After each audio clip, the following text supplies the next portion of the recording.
Ladies and gentlemen, welcome to Finalist presentation of Student of the Year 2020. Yay! The honorable finalists and audience, we hope that everyone are always healthy and happy. We would like to extend a special welcome to our credible judges. They are Professor Dr. F. Ridwan Sanjaya, MS IEC, Professor Dr. Insinyur Budi Widyanarko, MSc, and Mr. Benny Danang Setianto, SH, LLM, MIL. I, Aya, and my partner Sean will be the presenter for today's event. Soty is an annual event held by our university to choose the best student icon of Unika Sugio Pranoto. This year's Soty is quite different from the previous year because we held this event online. Yeah, it's very challenging yet exciting at the same time because all of the finalists have to do their survey online, have to build the chemistry online. Therefore, by itself, it's very exciting and have a lot of effort, yeah? Therefore, we would like to congratulate all of the 8 finalists who already passed every challenge and here to do their best. So our main 8 finalists are Brenda Stefani from Faculty of Engineering, Timothy Adrosio Estefanus from Faculty of Language and Art, Aksi Vegetario from Faculty of Psychology, Yusrina Yono from Faculty of Law and Communication. And then we have Lisbeth Vanella from Faculty of Computer Science. We have Stanley Adrian Susilo from Faculty of Agricultural Technology, Jimmy Christopher from Faculty of Economic and Business. Lastly, we have Fiona Miranda from Faculty of Architecture and Design. We hope that everyone could enjoy today's event, and we hope that all of 8 finalists could enjoy the roller coaster as well. Please do your best. And for all of the audience, you can also watch the live stream via YouTube in Unika Penyapa YouTube channel. So now we would like to explain the rules of this event that I hope all audience can understand it really well. First, please mute your mic and turn off your video for the entire session. Second, do not leave the meeting in a sudden because we have a limited capacity. Yeah. Now, to officially open today's event, our Vice Rector of Student Affairs will give an opening speech. To Dr. Victoria Christina Anangisih, you are pleased to come forward.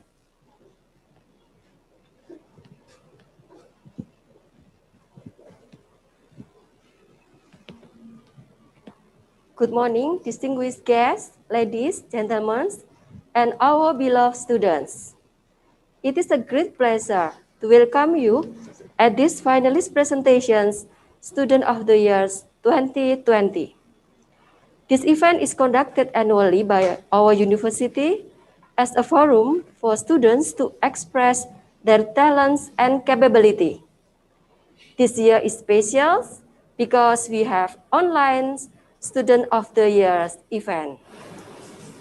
I would like to express my gratitude and warmest welcome to all 8 finalists of Soty 2020. Congratulations! You are chosen among 1,800 students to be Soty candidates. I would like to thank Professor Budi Widyanarko, Professor Ridwan Sanjaya, and Mr.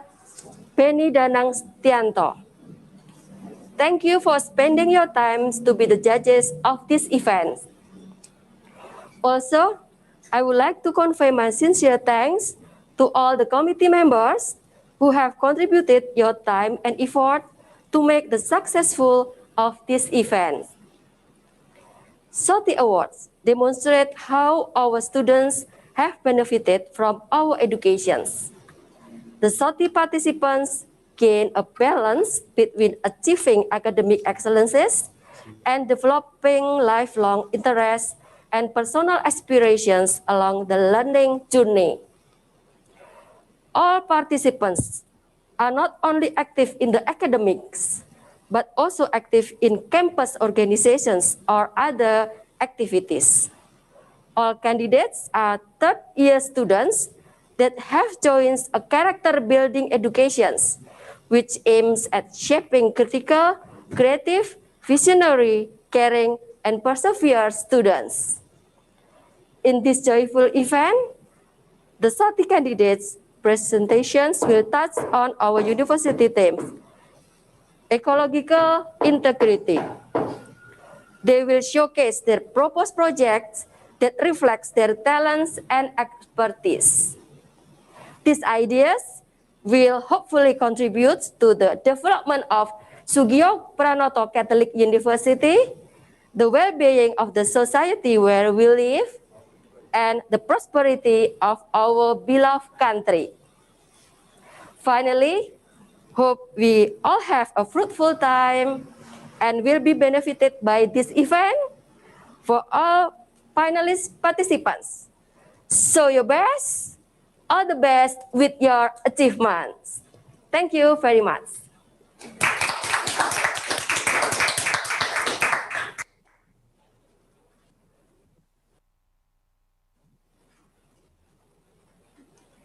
Thank you very much, Ms. Ina, for the welcoming speech. Now, to make sure that everything will run smoothly, we would like to express our gratitude and prayer to Mr. Alpha. Please come forward.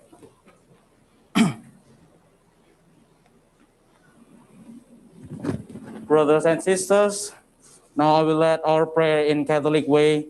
They who share not the beliefs or faith, please join us in your way. In the name of the Father, and the Son, and the Holy Spirit, amen. Thank you all for your blessing today. Now we are about to do our activities, being a Soty. Now bless us, and I hope you really give the finalists a good moment, a good time to presentate their presentation, so they may give the best for all of us. Pater noster, qui in celis, sanctificetur nomen tuum, adveniat regnum tuum, fiat voluntas tua, sicut in cielo et in terra. Panem nostrum quotidianum da nobis hodie, et dimitte nobis debita nostra, sicut et nos dimittimus debitoribus nostris, et ne nos inducas in tentationem, sed libera nos a malo. Amen. In the name of the Father, and the Son, and the Holy Spirit. Amen. Thank you very much, Mr. Alpha. So, since this is an official university event, we would like to sing our university's hymn together. For all the audience in this room, please stand up and put your right fist on your left chest.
Thank you so much. Before we start the finalist presentation, we have a little entertainment for you from TP Acoustic. TP Acoustic, here.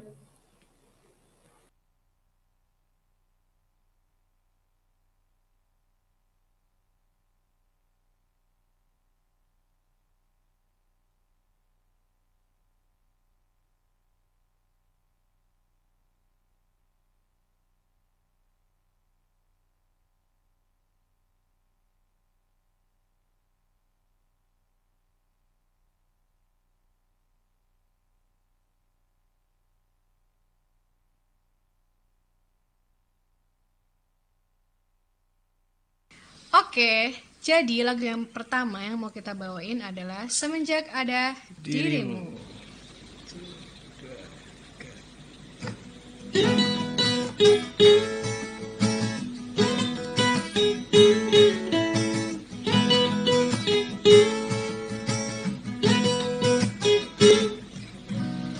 Tak pernah kuduga semuanya berubah saat kau memandangku, bergetar hati ini. Kau berikan harapan tentangku, warna-warni hariku. Semenjak ada dirimu, dunia terasa indahnya. Semenjak kau ada di sini, ku mampu melupakannya.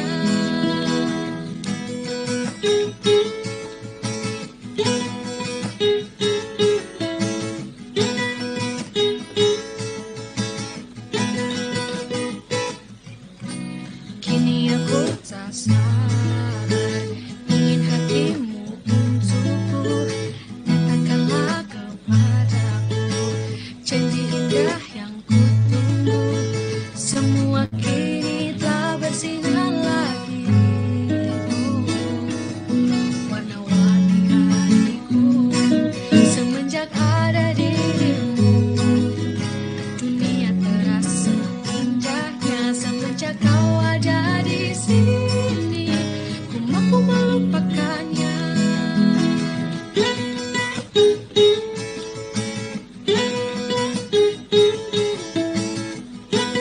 Where are you when I need you? And now that I found someone new, kau berikan harapan tentang warna-warni hariku. Semenjak ada dirimu, dunia terasa indahnya. Semenjak kau ada di sini, ku mampu melupakannya. Semenjak ada dirimu, dunia terasa indahnya. Semenjak kau ada di sini, ku mampu melupakannya. Semenjak ada dirimu, dunia terasa indahnya. Semenjak kau ada di sini, tak ingin melepaskanmu.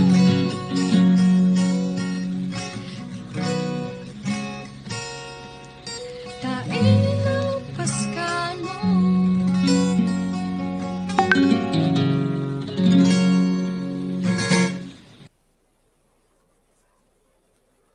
Okay, thank you TP Acoustic for the amazing performance. Yeah. Wow.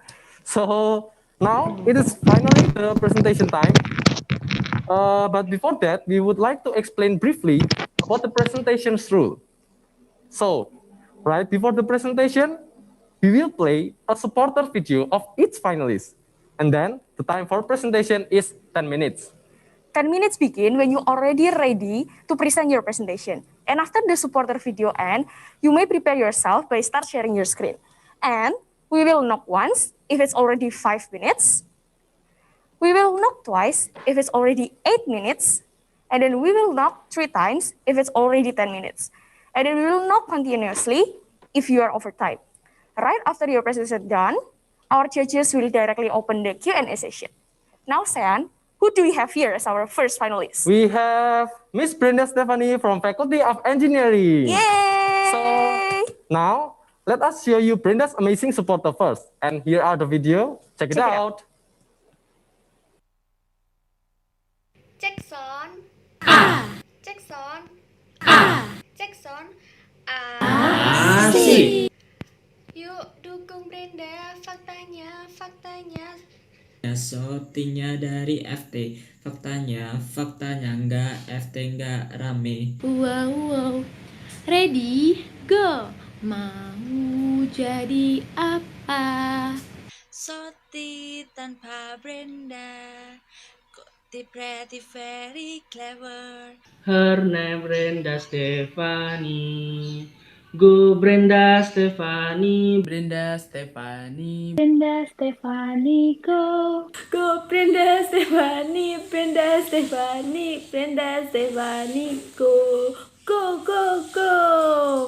Teknik, Fakultas Teknik, Satu jiwa, satu keluarga, Teknik Jaya. Okay, that's very amazing. Brenda Stefani, Brenda Stefani, Brenda Stefani, go. Baru kayak gitu. Oh, gitu. Okay, so now, Brenda, you may start sharing your screen and start your presentation whenever you're ready. Okay.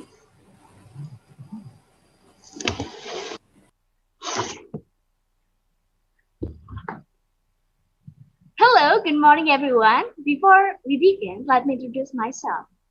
My name is Brenda Stefani. You can call me Brenda, and I am a student of the Engineering Faculty majoring in Civil Engineering 2018. On this nice occasion, I will tell you or share about the utilization of grey water. I hope today's presentation can be useful and add new knowledge to all of us. I'm not an expert, but I will try to do the best. I divided my presentation into 3 sections. First of all, I'll share about grey water. After that, I'll share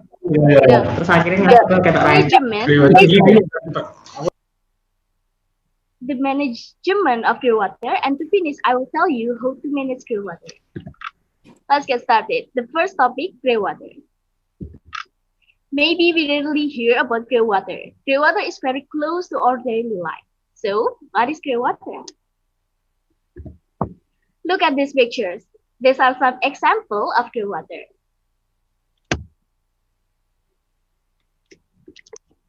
Grey water is human wastewater from housing, commercial areas, institutions, and similar facilities. Grey water is separated from black water, which is waste from latrines or toilets. Grey water comes from used bathing water from bath, shower, or bathtub, used water to wash clothes from washing machine or washing machines, and used water from household kitchen activities, office building, and school. And after knowing what grey water is, let's talk about management of grey water. Let's look at the map on the screen. We can see that in Semarang, there are already quite a lot of wastewater treatment plants created at several points.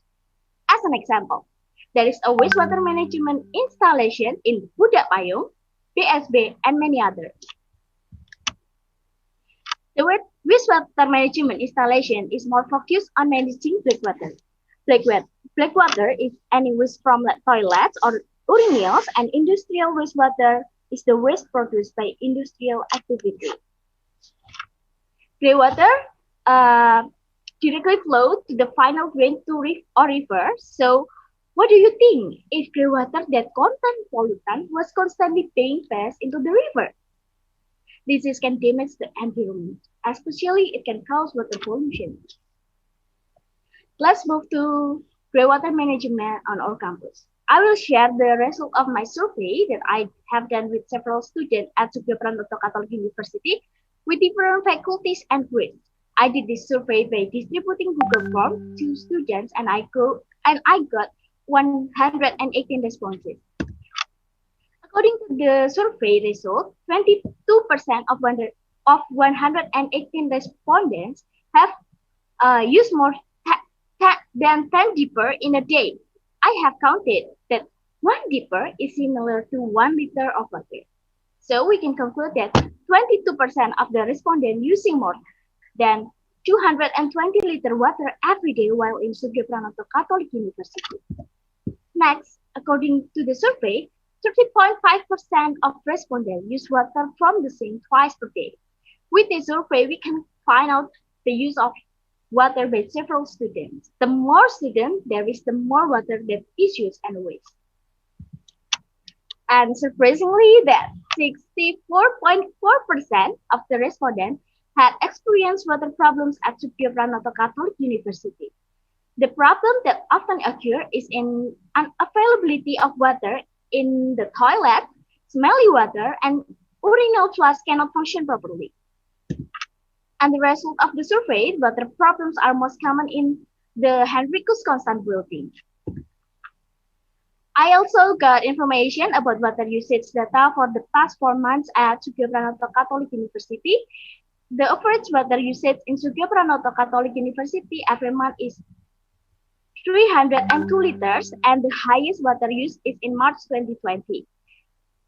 The campus used groundwater source to get water, but sadly, our campus doesn't have the media to utilize groundwater independently, so the groundwater directly channeled through sewer and end in the river.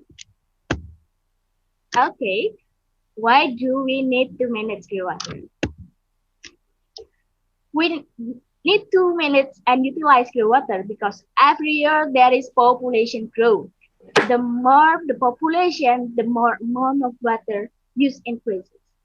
Besides, we also need to manage groundwater. Besides that, we also need to manage groundwater because it can be used as an non-consumption water supply during the dry season with limited availability of groundwater. Groundwater is the most widely used water source by the community. We need to manage and utilize groundwater because intensive use of groundwater can cause a decrease in groundwater level, which triggers salt subsidence. We also need to manage and utilize groundwater because during this pandemic, we are encouraged to wash our hands frequently. That it means use more water every day. And the most important thing is, by managing and utilizing groundwater, we contribute to reducing the environmental pollution. Okay, let's move on the next point, how to manage groundwater. At this point, I will share the design of household groundwater utilization, the design of groundwater utilization for the Surya Pranoto Catholic University. And besides that, I will show the steps to take advantage of the water that is easy to do at home. Okay, this is the overall design. There are three holding ponds made of concrete with the same dimension but have a different function. The first pond is a coagulation pond, and the second pond is a filtration pond, and the last step is a pond that holds the filtration process water, and each pond is connected by a pipe.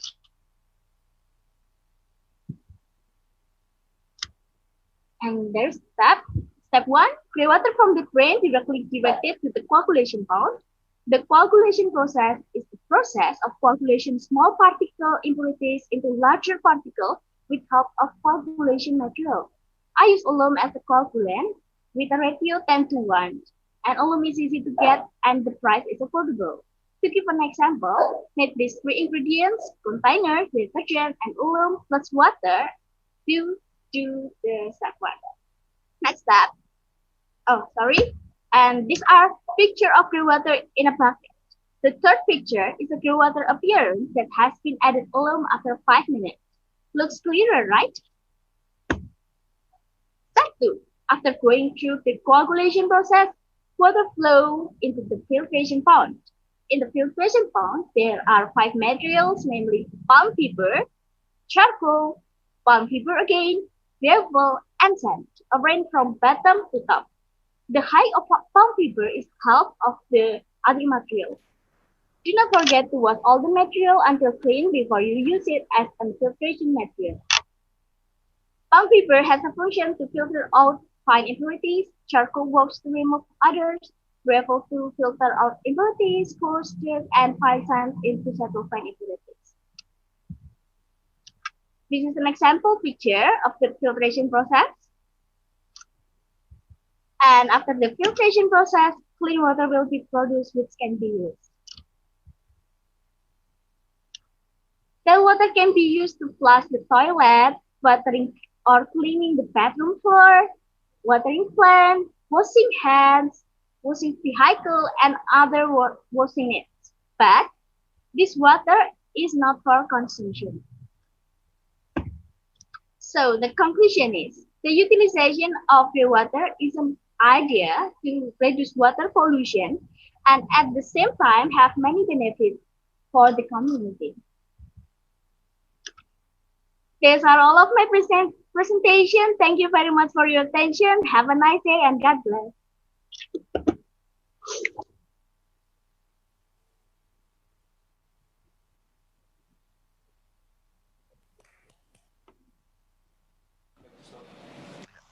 Okay, good morning, Brenda.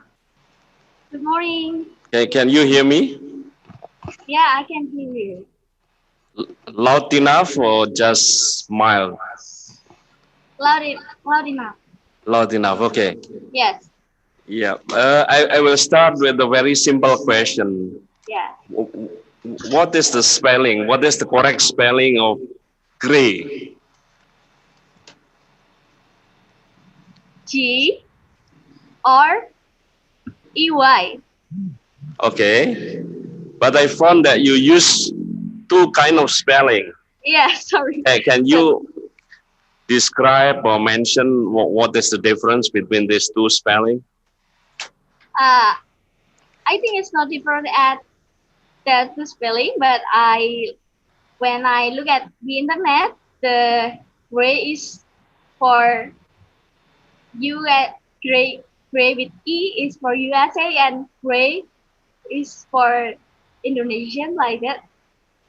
No, not Indonesian, but for Yeah. UK. It's a good. Yeah, for UK. Sorry. Yeah, good answer. Yeah.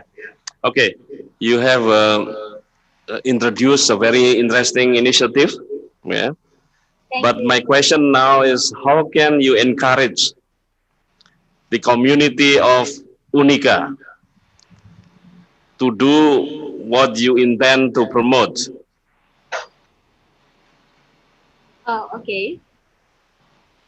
Thank you for the question. So, it is necessary to socialize the importance of wastewater management, which is in today's content is groundwater. And by managing groundwater, we can help the environment avoid water pollution. And we also have non-consumable water reservoirs in time of water shortage. And in addition, we can also put up poster at several points, such as near the bathroom or sink, so that we can provide knowledge and ensure that pure water can be used for non-consumption needs. Yeah, it sounds still quite too scientific for me. So suppose you have to deal with those who just finished. There's junior secondary school. Can you do the promotion, in front of people who have only the education at the level of junior high school, junior secondary school, SMP? So can you try to promote your grey water, because even the grey water maybe in Indonesian language is already something confusing. Air abu-abu, what is that? So can you try to encourage community using a very simple language to move them?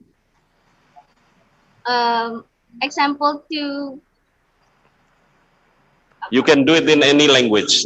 You can do it in Indonesian, of course. Yeah. Okay, thank you very much. Okay, adik-adik, jadi kita perlu untuk mengolah limbah rumah tangga. Jadi limbah itu bisa digunakan. Kenapa? Karena jika limbah itu langsung dialirkan ke sungai, nanti dapat menyebabkan polusi terhadap air. Padahal limbah tersebut dapat dimanfaatkan kembali untuk kebutuhan cuci, bukan untuk dikonsumsi. Kita bisa pakai dan olah limbah tersebut dengan cara yang mudah, dengan bahan yang murah.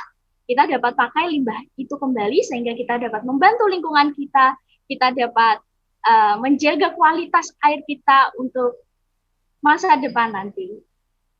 That's it. Okay. Yeah, thank you. And we I also get have my last question before I yeah. hand it over to Prof. Ridwan and Pak Benny. So, have you ever tried to calculate the cost of purifying gray water? I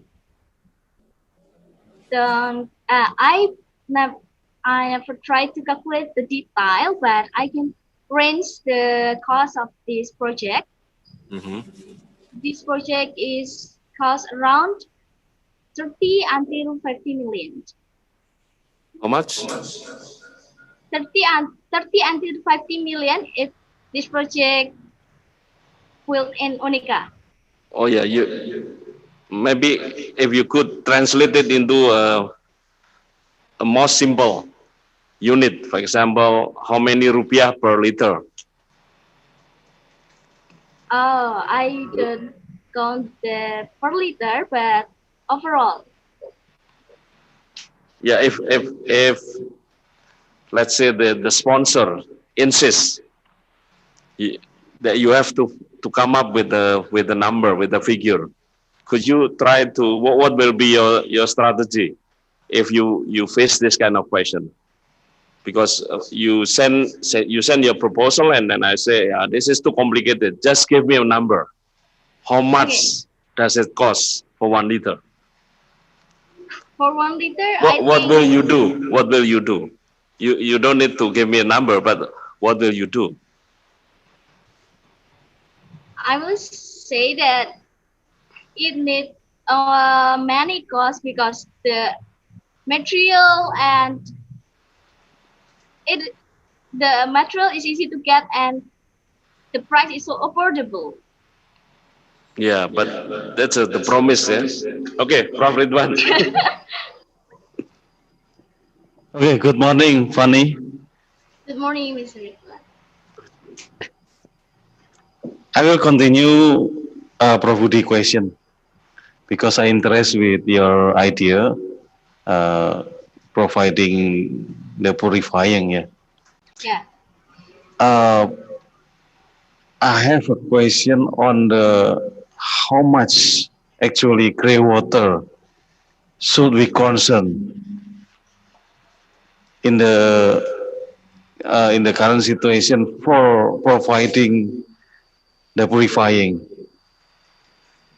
Is it already in crisis or you have any consideration to put this idea to be your idea? I mean. Okay. This idea can be. Sorry, can I answer in Indonesia? Is it possible? No. Okay. Thank you for the question. So, can you replay the question? Sorry. Yeah. In short, how much grey water should we concern to build the purifying facility? Oh.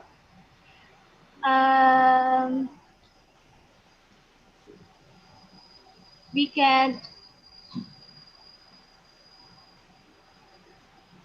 We can. We. Sorry. Kita dapat menyesuaikan the pound not by the water but the pound that we boil. Yeah, is it already in crisis? So we have to build the purifying.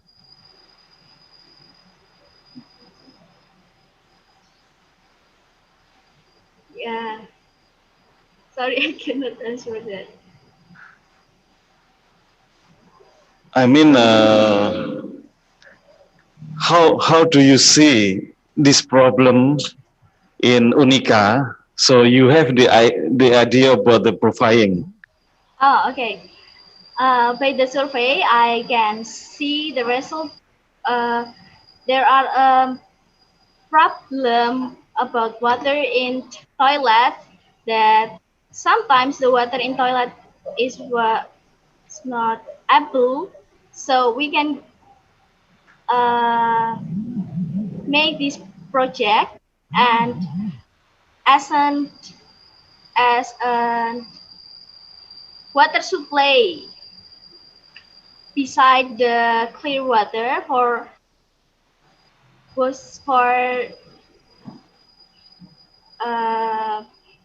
non-consumption.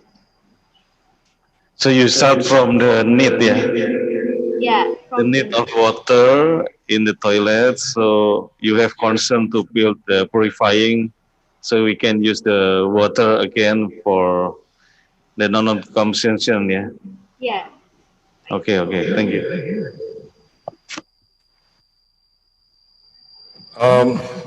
Brenda, or should I call you Brenda or Fanny? Brenda. Brenda, okay. Brenda, good morning. Following the two honorable judges that already asked you questions, when you present your presentation, in the beginning, you try to come up with this data that relates to the condition of the SCU, the Sugiyopananto Catholic University. I really hope, when I heard your presentation, that in your last part, you will also try to present clearly how many units will be needed or how many units will be installed so that, the problem that you come up in the beginning will be solved. But unfortunately, in your last session of your presentations, you just mentioned very generic idea. So why? Could you explain why? Okay. For how many installation we can build is 3 pounds. It is for overall building at Unica. Sorry, because I didn't mention it at my presentation because still Okay, and then where do you think that unit will be installed? Near the Hendrikus Constant, near the Justinus building. Yeah. Where is it? In my opinion, the best position that suit my design is on the side of the sport hall, which we usually pass when we want to leave Unica on the right side. This is also considered because the sloping land condition make it easier for water to flow from the buildings to the storage pool. However, it is necessary to do further soil testing before carrying out construction.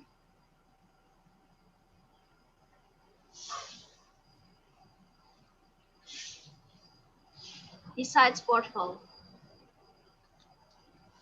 Sorry, when you try to pump up again into the installations of the water closets, it will also cost money, right? Yes. Because that's too low, especially from that position up to the Justinus building, the 5th floor of the Justinus building, for instance. Yeah, there is the weakness of this project, so we need more money to buy a pump to distributing the water. But we can also use this water to watering the plants around that land. And we also build this unit in its building, not that only my project is that place because I just have the data for overall building, not for its building. But it will be effective if this built in its building, so the distribute of water is more easier. I think, next time you try to propose an idea, you better to come up with a more concrete idea. And, the ordinary things when somebody try to propose the so-called environmentally friendly installations, usually they try to consider at least two things.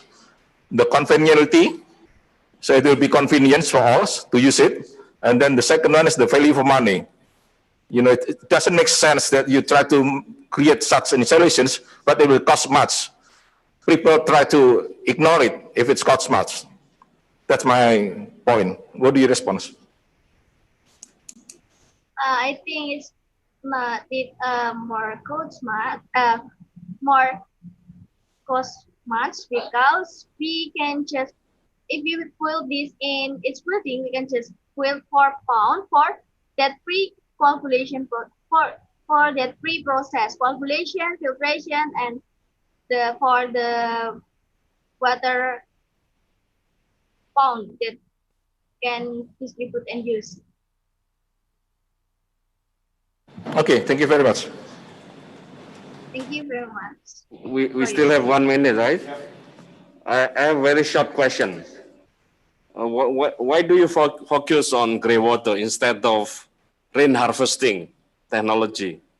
Because, we live in the tropical, tropical rainforest climate like Indonesia. Why don't we just harvest the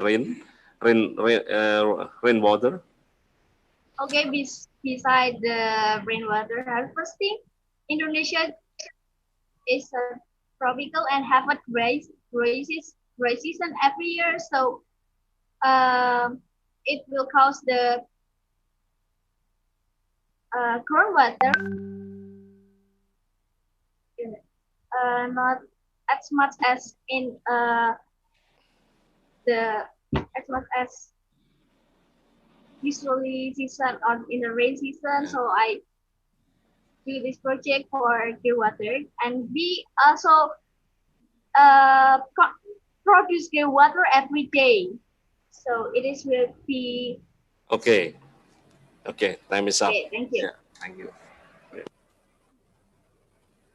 Okay, thank you so much, Brenda, for the presentation. Thank you, judges. Thank you. Yeah.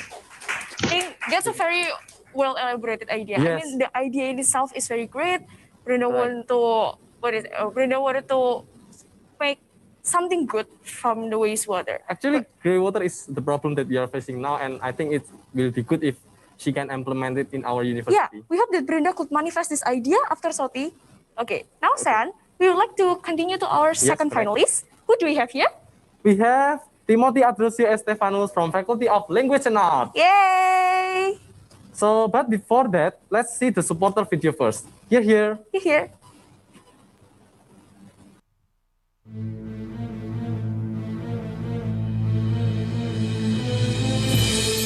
Good morning all.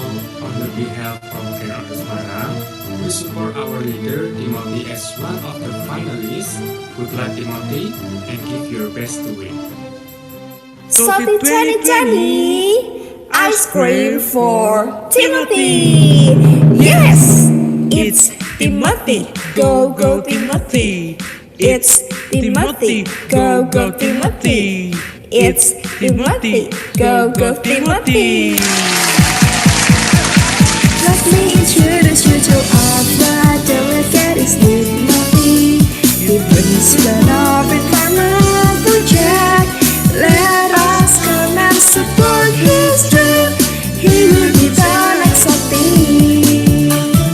You got me like FLA. Let's come and see him with his cleverness. FLA. He is the best of the best. FLA. Do not worry, cause we know he can win it. Yeah, yeah. FLA. Timothy is the winner. Soty 2020 ice cream for Timothy.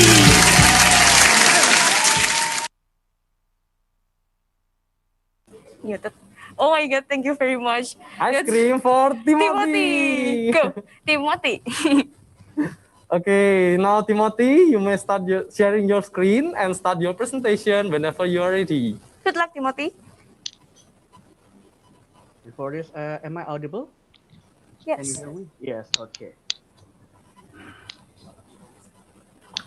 Good morning, ladies and gentlemen, and the honorable judges. Professor Ridwan Sanjaya, Professor Budi Widyanarko, and Mr. Benny Danang Stianto, and my beloved audience, good morning. I am happy to be here as a representative of my faculty, the Faculty of Language and Art. In today's opportunity, I will give you my ideas on ecological integrity, friend of the environment video campaign. Ever since Aristotle was alive, which is in 385 before Christ, he has given us the philosophy of happiness, which places on the importance of nature for the attainment of happiness. Also, Nathaniel Eggleston in 1882 also says the importance of taking care of nature. He says, nature bears with those who wrong her. She is patient under abuse. But when abuse has gone too far, when the time of reckoning finally comes, she is equally slow to be appeased and to turn away her wrath. What does this all mean? Reflecting to Aristotle's philosophy, I believe he wants us to become an ecological integrity human beings by making good coordination with nature. Meanwhile, according to Eggleston's poem, nature will help us if she is patient in feeling of the calmness, but if she is under abuse, she will no longer help us. So, my big question is, have we all done good to nature? My next question is, have we found comfort in our Indonesian environment yet? Are we ecological integrity human beings yet? Ladies and gentlemen, we cannot deny many problems happen in Indonesian environment. According to the data from the source I found in internet, which is inanalysis.com, there are 10 major problems in Indonesia that is making Mother Nature cry. Stress, flood, and then water pollution, global warming, air pollution, damage to ecosystem, minimum clean water, deforestation, abrasion, and soil pollution. Ladies and gentlemen, this data shows that we are abusing nature. Is nature happy? Don't you remember what Aristotle or Eggleston were saying to us? We should not be happy because we have been abusing nature. Reflecting on the data, it is shown that 90% is caused by humans abusing nature. Meanwhile, only 10% is caused from natural cause. And ladies and gentlemen, it means that we have not been ecological integrity human beings yet. Let's reflect to ourselves. What makes us do such things? Aren't we people who are lacking integrity? After we eat something, do we carelessly throw it to the ground even though a trash bin is not too far from us? Wasn't it the case that we would sleeping during our early times in elementary school? The teachers are teaching and we are sleeping. And then it seems we have been a selfish people. But don't you know that selfishness is also associated with laziness? My previous example is also a reflection that we are a selfish humans. And then it seems we have no role model to whom we can follow and become responsible and fully committed human beings who know the risk for the actions we have taken. And then, ladies and gentlemen, what should we do to have integrity? We should have a clear purpose, a high commitment, a high responsibility, and having the knowledge of the risk we need to face from the actions we will be taking. Now let us see, have we all become a people with high integrity or not yet? Now let us see what Unika has done so far. 2018, this is my early years, okay? There was a focus group discussion about a green campus. I understand that one of the results is the building of a smoking hut. Yeah, the smoking hut. However, it doesn't seem to be effective enough in stopping irresponsible students from throwing their smoking butts into the pot that meant to grow plants. This is a proof that the smoking hut is not effective enough. So the FTT is not working enough. And then in 2019, I found a news report in Unika's web that students received an eco-brick seminar, which teaches students to make use of plastic waste positively. But I haven't seen any buildings in Unika which there are the students building any buildings on monument regarding this topic. So this is a proof whether or not the students are participating on the seminar, but they never really in the seminar. So get the difference, right? And ladies and gentlemen, in 2020, because of this pandemic and COVID-19 attack, we haven't seen anything regarding theme of Soty 2020, and that's why I am proposing my project, which is the video campaign, which will make us friendlier to our environment. Ladies and gentlemen, in supporting this project, I am not alone. I am assisted by my group called the Grand Order. The video campaign project matches to my group's vision of becoming a role model for youth in upholding a good environment and the mission of contributing something that is useful for the community. Ladies and gentlemen, in this case for Unika and also for our beloved country of Indonesia. My group is dependable. It has branches everywhere. Not only is its member from our beloved campus, but also from BINUS, UTINUS, UKTW, UKSW, and my members' various locations will certainly be an advantage in promoting my video campaign. The aim is for building a conducive environment to as many people as possible. Ladies and gentlemen, my recent video project is also assisted by my group, is making a talk show and comedical movie which will benefit me in making the Friend of the Environment video campaign. And inspired by Soty's theme, the title for the video campaign will be Friend of the Environment. This is the poster that has been launched several months ago. And in the video, there will be the hero for the environment. This is the best part. He is a part man, part live, and he can be all-round hero. I also already made a teaser trailer. I will show it if I have still spare time. And ladies and gentlemen, I will introduce you to my project crew. As a conceptor, movie director, and scriptwriter, for my video, I am assisted by Marco, a student from the Faculty of Architecture and Design. He is a location hunter and also Mr. Yogi. He is a lecturer from the Faculty of Language and Art. He is my video designer and editor for the video campaign. And then I am assisted by Unika's library IT and SPEDA staff, Mr. Andre, who becomes my promoting agent.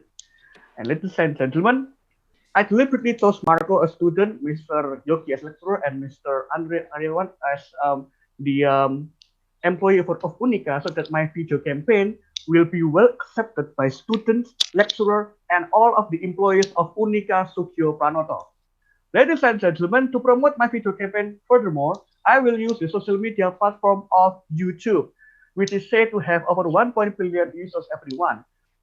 I believe the number is increasing each day. Even so, our Soty also in YouTube, right? So it is very effective enough to be the promotion media of my video campaign. Now this is my project goals. There are 3. The first one is providing entertainment for generation A and C who are nowadays, because of COVID-19 situation, needs entertainment from the internet to make them happier and less stressed from working from home. Second is making the earth greener, and third is ensuring a healthy environment via the teachings of the video campaign.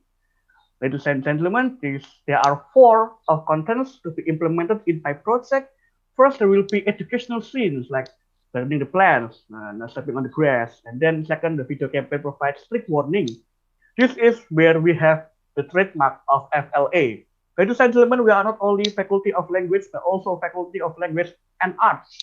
That is why there will be a fantasy world in the video campaign where plants and grass can have a mortal body and can speak up their mind about us who are abusing nature. And then we are giving solutions, this is teaching. And then last but not least is the plus entertainment, comedy, interactive. It will be implemented. And ladies and gentlemen, this is the main target of my video campaign. I want to make all people around the world to be ecological integrity human beings. And ladies and gentlemen, in order to do that, I will make Unika family to be happy and also healthy by participating in my project to relieve the stress they may have during the COVID-19. How? To do this, I have all for actors and actors. Sorry, Timothy, I think your time is up. Oh, yeah, okay. Yes, anyway, we grasp your idea. Thank you very much for your presentations. Okay. In your beginning of your presentations, you try to come up with the more philosophical things and that's intrigues me to some extent. Okay. Okay, so let me, for the first time, ask also philosophical questions. Right? What do you think? Nathaniel try to impersonate nature as a she or a female rather than a he. What do you think about that? Thank you, Mr. Benny. Oh, Benny, not Benny, yeah, Mr. Benny. Well, nature is always, Mother Nature is a she. It is always in the dictionary and also in internet always refers to a she because, well, which is called the subject is also mother, right? So mother is a female. So all, Yeah, but it's a fatherland as well. They have fatherland. Instead of Mother Nature, they also have fatherland. Right? Yeah, fatherland. Okay, but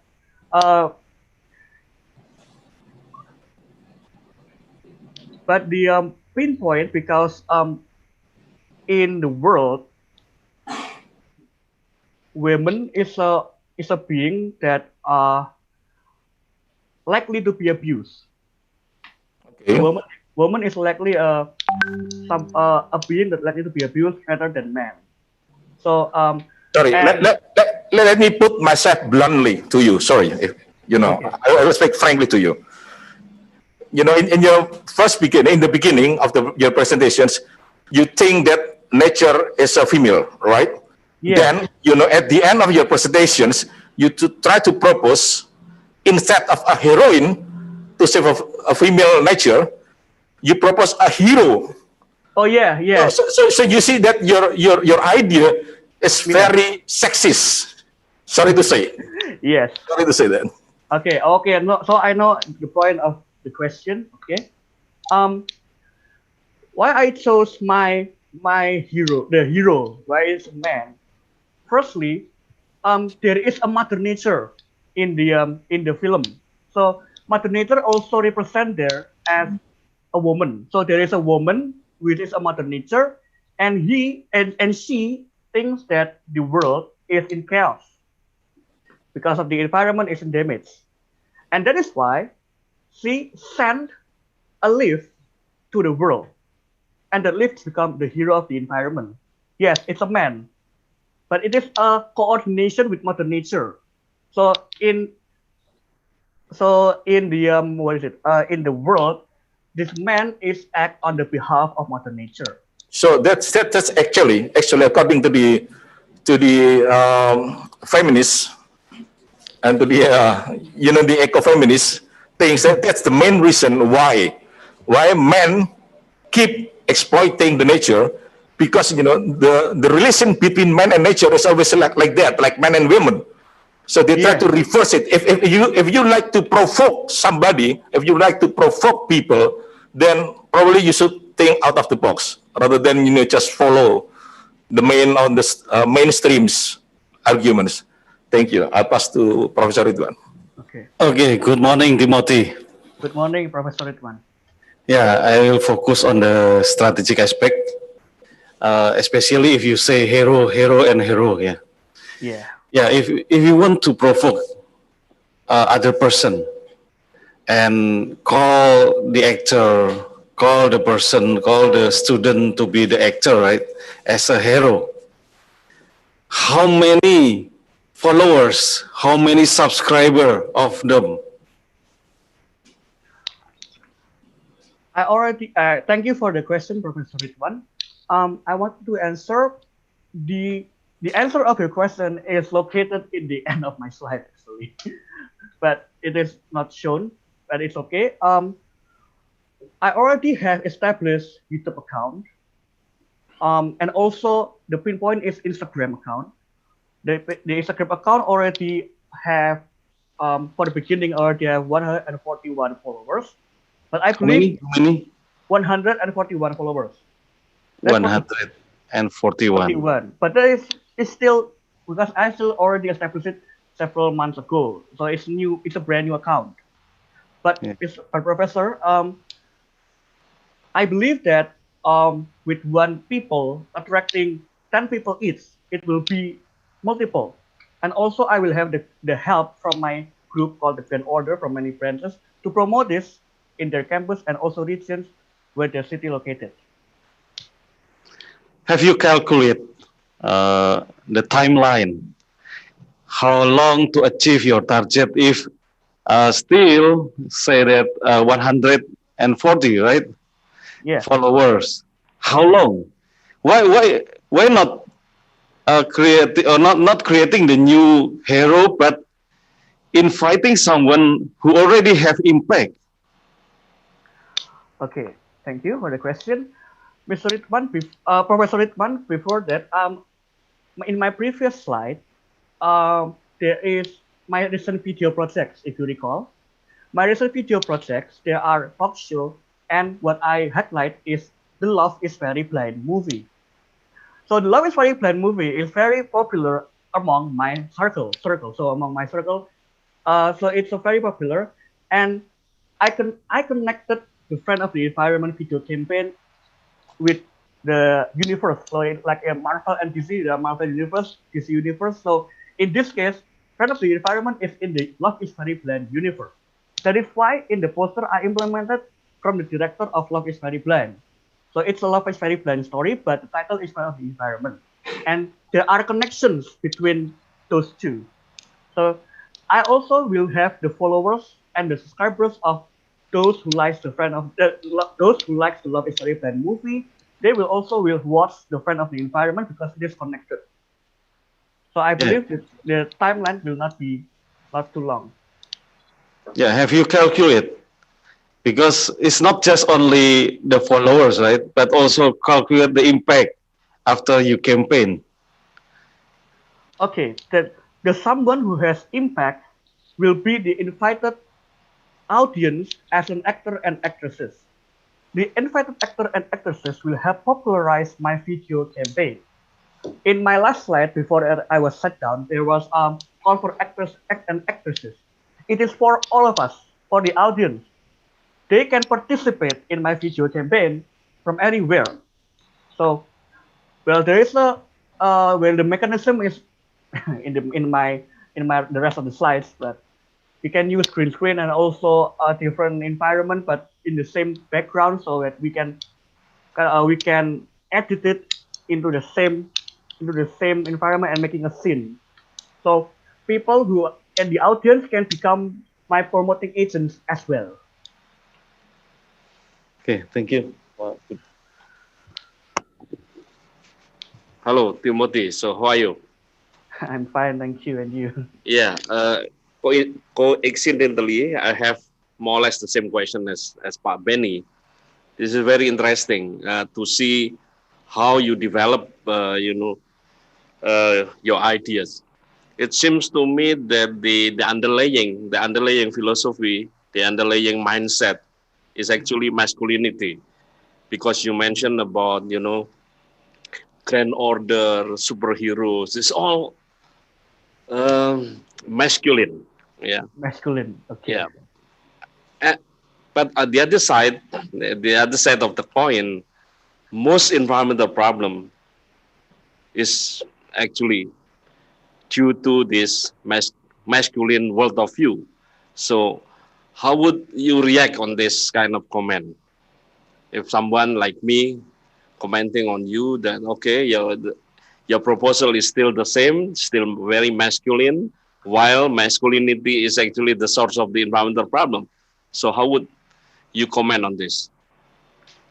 Thank you, Professor Budi Widya Narko, for the question. Well, basically, if you watch heroes from Marvel and DC, you can count that there are more males and also lesser females. Although you also said about the environmental problems are damaged by mostly men. Is that correct? Yeah. But you cannot disregard the fact that hero usually masculine because they can make mistakes and even die for a better world. And to ensure this, Mother Nature is, well, she becomes she becomes the guidance for the hero to, well, we make mistakes, okay. That's why that is why I want the hero to be male. But that is the point, because the male hero can, this is what you should be.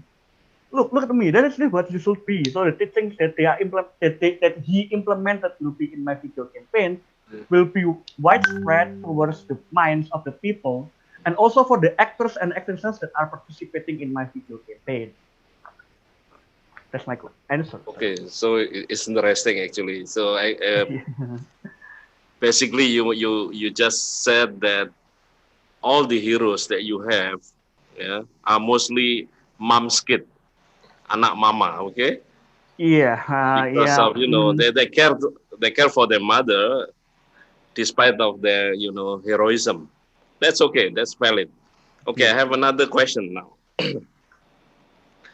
Because you cannot manage to complete your presentation. Now I ask you just to give a very short description, let's say in 1 minute, about the one of your campaign video. Just 1 minute as a narrative. Let me start, okay? No, you just tell the story of your campaign video in 1 minute. The story of my campaign video. Okay. So, before the age of the twilight set upon the world, the Mother Nature, who cries because of the environment has been damaged by people, there was an interaction between humans and the environment that is not coordinated well. And this is because humans are selfish, and also they are lack of role model. So the Mother Nature cries. But one day, there was a god of war, the god of war, who lost his power, because the environment is in damage. So the god of war is confused. Oh, how can I become weak like this? That is why the god of war consult with the Mother Nature. I lost my power. So how can I become stronger again? And then Mother Nature will reply, I will send to you my only child, a leaf that will become a human being. And this leaf, train him under your wings to have a good interaction with people, and then let the hero teach the humans how to interact nicely with the environment.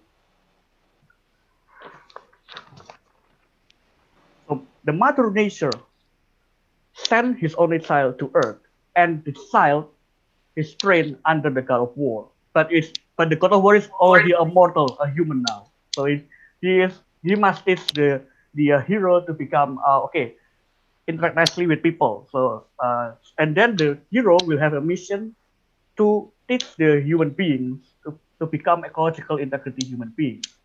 There are series of episodes for this, so it's a process, not just 1, 2. It's a process. So the interactive storyline will be most interesting, because I also arranged a special episode. In the special episode where this is special episode is the one that people and audience can be inside the video campaign. Okay. So actually, you're through a student of Faculty of Language and Arts. You have a talent, at least to tell a story. This is very good. Yeah. Very last question. We still have 30 seconds. Okay. I remember the name of Friend of the Earth. I come up suddenly to my mind that there is a name of an organization that's called Friend of the Earth. So what is the relationship with your Friend of the Environment video campaign? Okay, thank you for the question. Yes, I know that group, the Friend of the Earth. I heard of it before. Yeah. But it has no connection with There's my. nothing to do. Nothing Not to as do. your inspiration. Not as your inspiration. No. Okay, I will explain by my inspiration. Before that, I mentioned about the Grand Order from many different disciples and also from regions, and that is why my video campaign is not only from my idea. It is agreed by people on the faculties of all faculties in Unica and also from other universities. So that is not inspiration. So that is. Sorry, time's up. Oh, time's up. Okay. Thank you very much. Yay! Thank you, Timothy. Good job, and thank you, judges. Yeah, thank you very much for your well done presentation. I think that the idea of the video campaign is very good initiative. I love to watch a video. Yeah. So we're looking forward for you to upload the video and so on and so forth. Now we will continue to our third finalist. We have Oxy Vegetario from Faculty of Psychology. But before that, to prevent anything from overtime, you as the finalist, you could also time yourself in your form, for example, so you will not overtime. And also for all of the supporters, you may support your candidate, you may support your finalist by shouting out some hashtag in comment section, in Zoom, for example, or in YouTube itself. Yes, correct. So now, Oxy, you may start sharing your screen and begin your presentation. Good luck. Okay, is my sound audible, guys? Sir?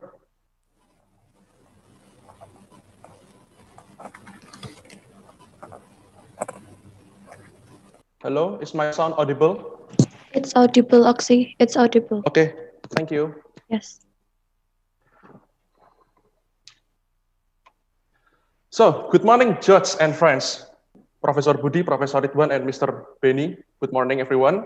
And from the YouTube audience and in the Zoom audience, good morning, everyone. My name is Oxy Vegetario from Faculty of Psychology. And today's topic is Building Environment Awareness for Unika Sugio Pranoto. But before we go deeper in this matter, please let me ask you a question, the judges and to all my friends in the Zoom meeting. Is it true that all of us wants a better place? Please raise your hand. Okay, thank you. So, let's take a minute to see the future for a minute. Please join with me, the judge and my fellow friend. Please join with me together. Please, for 30 seconds, please close our eyes. Okay, thank you. And imagine when you're in the classroom, either you're teaching or you are learning something, you're in the classroom that is so fragrant, that is so good, neat, and maybe, or you are in the toilet room. The toilet room is so fragrant, good lighting, and appropriate facilitation. So please open your eyes. Thank you for joining with me. Isn't it beautiful to see a place like that in our campus, Unika Sugio Pranoto? Is it good to see our canteen, our Thomas Aquinas canteen, our HC canteen is so clean, is so good, and all the students, lecturers are together protecting, nurturing our environment. But before that, it is true that all of us wants a more clean university. But why is it important to have a clean university? It's simple. Do you feel comfortable when you're teaching offline or you're learning in the class, go to toilets, go in the canteen, and it's dirty, smelly all over the place? Are we feel comfortable in there? I bet no. We want a clean, fragrance, neat place in Unika Sugio Pranoto. As some example, in my building, Antonius building, my toilet is not as good as what I think because there is not enough lamp and there is no hanger for our shorts or our shirt to hang right there. So I must build some nail in there. So basically, because our university pedagogy is based on Catholic and our Masjid Sugio Pranoto is from Society of Jesus, so our action is also influenced by our popes. It means we must consider Laudato Si. to see this problem. In Laudato Si, Pops encourage us about we must take care of our home. We must take care of our home. I underline we and home. And I do believe our home is also our university, Unika Sugio Pranoto. With that kind of urgency, we need to take action to take care and nurture of our home. So therefore, we can raise our awareness, all of awareness from the rector level to our students level about environment. I mean, action is big action because we will change a culture and a big change of environment. Not just one-time program, but we build a culture throughout the year. So what of my proposal is? It's just simple proposal and executable. First, we need one day in PTMB events. We need one day in our PTMB events to nurture and clean our faculty building, each faculty building. Maybe we can use some mop, broom something, or clean something, and we can improve something that's missing in our faculty building. And with that, we can evaluate each faculty buildings. Is there something can be added, improved, or something? We do that in one day at PTMB events. Who's included in this event is new students, SMU, BEMU, KMSL, SMF, BMF, PTMB committee, lecturer, rector, staff, dean, and all of us. In that one day, we clean our office, we clean our class, toilets, and many more in our faculty buildings, maybe laboratory, and etc. But why we need to do this program, big action? First, to raise awareness of oneself, we need to create a culture. We need to create a culture in there. And second, why this program should run? Because it's run a synergicity, togetherness from the rector level until the student level. We clean in one day, we clean our faculty building, our office, our classes, and our toilets. Mechanism for the detail. First, we take 2 or 3 hours to nurture our faculty building. Nurture is improving, cleaning, and etc. Second, the assessment team is from the lecturer evaluating each building cleanliness. Third, assessment process or evaluation process is held throughout the semester until the next PTMB events. So it's not just one time, but it's whole year events. Each 4 months, we run an evaluation in a sudden evaluation. Fourth, the winner announcement are announced annually at PTMB events. It is like, you can call this program is like faculty of the year. It's like student of the year, but it's faculty of the year. Fifth, we need a metric to measure our cleanliness and healthiness of our university or our faculty building. For the indicator, we can adapt from the UI Green Metric or University of Indonesia Green Metric. There is some of the indicator. We need some waste management, water, transportation, and education. And it is the more Indonesia parameters in this. Last but not least, I want to say that this program is not for one time only. It is for long run. It's like a marathon. Long run, like it's for 10 or 20 years. Because why? For the long run.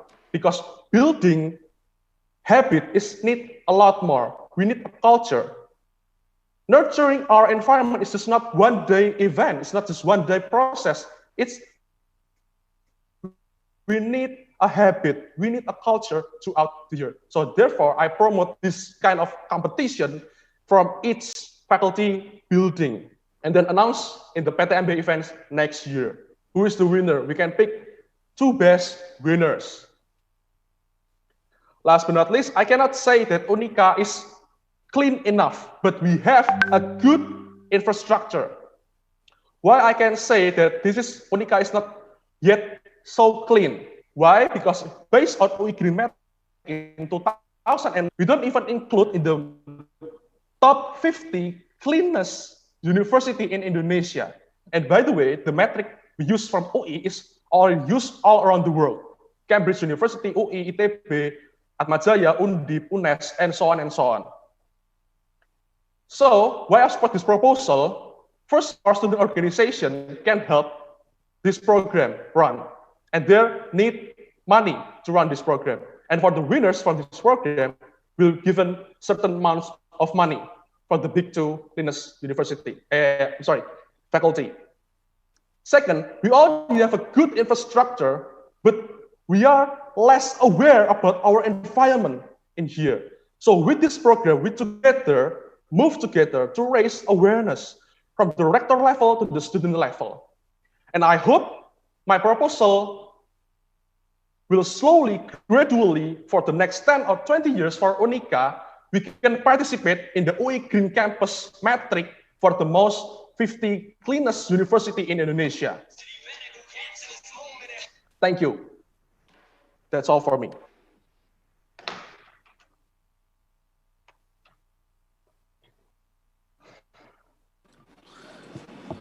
Good morning, Oxy.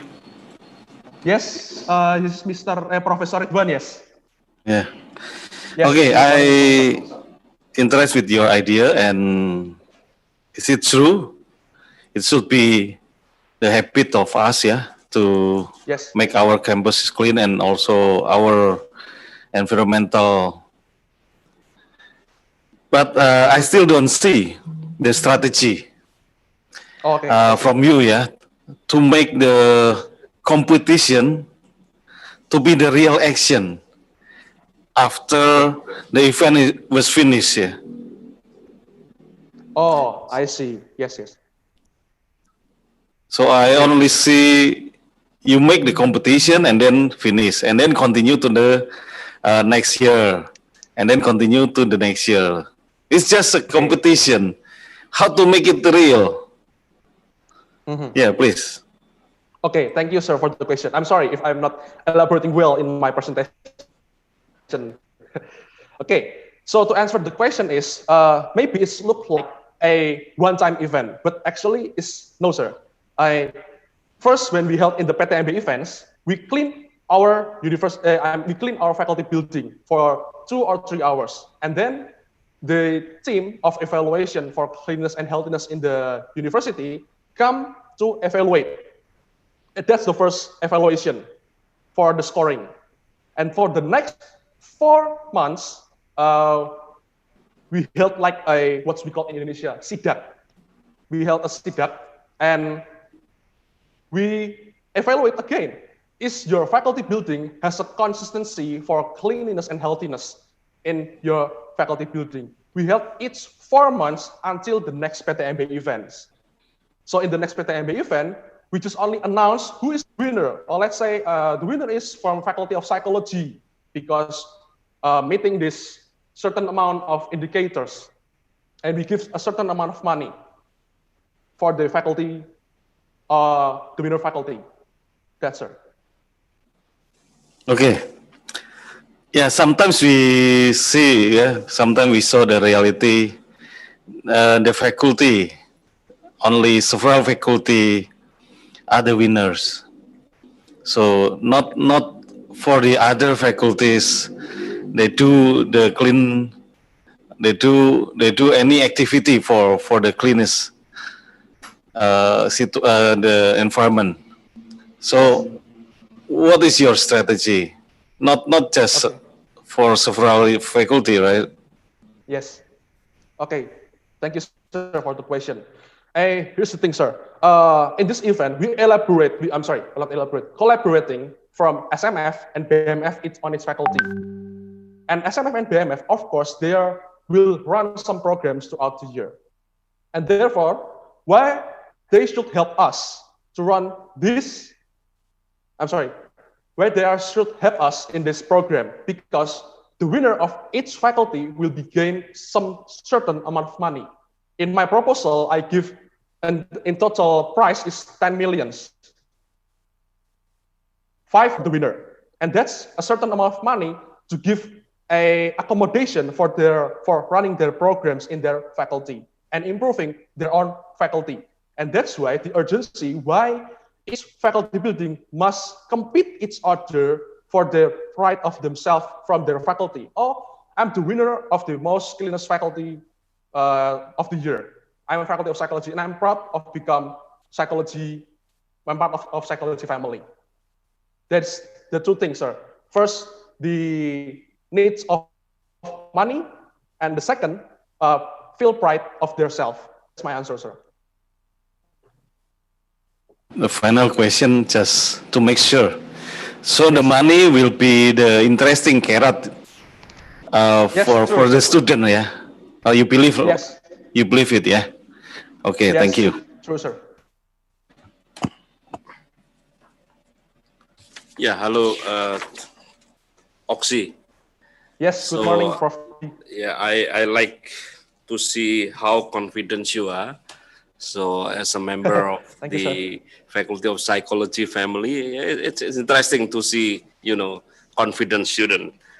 Okay, thank you, sir.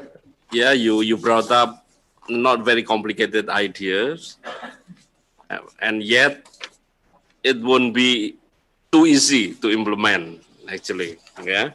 Yes. So now I would like to comment on your proposal that during the orientation week, PTMB, yes, you encourage or you propose that the student will do some cleaning, on the buildings. But sometimes in reality, in the real life, those students actually never done the same thing at home. So as a future psychologist, thank you. Yes. How can you bridge that gap? You can find some student eager enough to clean the building in public spaces, including campuses, but as soon as they arrive at their own home, their own house, they do nothing. They don't even what do you call it, being triggered to help their parents or to help let's say the assistant, the household assistant to clean. So that's the reality of our livelihood. So how can you bridge that gap? Okay, thank you, sir. Thank you, Prof. Budi, for the question. That was an interesting question. Thank you. Yes, in my idea, there is two ideas came up. First thing, the most practical idea, we as an organization of Unika Sugya Pranoto, we can help like a competition again, but in a form of challenge. Despite of our competition in the faculty building, we held an individual challenge in our home. Let's say we call 30-day challenge clean my house challenge, 30 days cleaning my house challenge. Using Instagram, using TikTok, using Twitter, using YouTube, we clean our home for 30 days straight. In the morning, in the afternoon, in the night, we clean that. Or maybe especially in our house first, in our home first. And that we can promote our students to, yes, you can post this on Instagram, TikTok, and YouTube. And please mention Unika. And therefore, Unika have more good, good reputation around I do not say Unika doesn't have a good reputation, but I would say Unika will have more good reputation around green campus. Oh, Unika starting to give a green concern to the society, and not just in the university, but in the house, in their each student house also. And in the end of the challenge, we give them some sense of reward, and therefore they will do this recurring and repeated action each year. That's what I call, sir. Okay. Yeah. suppose someone win the competition, yeah, and got the money for 2 million or 10 million as you wish. So how can you make sure that this pro-environment behavior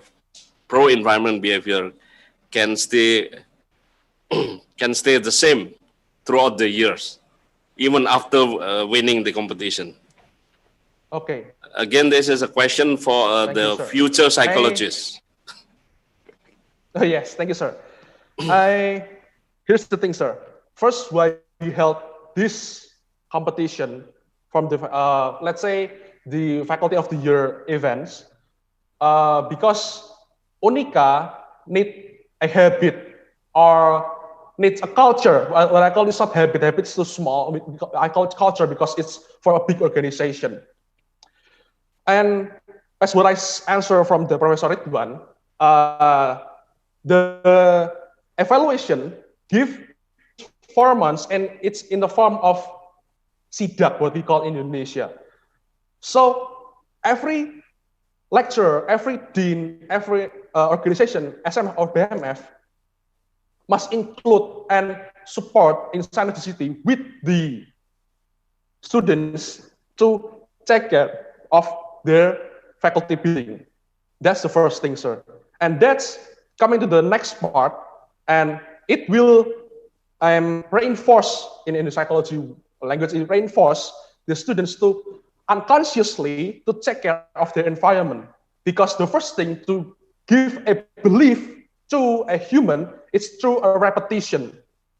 This event is held throughout the year. So there is many and much repetition from the lecturer or from the organization. Hey, there is a trash, put it in the trash. Maybe if I'm a lecturer, maybe put it in the trash. Or if I am the students and there is a trash, I'm doing it myself, I put it in the trash. Even it's not my trash at all. So because there is a repetition, and it will be, I don't give a guarantee, sir. I'm not giving guarantee, but the repetition will be helped to make the habit of each student. That's my answer, sir. Okay, so I bet you have a very high GPA. Do you have a very high GPA? So maybe around maybe top 10 or top 5 of your year, maybe. Is that so? So what I say, my top in faculty in my years in 2018, the most is 3.9, but I'm just 3.5. But I'm just 3.57. But I like reading anything outside the psychology and many things like that, sir. Yeah, but you belong to top 5, right? You belong to top 5. Is that so? The reason why okay. Yes. The reason why I asked that question, it seems to me that you are very fond of competition. Yeah? You measure all the all the program, all the effectiveness of any activity through competition. Do you have an alternative for that rather than competition?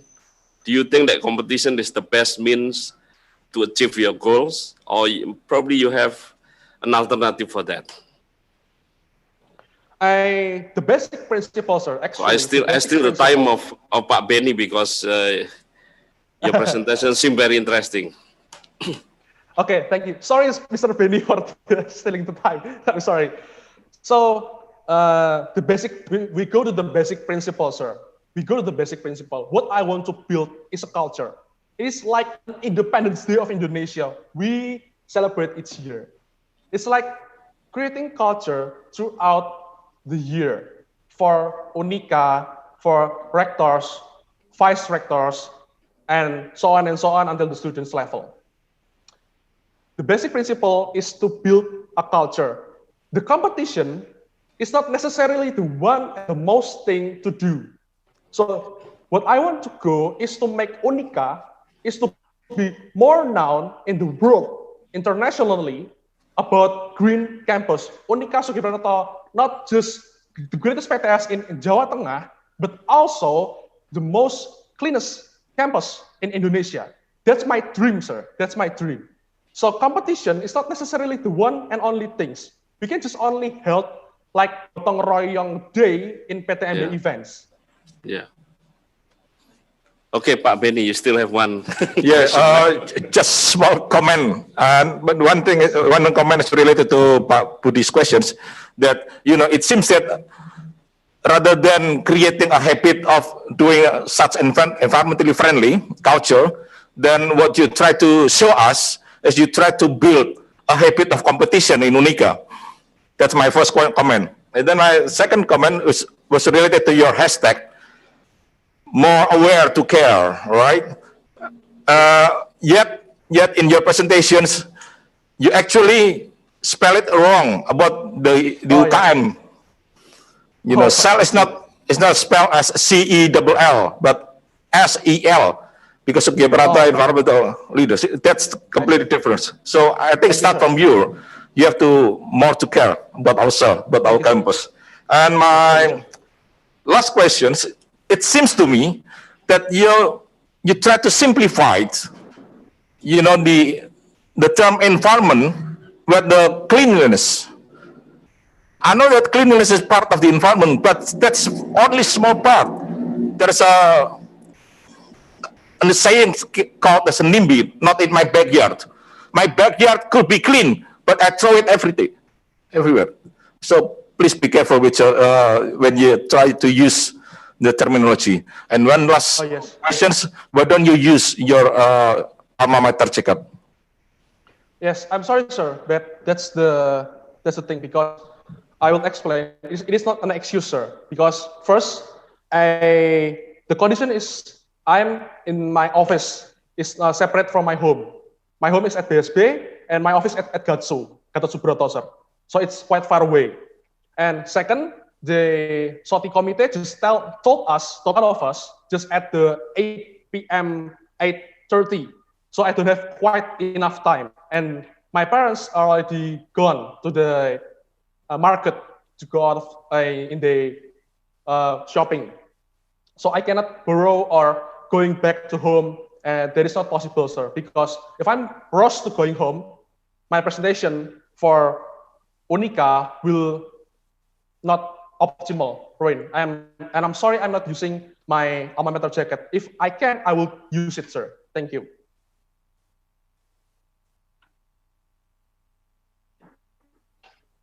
Thank you, Mr. Benny. Thank you, Prof. Ridwan. Thank you, Prof. Budi. Okay, thank you very much, Oxy, for your presentation. I think that the idea is very simple, yet it could be strategic in a way.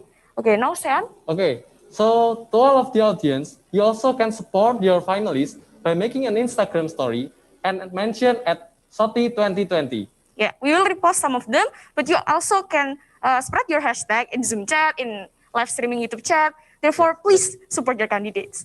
Okay, now we move on to our fourth finalist. We have Yusvina Yuwono from Faculty of Law and Communication. After Yusvina presentation, we have a break session, and after that, we will continue to our fifth finalist to eighth finalist. Okay.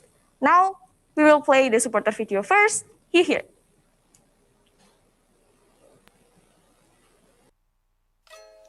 Dukung Vina dari FHK, dukung Vina dari FHK, dukung Vina dari FHK, maju Soty juara.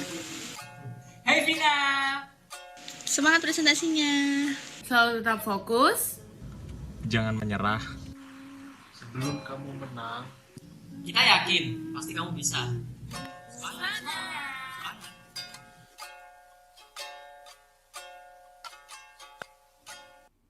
Semangat, kowe kudu menang. Semangat, kowe kudu menang. Semangat, kowe kudu menang.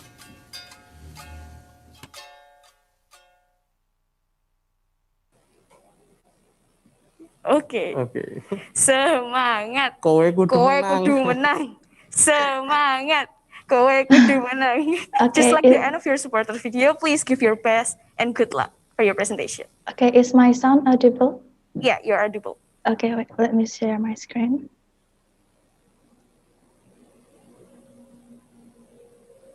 Wait. Yeah, okay. Let me start. Good morning, everyone, especially our respectful judge. My name is Yusina Yono, and I'm from Law and Communication Faculty, majoring Communication Science. So today I'm going to talk about how we manage food and beverage plastic packaging as the idea for Student of the Year 2020. So as we know, Student of the Year taking theme of building ecological integrity, and I want to build it with justice and humanity. So some of us may be familiar with this term, but except for the participant and the judges, maybe some of us didn't really know what is ecological integrity. So I'm just going to talk about it in a simple description. Ecological integrity is ability that ecosystem has for support and maintain ecological process in our ecosystem, which then will involves three aspects: physical integrity, ecological integrity, and biological integrity. Then what's its the relation with justice and humanity? We as a human, in fact, was involved in the biological integrity, which means I want to build ecological integrity with justice and humanity by means we as a human need to help balance our ecosystem so that it could begin the process smoothly. We need to sort out any noises that could interrupt the process. By noises, I mean about how humans use plastic and how plastic pollution, plastic consumption could damage our environment. Therefore, my main goal of the idea was to increase awareness about the danger of plastics, and then why is it so important recycling plastic? After talking about plastic, let's talk about things we need to know about our core solution, which is plastics. What is the relation with our daily life? I think I couldn't really give exact reasons, but I put out some of this bag of plastic because this kind of resemblance kind of plastic that are in our life. For example, we use plastic bags everywhere, and all the gadgets, electronic was made of plastics. So I bet everyone in this who watched this could name 10 or more plastic there are around them because I could. We probably never even a meter away from plastics. It's kind of a fun fact, but it's terrifying at the same moment. So why is plastic so popular in our daily life?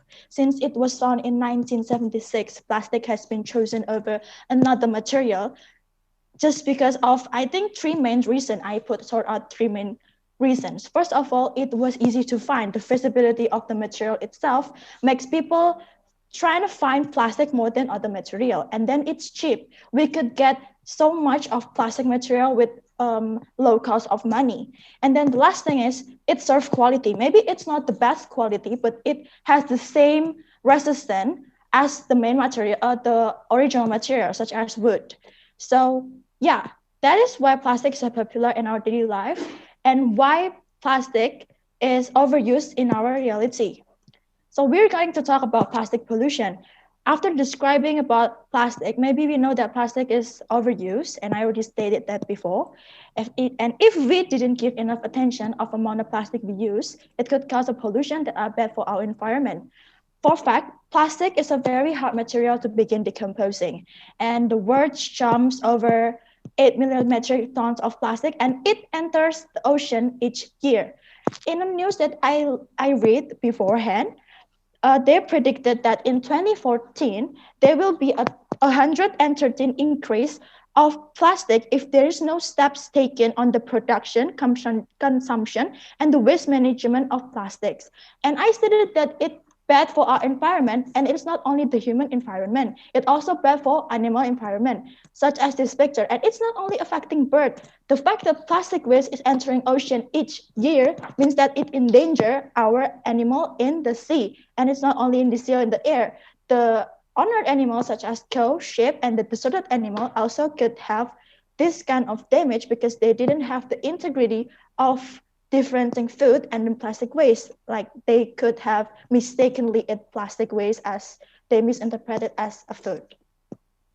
And then I talk about the solution, the core problem. I want to introduce a new idea to manage plastic waste with ecological brick. Sorry.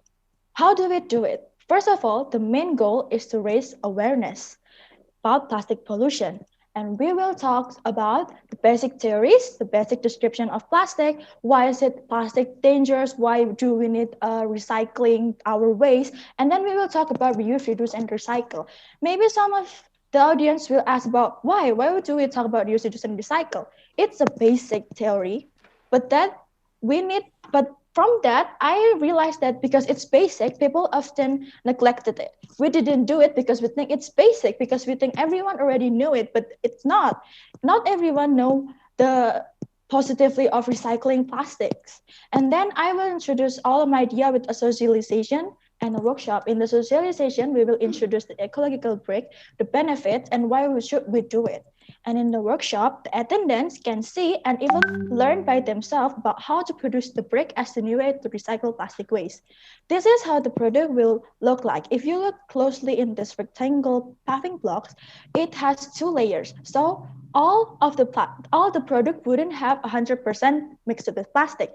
The one will be mixed with plastic is only the first bottom of layer, because the upper one will be all mixture, because it still have a water resorption thing, so it didn't interrupt it. Next, what's the main material? I will focus on the food and beverage plastic packaging, such as this plastic bottle and this plastic packaging, plastic bag. Why? Based on the survey I already did in some of the students, I know that the current condition, food and the beverage plastic packaging are often used. So we need to focus on this type of plastic first. And balancing and stated about our current situation of pandemics, this kind of plastic packaging was used so much in a reason for hygiene. Like we use paper bags everywhere, doubling it. It could of making so much of plastic consumption. So the production, we need to remember that our goal is to inform, teach, and learn together in the workshop of ecological brick, which why I will state that this workshop and the socialization was going to be a continental event, not only just one-time event. The process of making ecological brick, I will state it. First of all, we pick all the plastic that will be used, and we could also accept donations. And then we will clean the plastic first, because of course it is a trash or waste. We need to wash it before we could use it. And then we will clean the clean plastic, will be chopped into a tiny piece. And then we mix it with the material, and then we mold it, and there we go. We had our ecological brick. And then let's talk about the advantage. First of all, after we introduce this idea, we could increase public awareness about plastic consumption and reducing amount of plastic waste, because that's the main goal. We want to reduce all the plastic waste that are out there. And then we will introduce the idea of recycling plastic into ecological brick, that the final product won't cause another pollution, because it won't cause another pollution because it in the paving material, and it has a long time of resistance, and it could be turned into commercials. And then I want to start this idea in the university. By there, we could get student participation and then connect them more to care about our environment. That could get into the first point, to increase public awareness about plastic consumption, and then we could reduce the amount of plastic waste. Like it's quite a continual advantage. And then let's talk about the disadvantage. First of all, we couldn't make mass production unless there are enough equipment. And the product, if the product will be commercial, it will also need participation of staff, and then enough equipment, as I stated before. And the last one, because this is mainly concept, we need another test and experiment. So if the final product won't be distributed or commercials, it could give the best quality for our environment. So that's it from my presentation. I will accept questions from the judges now. Thank you.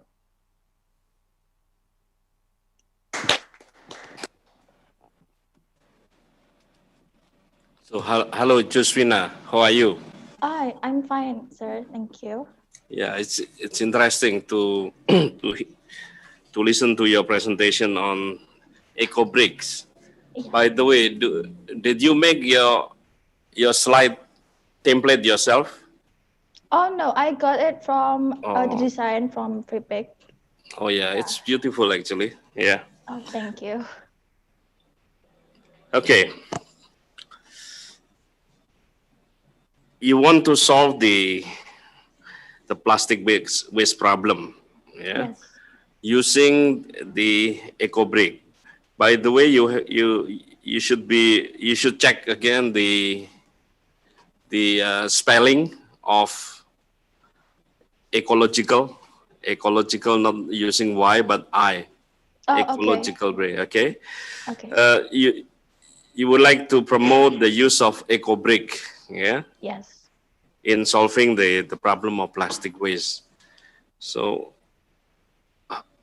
I would commend that instead of, if you promote this this approach, then you will give some kind of assurance to the consumers that they don't need to care too much about their plastic waste, because the plastic waste can be then contained in a small bottle, yeah, and make it compact and become eco bricks. So do you think that your promotion of eco brick will reduce the habit of consuming plastic? Okay, thank you for the question, sir. First of all, the eco brick that I stated wasn't about the plastic that you stuff in the bottle. What bottle? It has different concept because we gonna mix it into a puffing kind of product. As I show you before, it has 2 layers, and it's not like the eco brick that from bottle. It's a different concept, and the consumption of plastic, as I stated, I couldn't really control it because of, if you see in the current situation, I couldn't reassure people about don't use too many plastic, don't use doubling packaging, because it would reassure people that if we put plastics, if we use it plastic, it will be more hygiene. We couldn't change their mindset like that, but then I could give another mindset that you could recycle it. You didn't just like throw it away and it's just because become waste and then you throw it into the ocean or anywhere. Like, as I know, as the people know, we only know how plastic were going into trash can, but where do they go after that? We don't know. And with my idea, I want to reassure that this kind of waste could get benefited. We could make something out of it. We could recycle it into something different, and it's not kind of something that you recycle into a bag or something. This is something that you could apply in a road, like for if you're gonna make it as puffing, and puffing. That I want to give a mindset that this kind of recycling could help reducing plastic waste, the waste that already consumption by a human in the society. That's it. So this is actually exactly my question. If there is a solution to use or to reuse for different purposes of the plastic waste, then it will not promote the less consumption of plastic. So it means that people will feel free. Okay, I can just consume and dispose plastic as many as I need, because there will be a solution for that. Oh, okay. Yeah. But of course, building road, the constructing road will have a limits. You cannot just build everywhere. Yeah. But can you get my question actually? I get it now. So it's not only about the workshop that we will make this pathing. I said that I'm going to have socialization. We also have campaign. I want to increase awareness so that I want there to think that the overuse of plastic is not correct. It's endangered our environment. I don't want them to have the mindset, okay, there are recycling ways. We could use plastic everywhere. No. In the socialization, I also want to state that you can use plastic, but don't overuse it. Not because we have the recycling methods, then you could use plastic as the way you want. In the socialization, I will state that before, like I will put that mindset before I introduce the recycling waste. So I don't want them to think that we could use plastic freely because they are recycling things. So I don't want the recycling became someone mindset to keep using plastic, overuse plastic. Sorry. Okay, thank you, Pak Benny. Okay, Yusvina, are you okay? Huh? Are you okay? Oh yeah, I'm okay, sir. Good. Okay. Let's say this afternoon we will announce you as the next Soty 2020. Then, we get your idea and we would like to implement your idea in Unika Pranoto. So let me ask you about 3 questions. How can your idea could be implemented in Unika Pranoto? First, who will produce the eco bricks that you suggest for? And then, does it cost much compared to current practices to use an ordinary bricks or ordinary pave?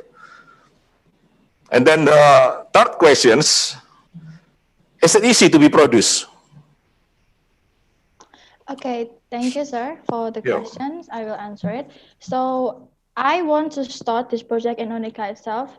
As my first concern, the pave in Unika's road, some are already broken or split. And then I want to say that this could be used in our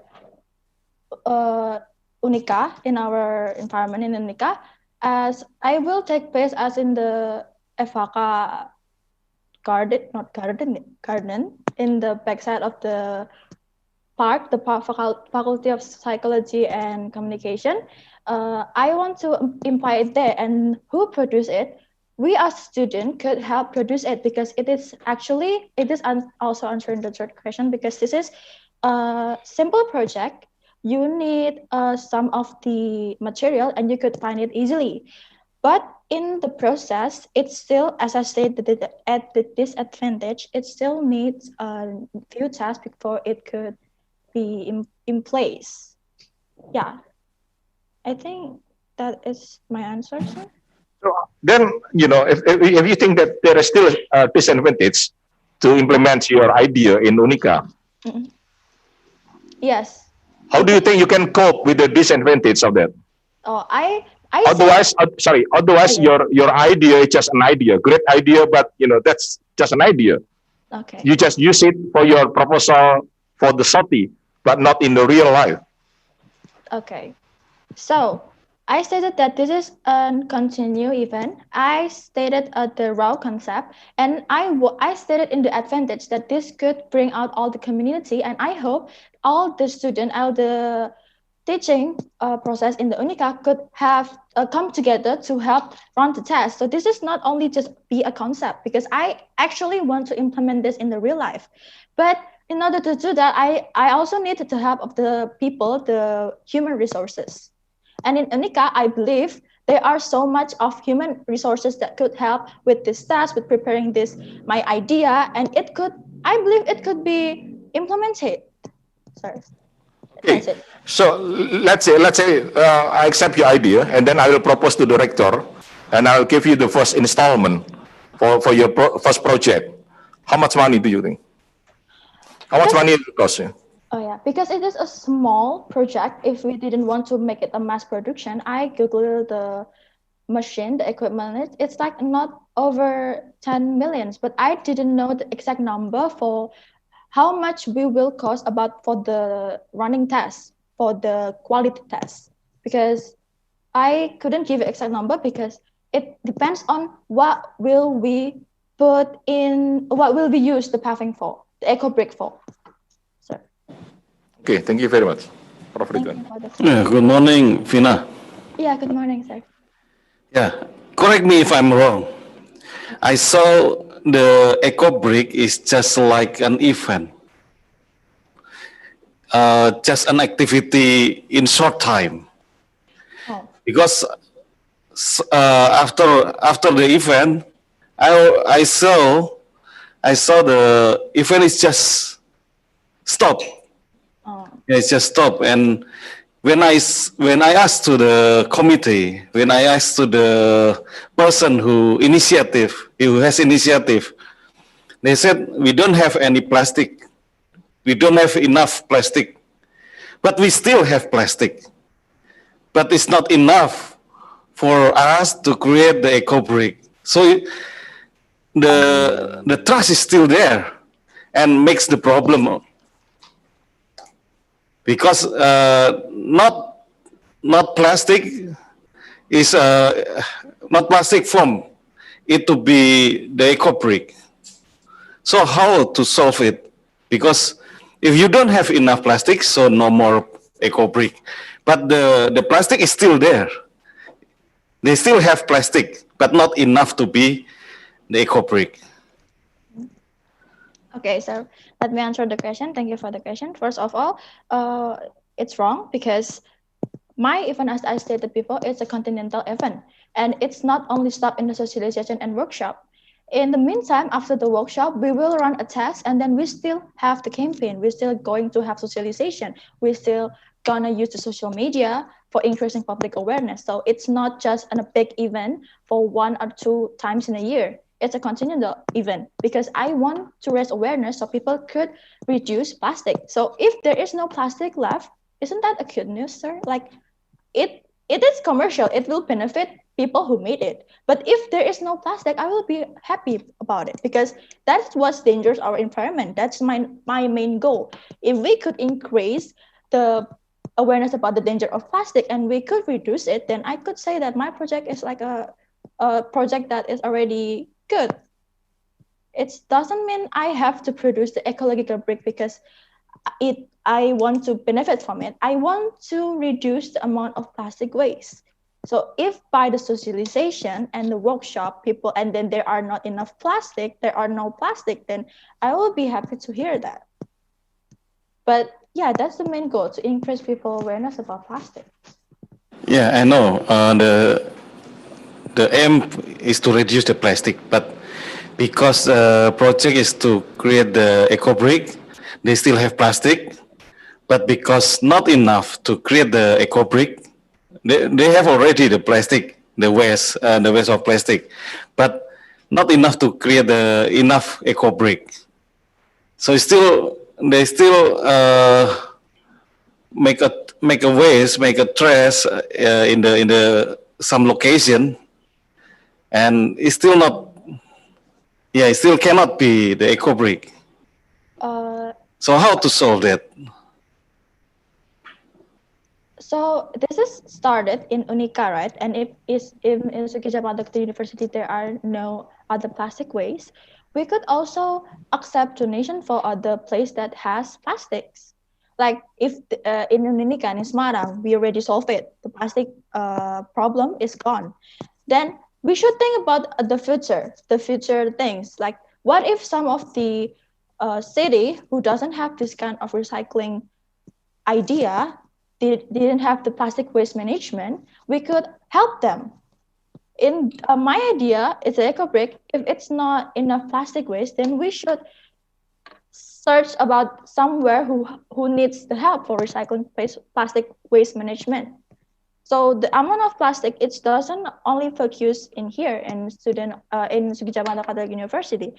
I see the future that we could help by this idea. We could help reducing the plastic waste, and it's not only in the small circle. Of course, it started in the small circle in Sugijamada Catholic University.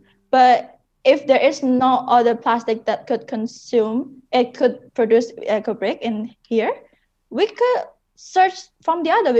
We could help other city, other school that needs help for this plastic waste management. Yes, sir. Is I grasp your question right? Okay, thank you, Vina. Okay, thank you, sir.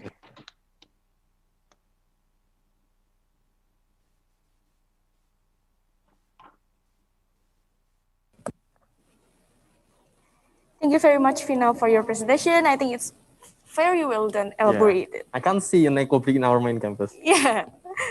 I hope that Vina could also manifest it after this, right? Yes, okay. Okay, so the first session of presentation is already end. We congratulate all of the first 4 finalists who already passed the presentation.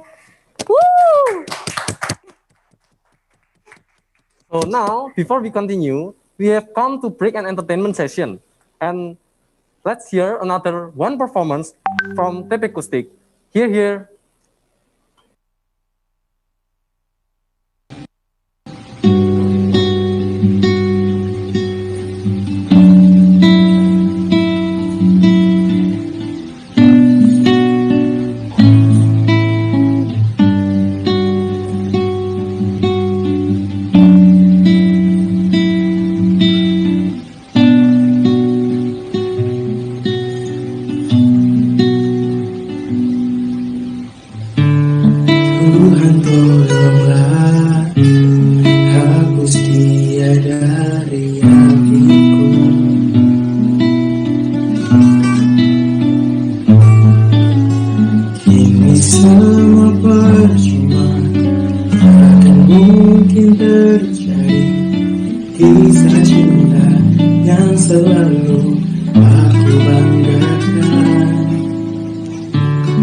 kau hampa semua rasa yang tercipta untukku.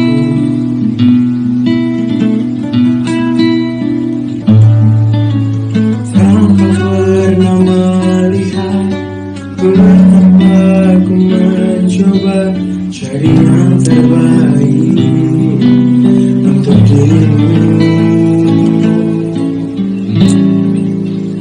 Oh, mengapa tak bisa dirimu yang mencintaiku tulus dan apa adanya. Aku memang bukan manusia sempurna, tapi ku layak dicinta karena ketulusan.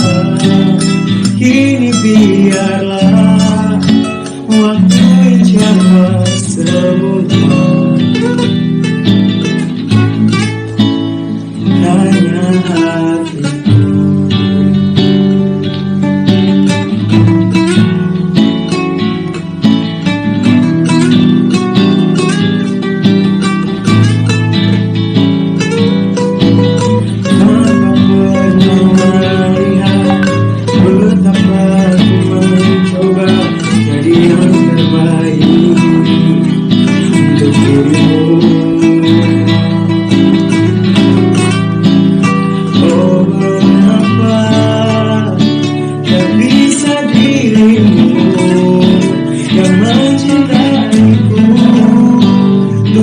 Dan apa adanya. Aku memang bukan manusia sempurna, tapi ku layak dicinta karena ketulusan. Kini biarlah waktu yang jawab semua. Oh, mengapa bisa dirimu yang mencintaiku tulus dan apa adanya. Aku memang bukan manusia sempurna, tapi ku layak dicinta karena ketulusan. Kini biarlah waktu menjawab semua.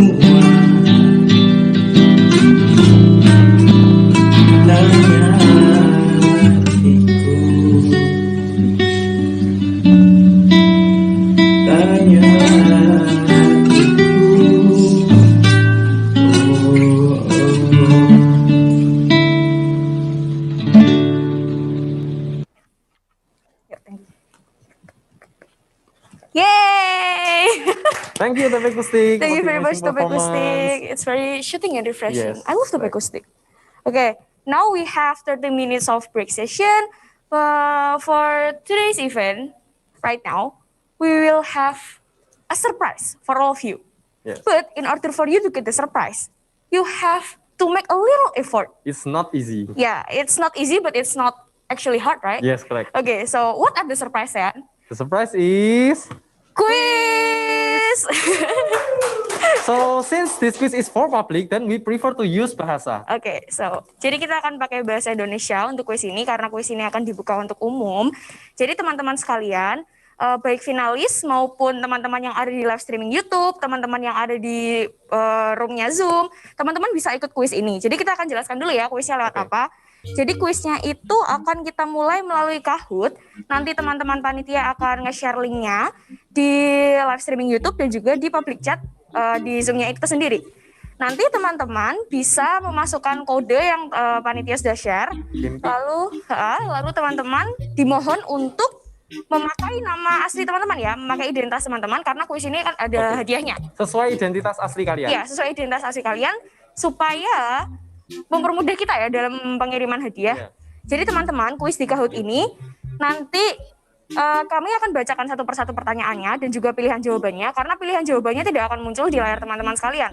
Jadi teman-teman bisa pakai handphone atau mungkin kalau misalkan pakai laptop bisa pakai itu ya, dibagi dua gitu layarnya dalam double satu. screen. Ya, di double screen. Jadi kita akan bacakan pertanyaannya buat teman-teman sekalian itu ya. Tolong dimohon untuk join karena ya 3 hadiahnya orang apa yang sih? beruntung nanti akan mendapatkan voucher GoPay dengan total 250.000 dari panitia. Ya, dengan total 250.000 itu kalau dibagi 3 mungkin per anaknya bakalan dapat sekitar kayak 80.000 gitu ya. 80.000 itu lumayan banget Lumayan ya. banget sih. Jadi teman-teman kita tunggu ya, kita kasih waktu 3 menit untuk Ya. join di Kahoot-nya ini. Jadi sayang kalau misalkan kamu dapat 80.000 di GoPay nih, kamu pakai buat apaan? Pasti buat GoFood dong. Karena kan GoFood. sekarang kita lagi masa pandemi, kita kan juga susah kalau mau keluar makan juga lagi males. Jadi kita lebih baik prefer pakai GoFood. Kita pesan makanannya cepat datangnya. Oh, kayak gitu. Kamu mau pesan apaan di GoFood? Kalau sekarang mungkin yang ngetren kopi susu atau mungkin boba. Oh. Atau kalau makanan bisa jadi kita beli ayam geprek. Oh, beli ayam geprek. Oke. Kalau aku 80.000 itu sebenarnya bisa beli 2 sampai 3 boba favorit aku. Jadi teman-teman sebenarnya regardless hadiahnya besar atau kecil ya, 80.000 di GoPay itu extra cash loh di Iya. GoPay kalian. Jadi teman-teman ayo kita semuanya masuk yuk. Ayo semuanya masuk. Para Jangan juri, sampai para ketinggalan, dosen semuanya kalau mau juga ikutan ya. Karena pertanyaannya gampang kok, actually it's Iya. really easy, gak usah amat lah ya. Kalaupun susah juga bisa dicari jawabannya, pasti bisa. bisa kerja sama, bisa telepon teman-teman panitia kalau mau ditelepon. Kalau yang dari Unika nih wajib join ini karena pasti kalian tahu semua jawabannya. Ya, siap. Kalau misalkan kalian ada teman-teman dari luar Unika juga boleh join. Nanti bisa telepon Sangat siapa lah boleh. gitu. Yang di luar negeri, di luar kota juga Di boleh luar join. negeri, di luar kota juga boleh. Sekalian belajar bahasa Indonesia gitu ya. Oke. Pak dosen boleh join juga atau Bapak Ibu dimanapun juga yang menonton saat ini. Iya betul. Jadi sewaktu-waktu kalau misalkan teman-teman semua itu bad mood misalkan teman-teman masih punya extra cash 80.000 di GoPay-nya teman-teman bisa belanjaan sesuatu yang bikin mood teman-teman tuh happy gitu. Apalagi kalau misalkan habis melihat presentasi yang tegang dan kawan-kawan. Sekarang Kayaknya kita relax nyeruput dulu. boba tuh enak banget gitu ya. sekali. Nyeruput boba, nyeruput es krim tuh enak banget. Buat teman-teman finalis juga boleh join karena ya gimana ya, udah menang Soty, dapat tambahan tambahan GoPay, dapat tambahan hadiah. Oke, teman-teman masih kita tunggu ya. 1 menit lagi. 1 menit lagi. Ayo, semangat teman-teman semuanya. Ayo teman-teman, ini potensi menangnya banyak loh. Ini yang join baru berapa orang tok ini? 1, 2, 3, Kita masih 4, punya 5, kapasitas 6. banyak. Ya, kita masih punya kapasitas banyak teman-teman. Oh ya, 1 pertanyaan itu nanti waktunya sekitar 45 detik. Tapi kalau misalkan semua peserta yang ada di Kahoot ini sudah menjawab semua, nanti akan jawaban langsung yang benar akan muncul. otomatis jawabannya benar akan muncul dan langsung move to the next question. Oke. Kayak gitu teman-teman. Dan nanti pemenang juara 1, juara 2 dan juara 3-nya itu bisa dilihat dari langsung ya dari Kahoot-nya sini dari apa ya? Dari peringkatnya. Jadi nanti ada peringkat 1, ada peringkat 2, ada peringkat 3. Jadi teman-teman, yuk kita udah punya 27 partisipan. Jangan lupa teman-teman pakai nama sesuai identitas asli ya. Ya, itu siapa tuh Jimbo? Itu siapa tuh Jimbo? Itu siapa tuh C? Iya, ada yang namanya cuma 1 huruf. Ada yang namanya cuman oke deh. Wah, ini bermasalah ini nanti kalau menang ini. Iya. Oh ya teman-teman nanti bisa itu ya. Kalau misalkan teman-teman adalah pemenangnya bisa di screenshot dulu untuk disimpan. Oke. Oke, sepertinya sudah 3 menit. Teman-teman panitia ini bisa dimulai untuk kuisnya. Oh, ada yang namanya Wahing. Itu ada yang namanya Wahing. Ada yang namanya Wahing, ada yang namanya C. Ada yang namanya G juga sekarang. Ada yang namanya G juga sekarang. Nah, gitu. ini gimana ini? Aduh, saya sebenarnya aku pengen ikut kuisnya sih. Kita nggak bisa dong ikut. Kita nggak bisa ikut kuis ya. Nanti kita bisa nge-cheat. Iya, nanti kita bisa nge-cheat. Oke. Ih, ada yang namanya Tiara. Tiara di sini. Oke. Sudah? Oke. Jadi Loh, ada C. ada yang namanya C Ini kok aneh-aneh sekarang. nih, teman-teman. Ini kok aneh-aneh nih teman-teman. Ini kalau menang hadiahnya hangus eman-eman loh teman-teman. C itu ada banyak, ada John F. Kennedy, ada Jimmy, ada Kevin Wahing. Wah, ini Kevin. Berulang Jangan lupa pakai masker, jangan lupa pakai face shield loh. Wah, ini. Wahing sembarangan bahaya ini. Ada yang namanya siapa lagi? Oh, keren banget namanya. Wih, ternyata bahaya juga ya. Orang Itali ini, orang Itali ini. Oh, Liu, orang Cina ini. Liu. Kuis mancanegara ini ceritanya ya. Sekarang ada yang namanya Ye, yang bener loh teman-teman. Dian Sastra, kita punya artis di sini teman-teman. Wah gila, teman-teman panitia wah ini ya. gila, ini kerjaan siapa nih Dian Sastro? Halo Mbak Dian Sastro, nanti foto sama saya ya di belakang. Oke teman-teman, karena kita sudah punya sekitar 43 peserta, yuk kita mulai kuisnya. Semangat teman-teman. Teman, wah tambah. Dani Santoso 2, 1 aja. 3, 2, 1. Pertanyaan pertama, berapa jumlah fakultas di Unika? Ini gampang lah ya teman-teman, ini fakultasnya itu yang baru ya, bukan yang lama. Jadi pilihan yang segitiga itu 8, pilihan bunder itu 10, pilihan yang apa sih waje? Waje itu akar 128 dibagi 2, dan pilihan yang kotak itu 9. Teman-teman boleh kalau mau ngitung akar 128 dibagi 2, kalau mau dihitung juga nggak masalah.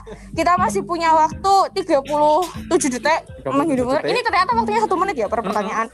Jadi ingat ya teman-teman, ini fakultas yang baru, bukan fakultas yang lama. Fakultas jumlah ini. Jumlah fakultas saat ini. Jangan sampai salah ya teman-teman. Sudah ada 32 jawaban, 33 jawaban, 34 jawaban. Kira-kira ada yang milih akar 128 per 2 enggak ya? Berapa sih akar 128 Enggak tahu juga. Nih, kreatif banget nih panitia, terlalu kreatif. Ngitung akar-akar juga. 64, akar 64 berapa dong? Akar 64 8. 8. Wih, aku pintar banget sumpah. Sumpah aku pintar banget. Oke, time's up teman-teman. Jawabannya adalah 10. Congratulations buat yang jawab benar. Yuk kita lihat siapa ranknya. Stanley nih. Ini finalis. Ini finalis juga nih. Udah menang Soty nanti. Amin. Juga menang gue ya teman-teman. Oke, selanjutnya siapakah nama rektor Unika saat ini? Ayo harus benar. Ayo Sen, disebutin pilihan jawabannya. Yang bersangkutan menonton loh ini. Ada di sini loh teman-teman. Yuk, sebutin pilihan jawabannya. Pilihan pertama Prof. Budi Widyanarko atau Bapak Danang Setianto atau Profesor Ridwan Sanjaya atau Dr. Joko Suwarno. Ya, sudah ada 20 answer, 21 answer. Ayo teman-teman, buat yang misalkan teman-teman belum tahu nih nama rektornya siapa, ini juga kesempatan teman-teman nih. Ini searching di internet ketemu pasti. Searching di internet ketemu pasti. Gampang banget kok teman-teman. Wah, langsung cepat sekali jawabannya. Ini pertanyaan gampang. Wah, ini pertanyaan gampang. Kalau teman-teman nggak tahu, teman-teman bisa itu ya, bisa PC Nicholas David di Instagram @nico_david. Tanya aja sama David siapa nama rektor di Unika. Siapa nama rektor Unika? 42 answer, 43 answer. Wah, sebentar lagi keluar jawabannya teman-teman. Masih ada 10, 9, 8, 7, 6, 5, 4, 3, 2, 1. Tada! Mana ini jawabannya? Jawabannya adalah Profesor Ridwan Sanjaya. Ya, selamat kepada yang benar. Buat yang belum menjawab benar. Salah ini gimana? Buat yang belum menjawab buat yang belum menjawab dengan benar, tolong diingat-ingat ya teman-teman nama rektor kita siapa. Oke, sementara Stanley masih memimpin. Oh, ada Oksi, ada Fiona juga nih. Mereka juga mau menang GoPay ini ternyata. Oke, pertanyaan ketiga. Aku bertempat di Unika dan berwarna putih, tapi aku bukan gedung putih. Aku berisi 4 fakultas. Gedung apakah aku? Pilihan yang segitiga itu Albertus, pilihan yang bundar itu Henricus Konstan, pilihan yang apa sih yang waje? Sorry guys, Ila Jowo. Terus pilihan yang kotak itu Thomas Aquinas. Yang jelas bukan gedung putih ya teman-teman. Ya, yang jelas ini bukan White House-nya United States of America, bukan juga gedung DPR. Kayak gitu-gitu teman-teman. Nih answernya masih sedikit nih. Ini kok sedikit sekali nih answernya ini. Oke, kita ulang ya pertanyaannya. Aku bertempat di Unika dan berwarna putih, tapi aku bukan gedung putih. Aku berisi 4 fakultas. Gedung apakah aku? Teman-teman kalau misalkan kesusahan cari jawaban bisa itu ya, cari ya. Misalkan di Albertus ada fakultas apa aja, di Henricus Konstan ada fakultas apa aja, di Mikael ada fakultas apa aja, di TA ada fakultas apa aja. Itu teman-teman mungkin bisa tanya dari teman-teman yang lain, teman-teman Unika yang mungkin bertempat di gedung Albertus, Henricus Konstan, Mikael ataupun TA, teman-teman. Oke, kita punya 5 detik lagi. 4, 3, 2, 1. Time's up.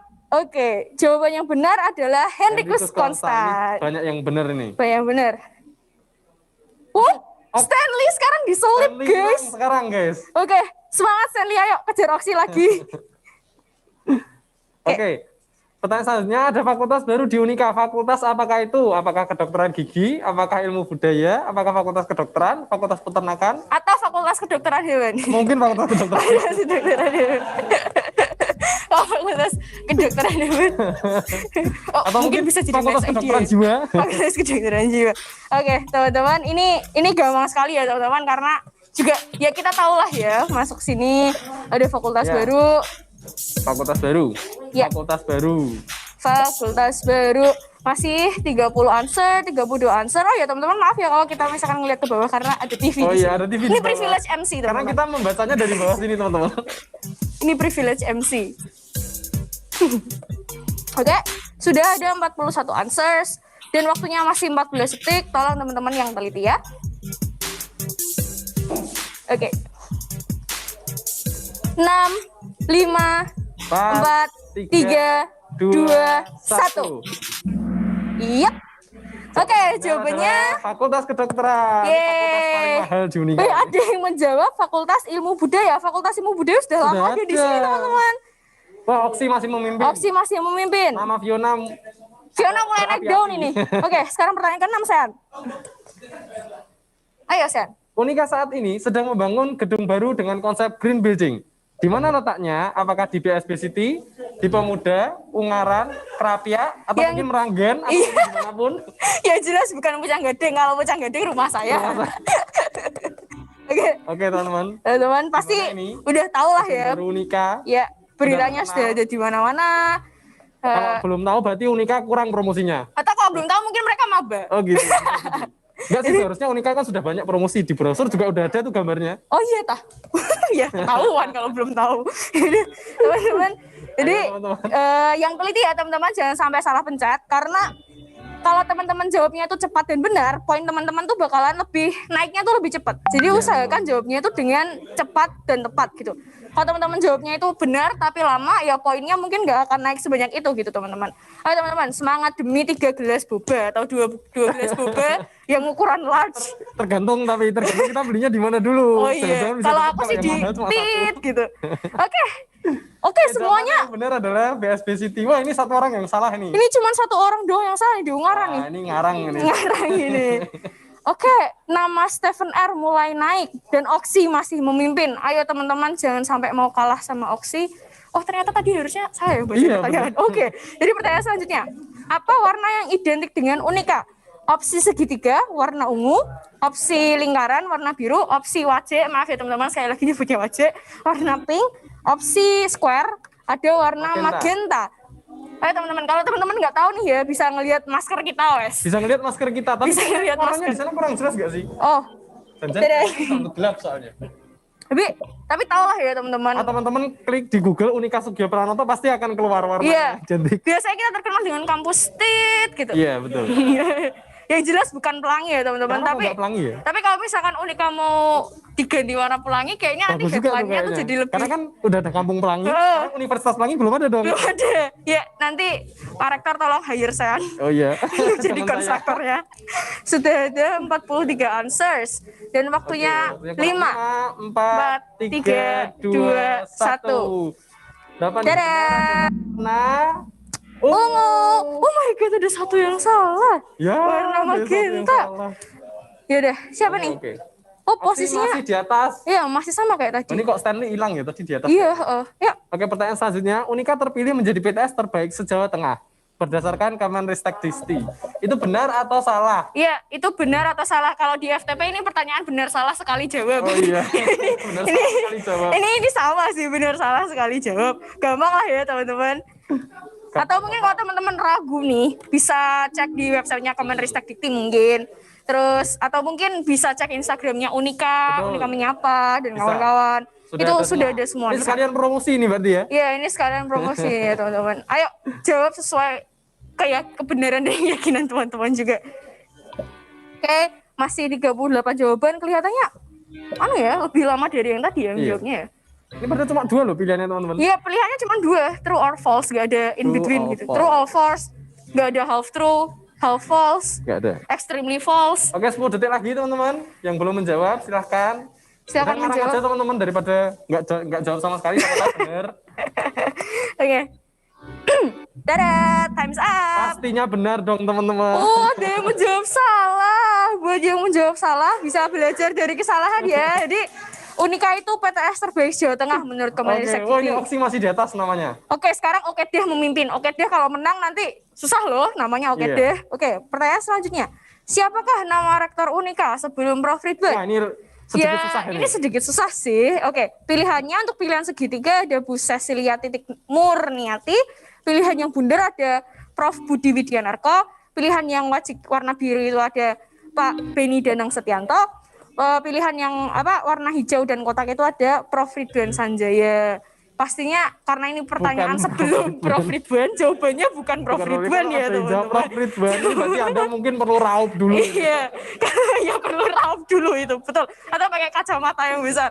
Kalau teman-teman nggak tahu ya teman-teman, di sini mungkin bisa kontak lah panitia Oh iya, Soty, bisa suruh kontak motoin ke panitia ruang Soty. hijau ini, kayak gitu. Karena di ruangan ini ada teman-teman. Di ruang ini ada. fotonya teman-teman.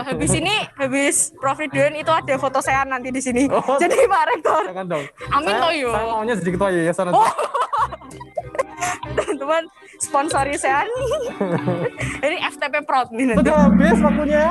Ya, jawab yang benar adalah Prof Budi Widianarko. Loh, ini ada yang jawab Prof Ridwan lagi. Ada yang jawab Prof Ridwan lagi. Itulah siapa? Please make sure buat cuci muka ya teman-teman. Wih, nama C mulai muncul nih. Waduh, Jadi ini nanti namanya kok aneh-aneh nih yang iya, di atas oke ini. deh sama C kalau dapat gopay nggak tahu loh ya. Nggak tahu loh ya, hilang Oke. loh ya nanti. Ya, sehat. Oke, pertanyaan selanjutnya, tahun berapa Unika Sugiyoprayono ditetapkan sebagai sebuah universitas? Wajahnya. Ini gambarnya. Pilihan pertama 1982, pilihan kedua 1882, ataukah pilihan ketiga 1980 atau 1880? Ya sebenarnya inilah yang kita bilang ya teman-teman. Untuk mendapatkan hadiahnya kalian perlu a little effort. Tapi sebenarnya kan nggak susah-susah amat. Ini ada pertanyaan yang gampang banget. Waktunya tuh banyak, bisa cari di Google teman-teman. Salah ya apa? Susah pun juga nggak susah-susah banget. Kalau salah pun masih banyak kesempatan gitu. Kalau kalian salah pun nggak sendirian, pasti juga banyak yang salah teman-teman. Sebenarnya saya juga nggak tahu. Ayo ya saya dia nggak tahu. Iya. Jadi silahkan ketik aja di Google pertanyaannya di Kompas atau lihat di website Unika, pasti semuanya ada teman-teman. Masih stuck di 38 answer. Oke, 10 detik lagi. Kamu udah lahir belum sih? Belum lah pasti. Ya sama sih, saya anak milenial. 3, 2, 1. Dadah. I never asked for this. 1982. Wah, ini lumayan banyak yang salah ya teman-teman. Salah, tapi yang benar juga lebih banyak nih. Iya, jadi buat oke dia memimpin nih. Hati-hati loh, oke deh ini. Nyesel Oke deh, saya Oksi. Oke, langsung move on ke pertanyaan selanjutnya ya. Siapakah nama rektor pertama Unika Sugiyoprayono? Waduh lah, Isra kowe. Nih pilihan segitiga ada Monsignor Albertus Sugiyoprayono. Pilihan yang bundar ada Profesor Dr. M. Sastro Pratejo. Pilihan yang warna biru ada Dr. Y.C.H.R. Purwawidiana. Pilihan yang kotak warna hijau ada Dr. A. Suroyo. Ini panitia ini bisa curang ini. Lihat di ruangan. Lihat di ruangan ada fotonya, kalau panitia ikut main ini ngecut namanya. Wah, ini. Jadi, ayo teman-teman. Ini pasti juga ada sih di website Unika atau kayak sekedar di Google gitu. Kalau teman-teman punya bukunya yang Unika itu waktu kita masih jadi maba, juga bisa coba cari dilihat di sana. Kalau teman-teman lagi jauh dari rumah ya, minta tolong fotoin teman-temannya lah ya. Ini sepertinya cukup sulit ya, karena answernya stuck di situ-situ aja. Iya, answernya juga sedikit. Yuk, semangat teman-teman. Jangan menyerah. Orang tadi Stanley yang di atas bisa disusul sama Oksi. Oksi yang di atas bisa disusul sama Oke deh. Jawaban yang benar, Dr. Asuroyo. Waduh. Selamat kepada teman-teman yang benar lah, teman-teman tuh hebat berarti. Yang salah banyak ini. Wah, Stanley mulai muncul lagi teman-teman. Ini ancaman buat Oke deh. Oke. Oke, pertanyaan selanjutnya, terdapat patung yang terletak di depan gedung Albertus. Patung siapakah itu? Ya. Ataukah Monsinyur Sugiyoprayono, atau patung Ki Hajar Dewantara, atau patung Soekarno, atau B.J. Habibie? Ya. Atau patung Soeharto. Atau patungnya Pak Jokowi? Iya, patungnya Pak Jokowi. Yang jelas bukan patung yang Michael Sean ya teman-teman, sekali lagi. Bukan patung saya. Semuanya pasti udah pernah lah ya lewat ke depan gedung Albertus. Kalau pas PTMB juga kita sering ngomongin soal itu. Jadi pasti ini gampang lah ya buat teman-teman sekalian. Easy peasy lemon squeezy.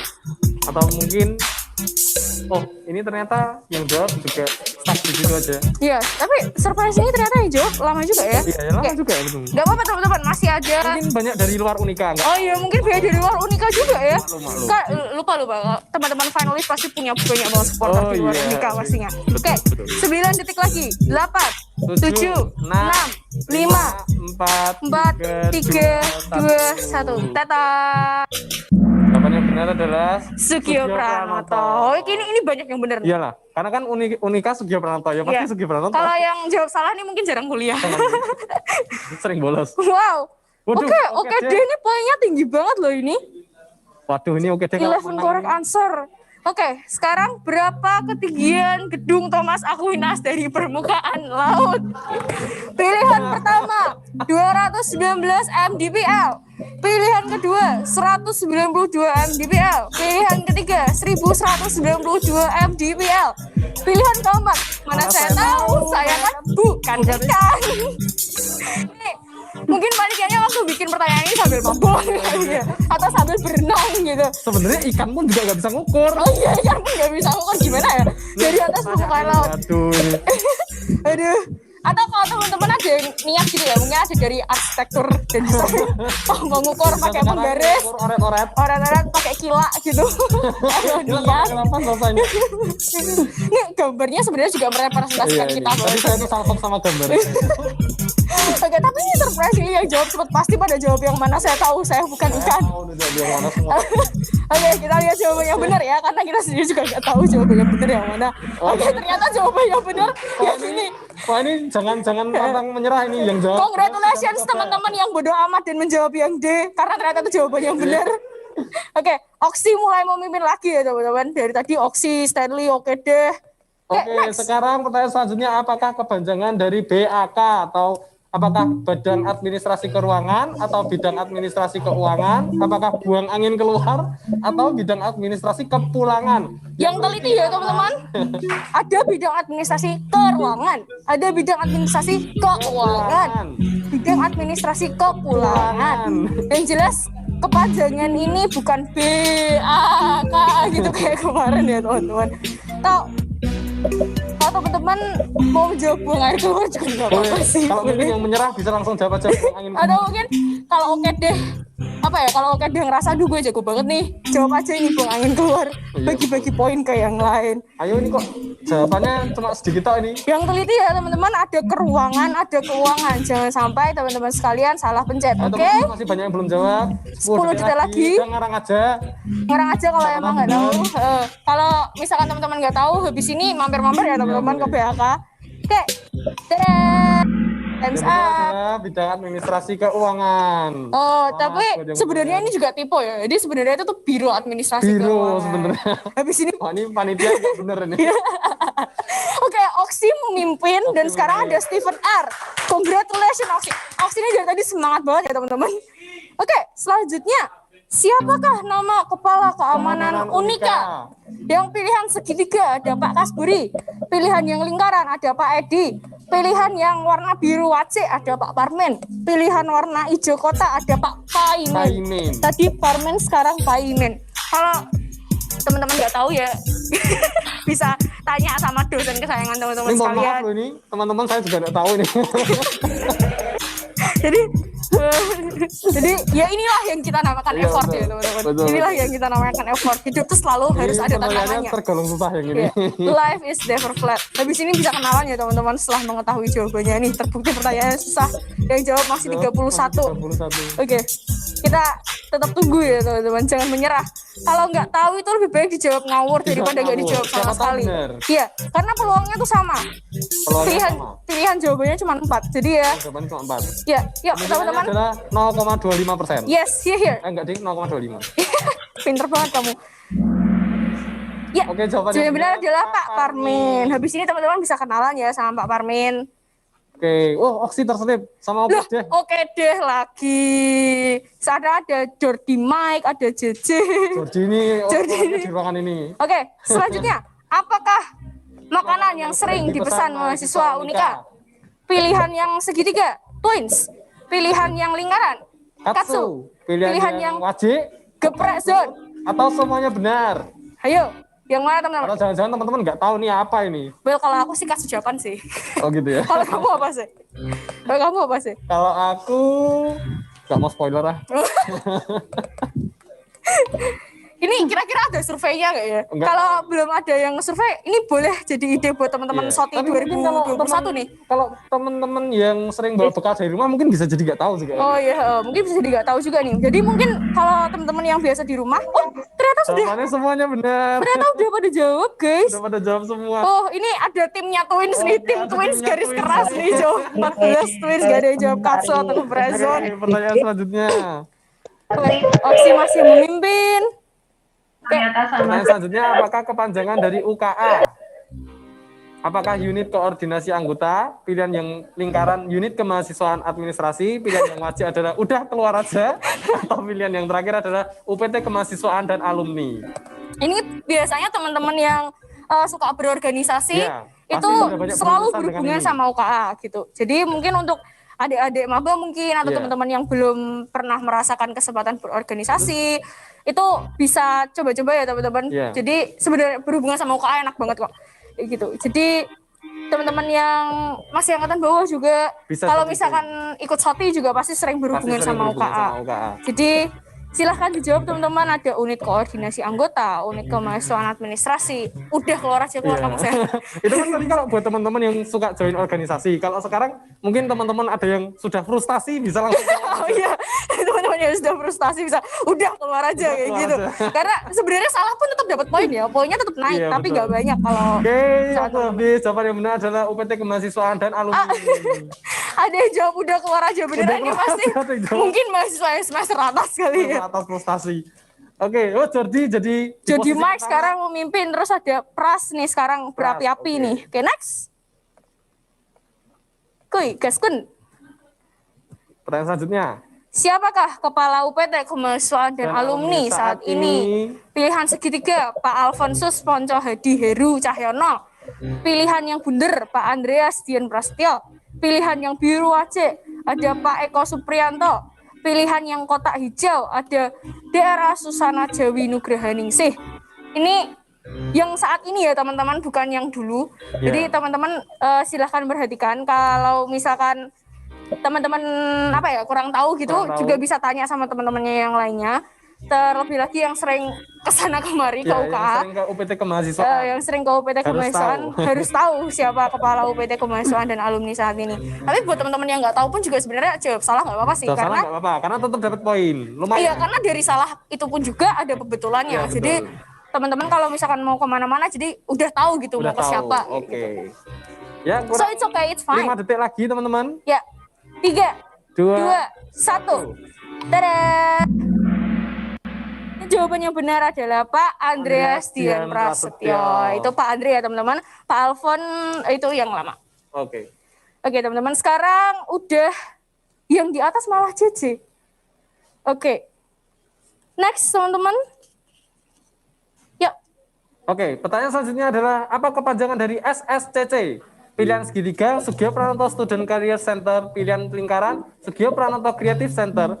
Pilihan yang wajib, Sugio Pranoto Student Creative Center. Ataukah pilihan yang terakhir, Sugio Pranoto Student Creative Competition? Ini semuanya possible ya? Ya, ini semuanya possible, most likely karena ya? sama-sama singkatannya SSCC. Dan semuanya nggak ada yang ngaco ini. Sugio Pranoto Student Career Center, Sugio Pranoto Creative Center, Sugio Pranoto Student Creative Center, Sugio Pranoto Student Creative Competition. Oh enggak, ada satu yang enggak SSCC. Ya, jadi kalau ada yang milih itu ya mungkin harus cuci muka Iya. dulu juga sih. Yang penting. Harus cuci muka, pakai kacamata yang lebar, pakai soft lens, Sebenarnya kita ini enggak kelihatan ini. ya atau barangkali periksa mungkin matanya minus gitu kan teman-teman. Jadi yang teliti ya teman-teman, Oke. ini semuanya soalnya tuh kalau misalkan kita nggak tahu, oh kayaknya yang ini nih, Iya. soalnya ini bener nih, Betul, betul. kayak gitu-gitu. Jadi mungkin bisa cek di websitenya Unika juga untuk mengetahui apa kepanjangan dari SSCC. Oke, ada 36 answers, now time is up. Dadah. Oke. Jawaban yang benar adalah Sugio Pranoto Student Career Center. Oh, ini yang jawab kok sedikit tak. Iya, itu kurang lebih. Wah, sekarang yang namanya JJ memimpin. Oke deh, di bawah. Stanley sama Oxy hilang. Oke. Oke. Pertanyaan selanjutnya, di Di manakah spot wifi paling cepat di kampus? If you know what I mean. Oke. Jadi pilihan yang segitiga itu gedung Mikael. Pilihan yang bundar itu gedung Henrikus Konstan. Pilihan yang wajik biru itu gedung Sport Hall. Pilihan yang kotak warna hijau itu gedung Antonius. Sekarang ini kita lagi di gedung Mikael. Apakah Iya. wifi-nya kenceng ya? Ya kenceng sih, cuman ya begitu. Mungkin gedung-gedung lainnya lebih Iya. kenceng gitu. Kita mungkin bisa ekspor sih, ini privilege kita juga. Di sini bisa ekspor. Buat teman-teman yang nggak bisa ke Unika, mungkin bisa dari pengalaman pribadi ya. Di gedung Mikael, gedung HC, gedung Sport Hall atau gedung Antonius. mungkin teman-teman bisa rasain mana yang paling kencang gitu. Tapi ini mohon maaf untuk peserta yang mungkin bukan dari Unika, mungkin bisa jadi kurang tahu. Iya, jadi mungkin peserta yang bukan dari Unika bisa tanya ke Mr. Bean itu. Bisa tanya ke Mr. Bean. If you know what I mean. Kayak gitu ya teman-teman. Nih answernya oke, answernya ternyata naik. Saya kira pesertanya udah makin pada pergi gitu sih. Iya. Oke. Ini answernya kok semakin sedikit ya? Iya Tadi sih. di angka 40-an. Oke, jawabannya adalah gedung Henrikus Konstan. Karena di HC itu barusan nambah apa sih? Nambah gitu loh. router ya? Iya, nambah router teman-teman. Buat teman-teman yang belum tahu. Jadi, oke, Tobi FTP mulai naik nih. Ayo semangat Tobias. Oke, lumayan dapat gopay.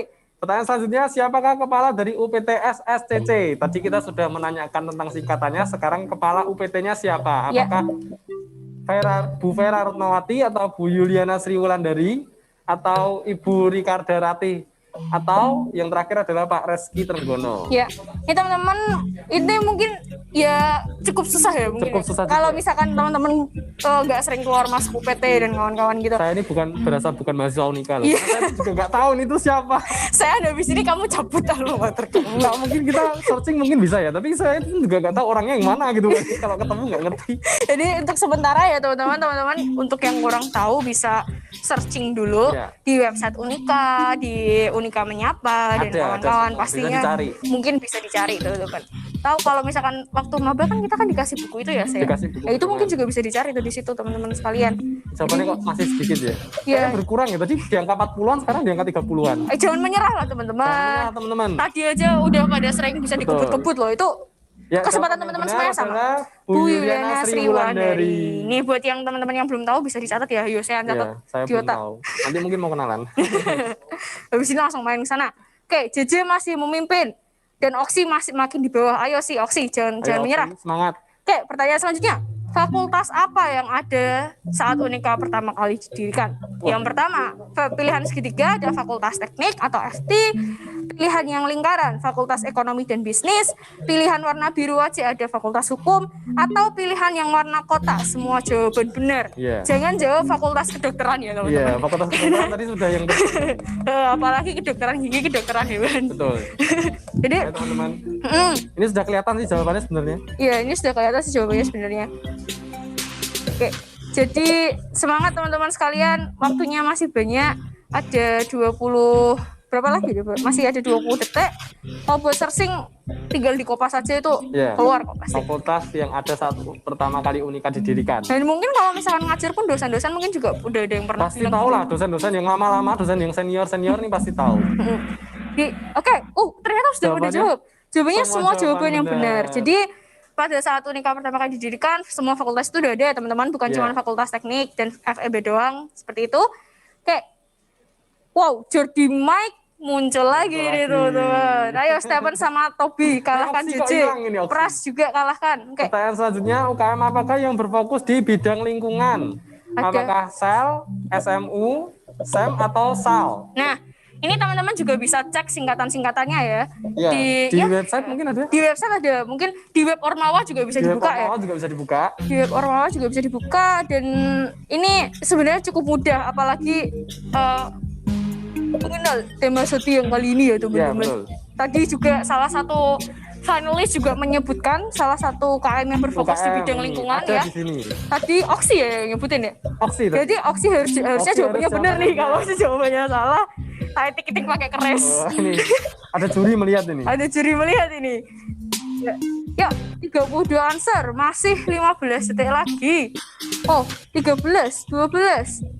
Answernya sudah stuck di sini. Jangan menyerah teman-teman. Sebentar lagi pertanyaannya selesai.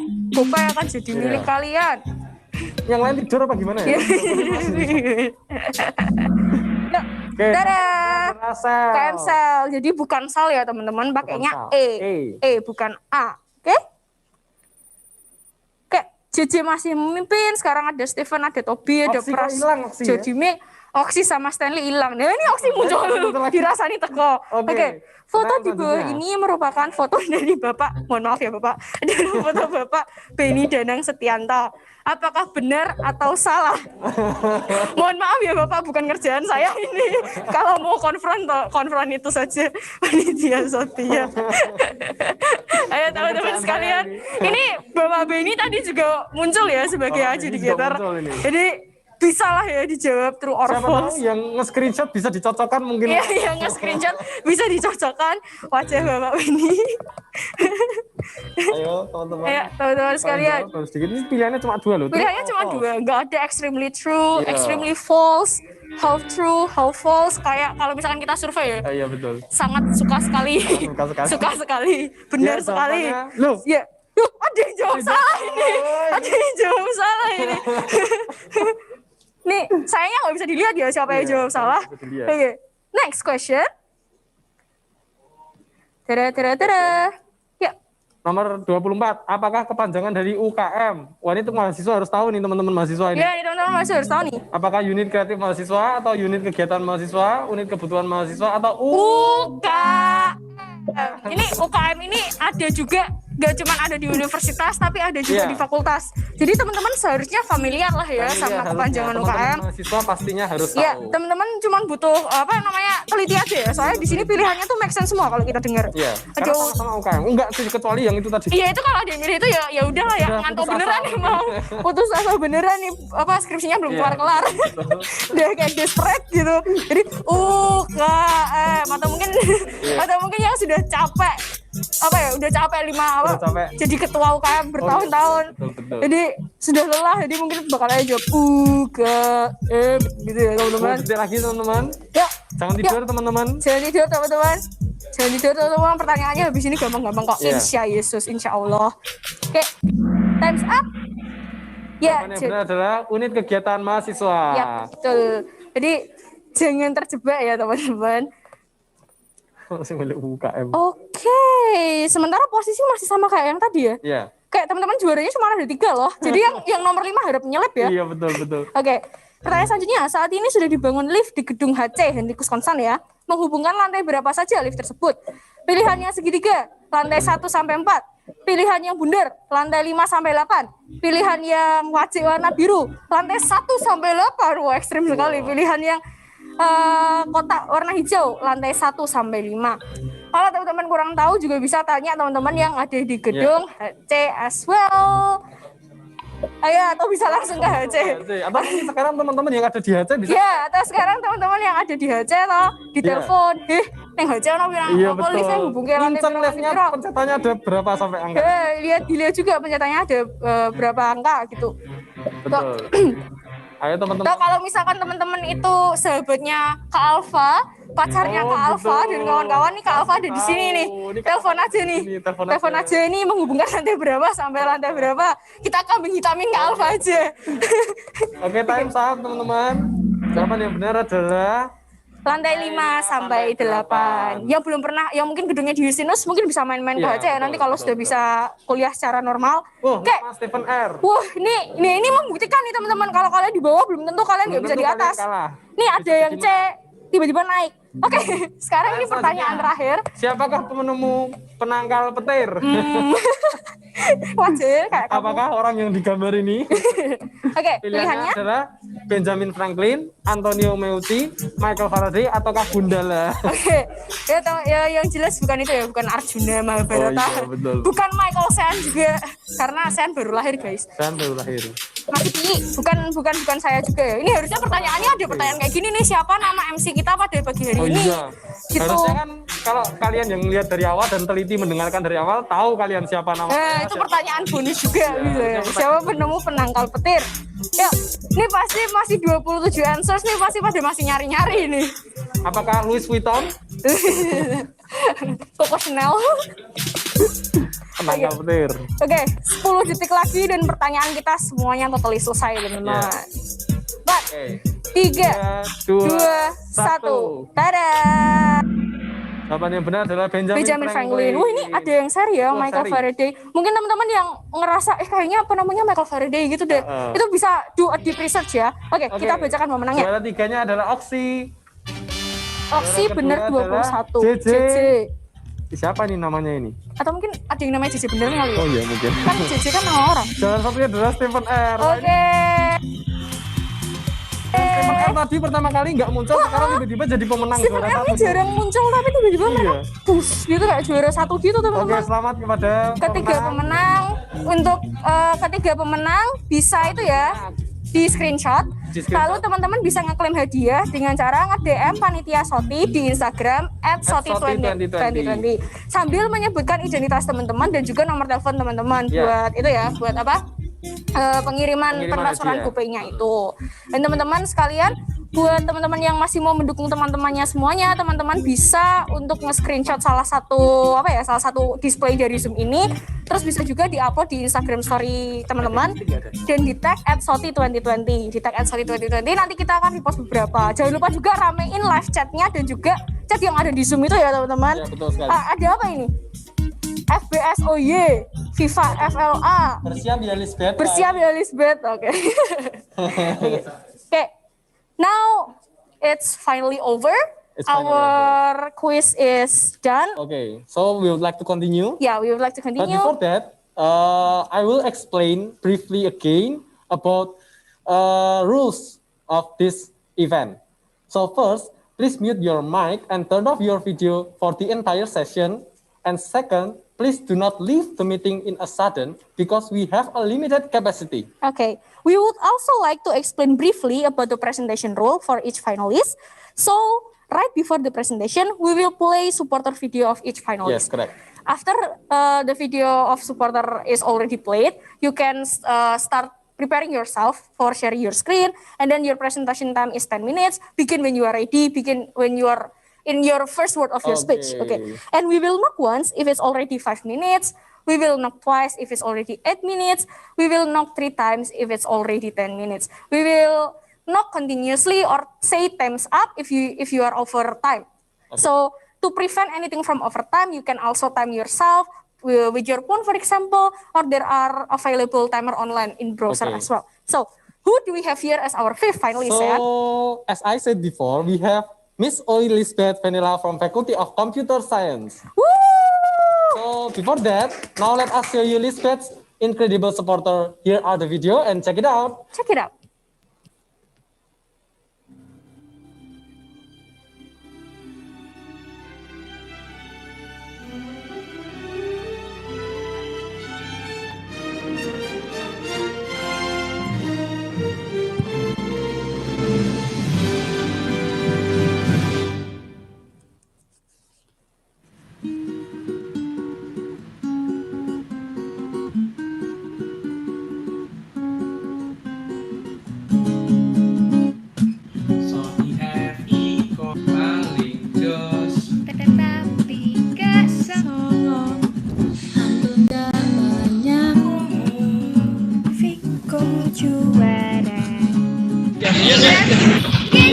Yes.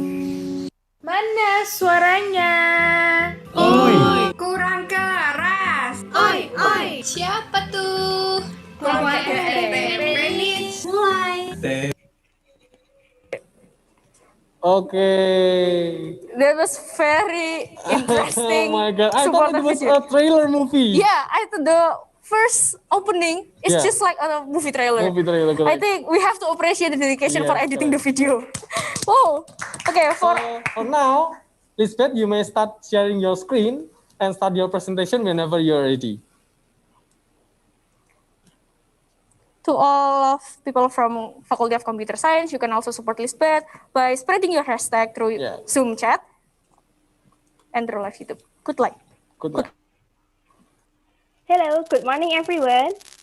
I'm so thankful to get this precious chance to present to you my idea in this Student of the Year competition called Web-Based Encrypted Digital Signature Application as Implementation of Ecological Integrity. First of all, am I audible? Hello? Hello? Yes, you are audible. Okay. My name is Lisbeth Vanilla, and I'm from the Faculty of Computer Science majoring in Information System. I hope this presentation can be useful for all of you. Into this presentation, we are going to discuss about 6 core values. The first, the summary, and then it's the problems and the solution, and the definition and the data. And then it's the feature and implementation, and also the user survey. And last but not least, it's the prototype and the flowchart. As a summary, in a formal education, employment, and common community environment, including Unika Sugio Pranoto University, official documents must be equipped with the proper stakeholder signature as validation proof of the document's authenticity. So, why do I take this topic? Simply, students will experience the difficulties in order to get the necessary signatures when this very simple matter shouldn't even be a problem. It's the time limits and the different schedules and unpleasant parties and the paper waste where printing lots of documents needs lots of paper so that it's not eco-friendly. And then it's the document security where there is so many problems that can harm the physical documents. So, as a solution, I will provide the web-based digital signature app because it can reduce the time, because it might be the fastest digital solution for common signature problems in our modern environment. Also, it's eco-friendly since it's paperless, so it can save nature where it increases our work efficiency. And there is a document security, so there would be no more hard feelings about accidentally losing or breaking important legal documents. And last but not least, it's the completely legal because by adding the certification authority for public use outside campus. Basically, what is a digital signature? As we see in this slide, Sneyer in 1995 has explained that digital signature is a unique combination of hash function and asymmetric method. While Basri in 2016 has explained that both symmetric and asymmetric cryptography is safe, but symmetric method is faster in computation. Digital signature technology has been used globally around the world. In the other hand, it's only about 110,000 documents that have been electronically signed each month by 1.9 million total users out of 267.7 million of people in Indonesia. These numbers are still too small, but this technology is indeed not a newcomer in the world, but a newcomer in our university.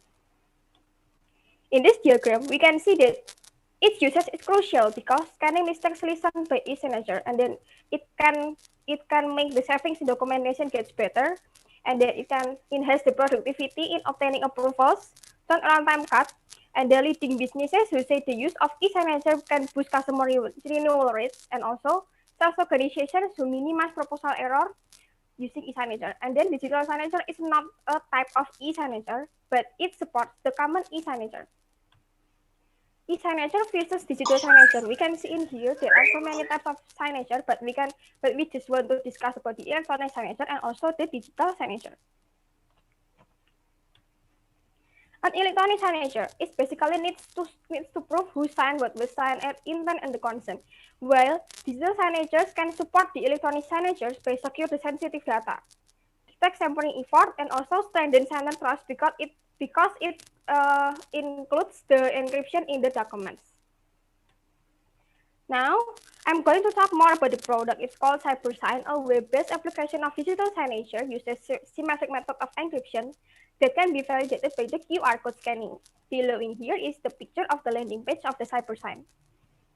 There are three main features of the application. The first is the sign feature, and then it's the obtain feature, and then the last is the tracking feature. To implement the application, first of all, we have to do the application development in collaboration with all parties, and then to perform application testing, socialization, and campus for more detailed information about this digital signature application. Also, app integration with Syntax Unica, and finally implement a partial digital signing system before it's being fully implemented. We know that this technology is not new, so there were so many previous existing apps, including Adobe Sign, DocuSign, and so many more. But they are all needs installation. It's paid, and it mainly just supports the e-signature only. Meanwhile, CyberSign is accessible via browser, and it's unlimited use, and it's free, and it's also open source. This is the survey result from my Google Form survey that I shared to my social media. As the first question, have you ever been involved in any committees? And 65.2 people respond by yes. And then the second question is, did you experience any struggles on finding the necessary signatures? And about 60.9% of people respond by yes. And the last question is, if there is a web-based signature that can help you obtaining the signatures, would you prefer the conventional or digital signature? And about 65.2% of them responded by I would prefer a digital signature. This is a recommendation from Ristek Dikti in Sulawesi for universities to use e-signature to support their work activities. Meanwhile, this is the picture that shows the Indonesian universities that used digital signature before, versus ITB, and then UI, and then UNES. Now we are come to the prototypes of the application. This is the beginning of the signing process. We have to log into Gmail with Unica IC ID, and then we can go to the next button to create signature. And then a digital signature has been successfully made by Sat%, and this is the preview of digitally signed document. Also, this is the mailing feature to send the digitally signed document. And when we click the send button, the recipient will get an email from Cybersign that includes a link to download the scanned encrypted file. And then the recipient has to access Cybersign through syntax and go to obtain feature if they want to obtain the documents. The recipient has to upload his or her encrypted file and decrypt it by clicking the obtain button below. And then if necessary, the signer can go to the tracking feature in the home page that will show his or her previous usage history. This is the system flowchart where the system starts by clicking the feature digital signature in syntax and then going to log into Gmail Unica, and they have to decide whether to sign or to obtain or to track, and then the process is ended. Finally, this is the Cybersign security values. Easily check validation just by scanning the QR code. And if there is any change, the description is going to be different to the document preview, so it can be recognizable. Also, it's more secure with obligated Gmail login in Unica app, Unica ACID, and then tracking feature to check previous usages. Also, it can contain the QR code that contains a specific URL for each document, so it's hard to be faked. And the best part about it is that it's eco-friendly, so it can reduce the paper waste, it can reduce the logging activities, it can decrease the carbon emission, and also it can increase our work efficiency. When talking about technology, we cannot avoid the cybercrime risks, but we can prevent them from happening by doing about these three things. Firstly, is the safe internet habits by using the strong password, update it periodically, and then it's the recognize social networking threats where we have to keep up to date on the major security breaches. Also, the last is to identify email scams by implementing email security solutions and don't engage with spams. That's all from me. Thank you. Does anyone have any question? Okay, good afternoon, Lisbeth. May I call you Lisbeth? Yes. Okay, yep. Lisbeth, first of all, I would like to comment about your accent. You really have a nice accent while you are speaking English there. My main question is related to the main purpose of your proposed programs. You try to propose a technology approach in signing a documents. In doing that, then you will reduce the amount of paper that usually being signed, right? Exactly. But my question is whether your real purpose it is environmentally friendly culture or environmentally actions, or just an easiness to do that. Anyway, my idea is going to help by increasing the effectivity and efficiency of our work by digital signature, reducing time with a fast digital solution and reduce the use of paper since it's paperless, and still making sure of the document security and legality. Okay, but anyway, which one is your main purpose actually?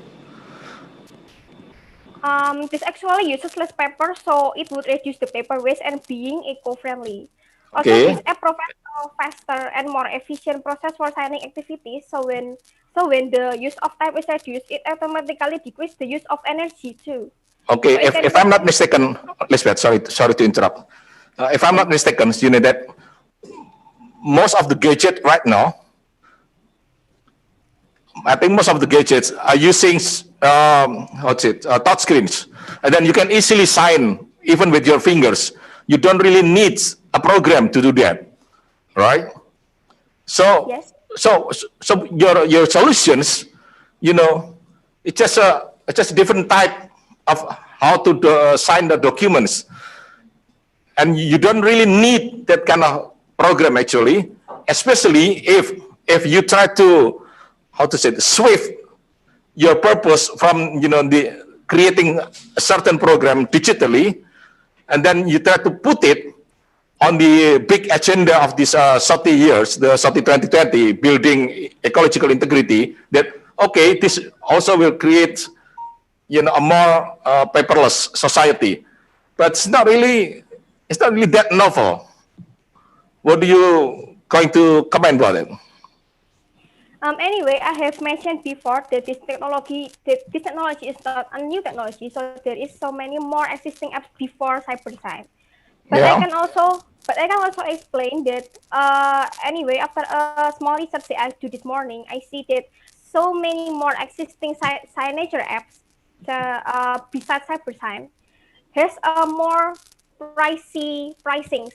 Like anyway, the DocuSign costs about $40 per users each month and about $1.5 each document. And when we make this digital signature by ourselves, by our university, we don't have to pay that much to sign the documents or to use the digital signature. This is so different to.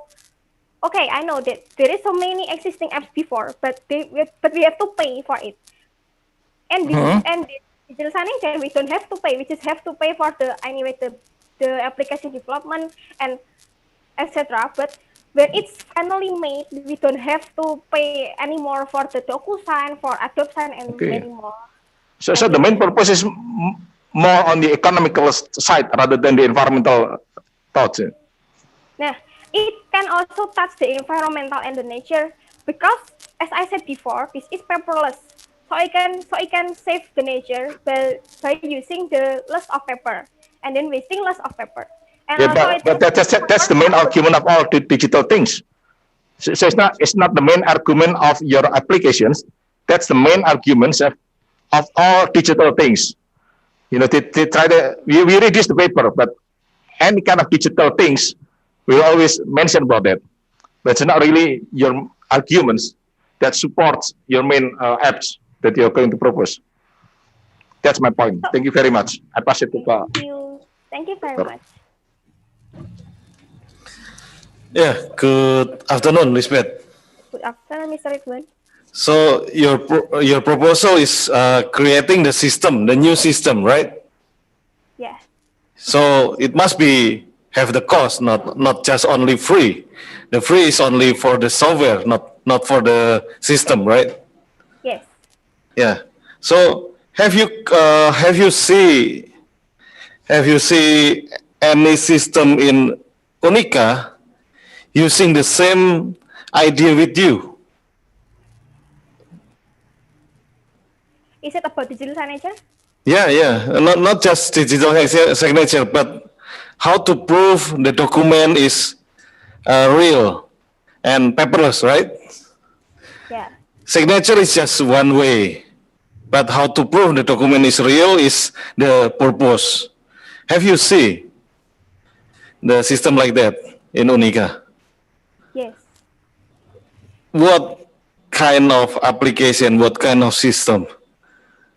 It's like in the cyber.unica ACID where we submit some assignments or quizzes or something else. There is like a software that can detect how much the percentage of our documents that is similar or similarity rates to other documents in the browser, in the internet. Is that true? Have you seen the transcript application? Have you tried? No? Okay. So maybe your idea is similar with the transcript application in Unica, but not yet implement in the any document that you propose. But the situation is it's just like copying the system to other application, to other letter, to other any paper in Unica, right? But the question, if your system is implemented, how to educate the other people for the awareness that this is the real document? Please. Actually, I have also explained before that no one can ever fake the digital signature. This is first of all because a real digital signature in cybersign is equipped with the QR code. that is made to track its usage that I have mentioned before in the 3 application features. It's the sign and obtain and the tracking feature. And in the tracking feature, we can see our previous usage history by just scanning the QR code. And this QR code in Object Digital Sign obviously can link to the right web or at the syntax, I think. How It's the about, QR code that is unique. yeah, Because the QR code, how about if the QR code is changed to be another QR code and then directed to the other server? it's hard because as I have explained before, this QR code contains a specific URL to the syntax Unica. So Right. unless it's the people or the staff inside Unica that doing something like fraud or something else, it's Yeah, yeah, almost impossible yeah, you mentioned the real QR code, right? Yes. You mentioned the real QR code. If I change the QR code to be another QR code and then directed it to the other server, another server, how to make sure the other people believe the system is work? As I have mentioned before, it contains a specific URL. It contains a specific URL.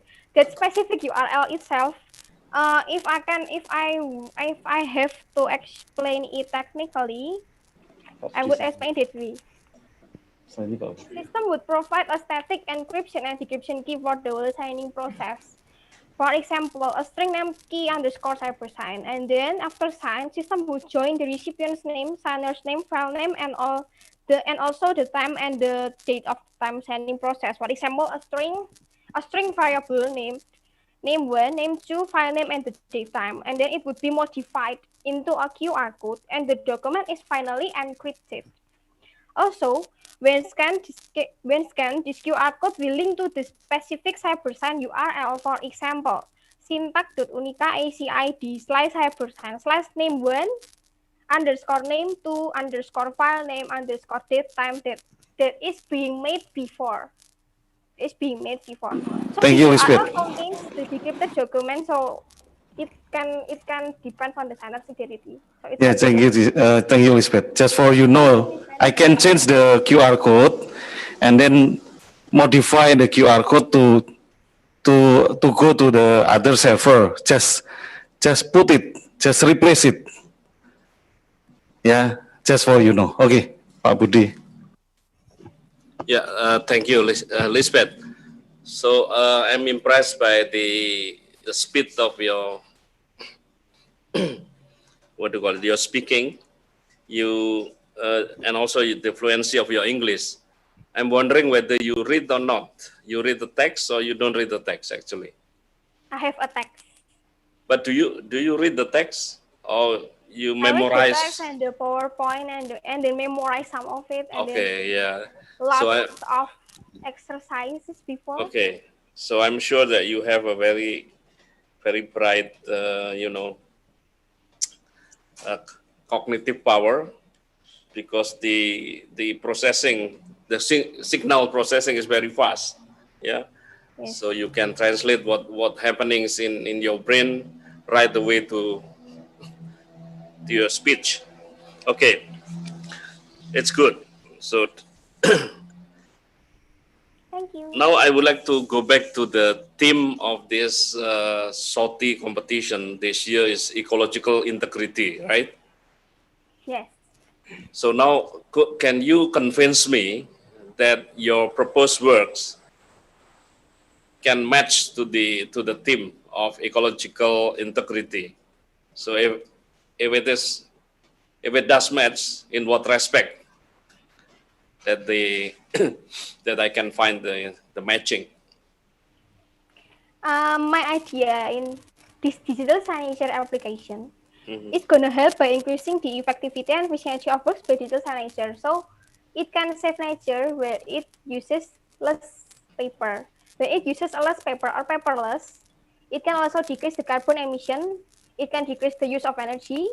it can minimize the use of time, and then it can use the less of paper. So it would be eco-friendly, and that's how it's aligned to the theme to the theme of Okay, the. that's for the ecology. How about the integrity?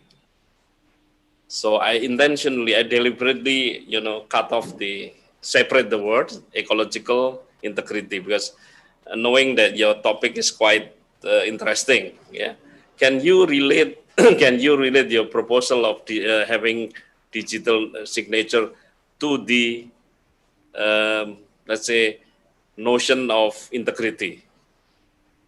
Okay, thank you for the question. As an information system student that mainly studies in the computer technology, I can contribute in taking care of ecosystem by making digital solution to solve humans' problems, as I have explained about digital signature before. And then, like creating this system of digital signature app that will reduce the waste of paper and carbon emissions. In the other way, in the integrity aspects, I can contribute by using the technology to reduce the waste of energy, like using the electronic payment, ticketing, electronic mailing, at and that and so many more. By reducing the paper waste and also keeping designers trust. Um, there is so many data breaches and so many risks to talk about technology, especially to digital signature, because this is this we can explain this as a new technology. But anyway, this cyber sign is secure. So it can we can see that this is valid in Indonesia's law number 11 and 2008 because the conditions for a digital signature to be valid are Yeah. the creation data is private and only known by the signature owner. When making signature, only the original owner has the power to use it, and etc. etc. etc. And this digital signature Okay, that's has typical. completed all the conditions. Yeah. Okay. So you're saying that with digital signature you can avoid fraud, yeah? At least about 90%. Oh, 90%. Okay, it's typical computer kids. Okay. Thank you very much. Okay. Thank you very much, Lisbeth. Yeah, thank you very much, Lisbeth. I think that when this idea is manifested, as someone who are active in UKM, Yeah, correct. I will be Good to have. it will be very easier for us to do our job. Okay, Actually, a good idea. next. So now let's move to the next finalist. We have Stanley Adrian Susilo from Faculty of Agricultural Technology. But before that, as always, now let's play the supporter video first. Here. Here. Mana suaranya? Oi. Kurang keras. Oi, oi, siapa tuh? Keluarga Penits. Mulai. TP di dadaku. FTP kebanggaanku. Ku yakin hari ini pasti menang. Lanjut. Cuki caki cu. Kami dukung Stanley. Cuki caki cuk. Menang jadi Soty. Go TP, go. GOODJOB. Good job, asik. Good job. FTP. I am the best, you are the best, we are the best. Integritas ekologis. Kesekui. Okay, thank you. Thank you very much for Very the well support. organized. Yeah, I think that this supporter video is very well organized. Yes, It's correct. very well briefed. Go TP, go. And I personally love the supporter video because Yeah. my boyfriend is there. Oh my god. Okay, next. Okay, so now Stanley, please start your presentation whenever you're ready. Good luck, Stanley. Okay, thank you. So, time. Okay, good afternoon, honorable judges, fellow participants, and all of the viewers who are watching today's presentation. Allow me to introduce myself. My name is Stanley, and I'm a second-year undergraduate student majoring in food technology. Before I begin, I would like to give you a brief rundown on my presentation. I would begin by answering the question, why do I choose this topic of food waste? And then I will explain and elaborate my idea with the title, Love Your Food. I will explain the goals, the steps taken, its future developments, and also its program impact. So let's begin by saying that this year marks the first time we celebrate the International Day of Awareness of Food Loss and Waste. Food waste is already a global problem and every country is moving forward trying to solve it. Now, let's see some of the facts about food waste. Each year, 1.3 billion tons of food are being wasted each year. That is 1/3 of the global food supply and 4 times the amount that needed to end world hunger. So where does Indonesia place in the middle of this crisis? In 2017, Indonesia placed second as the largest food waste producer in the world. In the same year, we placed second lowest performers in reducing food waste. So this begs the question, how did this happen? So there are 3 main reasons that I found. First, there is the lack of government support, who still focuses on increasing food supply rather than decreasing the amount of food waste. Second is cultural problem, and last is also the lack of awareness in several communities of Indonesia. So talking about awareness, why should we be concerned about the problem of food waste? The first is food security, especially under the current condition of COVID-19, where food is an important aspect to maintain public stability. Second is environmental impact, because food waste that is being produced is also donating to the amount of environmental impact in the world. And also economical impact. The food that is being wasted also means that the resources that is used to produce those food are being wasted. Okay, now that we have a clearer view about food waste, I will continue. But before that, I will explain several different terms about food waste to ensure that we are in the same page. I will begin by explaining 2 different terms. The first is food loss, and the second is food waste. Food loss is the term used for food that is being lost at the beginning of the food supply chain, from the harvest, production, and also the distribution. Meanwhile, food waste is typically used as a term to describe food that is being wasted at the consumer, retail, and also food services such as restaurants. The problem that I'm trying to solve here is food waste. There's also 2 different terms for food waste. There's the avoidable food waste and the unavoidable food waste. Avoidable food waste are food that is able to be consumed properly if properly managed. Meanwhile, unavoidable food waste are food that is not intended for consumption, such as chicken bone or eggshells. Okay, now I will talk about my idea with the title Love Your Food. Let me begin by saying that there are 5 levels in reducing food waste based on the Environmental Protection Agency, starting from the reducing the surplus until landfilling. My idea here is that the one with the lowest environmental impact, or the most sustainable one, I think is the best solution to reduce food waste rather than with the highest environmental impact, which is landfilling. A good example of a program that has managed this idea is a program in the UK titled Love Food, Hate Waste. They are an organization that moved to promote food waste reduction in the UK, and they have managed to reduce food waste by 21% in 5 years. This is where I got the idea to promote the goal of this program, which is reducing before wasting. So it is always better to reduce the amount of food waste that we produce rather than ended up being wasted. There are 3 main steps in this program, starting from the first one, which is education, implementation, and also evaluation. So let's begin with the first one, education. So there are several key points that I want to emphasize in this education, as this part is the part where we promote the idea of food waste reduction and also educate people on how to reduce food waste. The first idea is the information being shared in cross-platform or through social media. I have done a survey in the next slide, which I will describe why do I choose to social media. This is to increase the reach of the program, especially because the target is Sukarno Catholic University student, but also can be open to other targets such as people who manage their own food. Second, it focuses more on applicable information. So the information being shared more on how to actually reduce their food waste. This is what I think differentiate my program from other food waste awareness program, where they are focusing more on the moral side of the impact of food waste rather than teaching people how to actually reduce their food waste.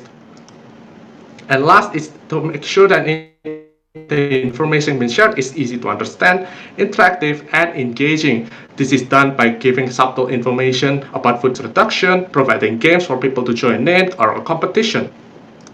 This is a result from my survey that I done in the last May. I asked the question, if people were to learn how to reduce their food waste, which platform is more suitable for them?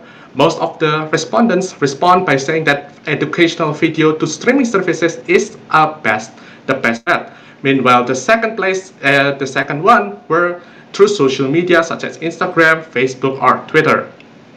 So, from the education, we move on to the implementation. In this one, I think is the part that differentiates my program with also other awareness program. So we start by creating an enjoyable experience in reducing food waste. We make the experience of reducing food waste easier through easier access of information. So because I'm from the Faculty of Agricultural Technology, the information, we can sort of the ideas to reduce food waste, the plans or the information needed to reduce food waste in a concise and easily understandable way so people are not being overwhelmed by the amount of information given. And last, as we are more environmental conscious, the information being given will be in a digital form, but people can also print it if they feel so they need it. One good example of this implementation is through a website. This is a template that I created to give a brief overview what the website might look like to help people to actually reduce their food waste. This website can be used as a tool to reduce their food waste. It includes tools such as a grocery planner, a food planner, or a portion calculator. One key point here is to ensure easier access so people can just go and download the content they need or open the tools that they needed and also use it to help them reduce their food waste. This is also the second part of the page from the last slide. And this is a guidebook that I created in a digital form. This is an example of digital guidebook there where they can print the information and post it whenever necessary to help them see it clearly without even opening their phone. And last is evaluation. The main idea here is trying to understand the problem and challenges that people face when trying to reduce their food waste. By understanding the problem and challenges, we can create a more targeted content based on the data. This creates a feedback and a two-way communication between us, the people who manage the Love Your Food, and also the people who actually experiencing trying to reduce their food waste. To give a brief overview, so the program is like a huge cycle starting from education, implementation, and evaluation. With every evaluation, the program will evolve and we will add more content and more relevant content based on the people's needs. And also several ideas that I have for a long-term development if this program to so move forward. We can create a dedicated website, a dedicated mobile application. This is also based on the survey that I did, that some people also prefer a single mobile application where they can manage their food waste, cooperation with other stakeholders, online seminars, podcasts, or discussions. So what impact can this program bring? Well, my main idea here to increase the awareness of food waste and also the action in people reducing food waste through the easier method that we introduced through Love Your Food program. And also, as this is also a small program, it can also be a momentum for other food waste awareness program. I believe that is all from me. If any of the judges may have any question, feel free to ask. I will happily answer. Thank you.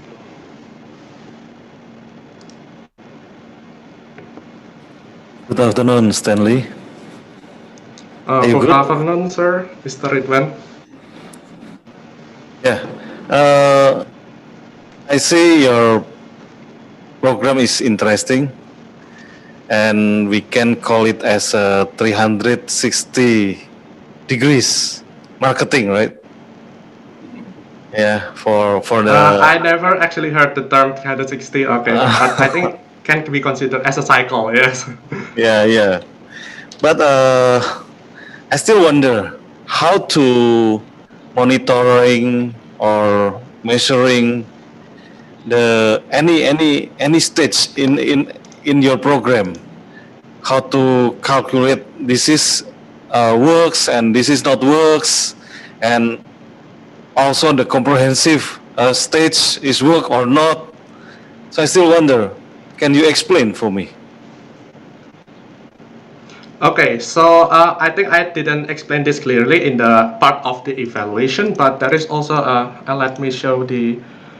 Okay, so this is a way to evaluate some of the way to evaluate. So if we want to understand the, let's say, the reach of our program, my idea is to use the analytics in Instagram and YouTube to understand, do we reach the target that we want? Do we reach the demographic that we want? Another thing is also the idea is to create an online discussion or a two-way communication. So we respond to people who commented on our post, because this is a social media such as Instagram and also YouTube and Facebook. People can post their comments and create a small discussion about what problem do they face when they try to reduce their food waste. That is another way that can be used. Another way that the idea that I have, because nowadays Instagram has a feature called the questions in stories mode, where we can post questions ABC, and also we can see the result of the questions. I think this is a small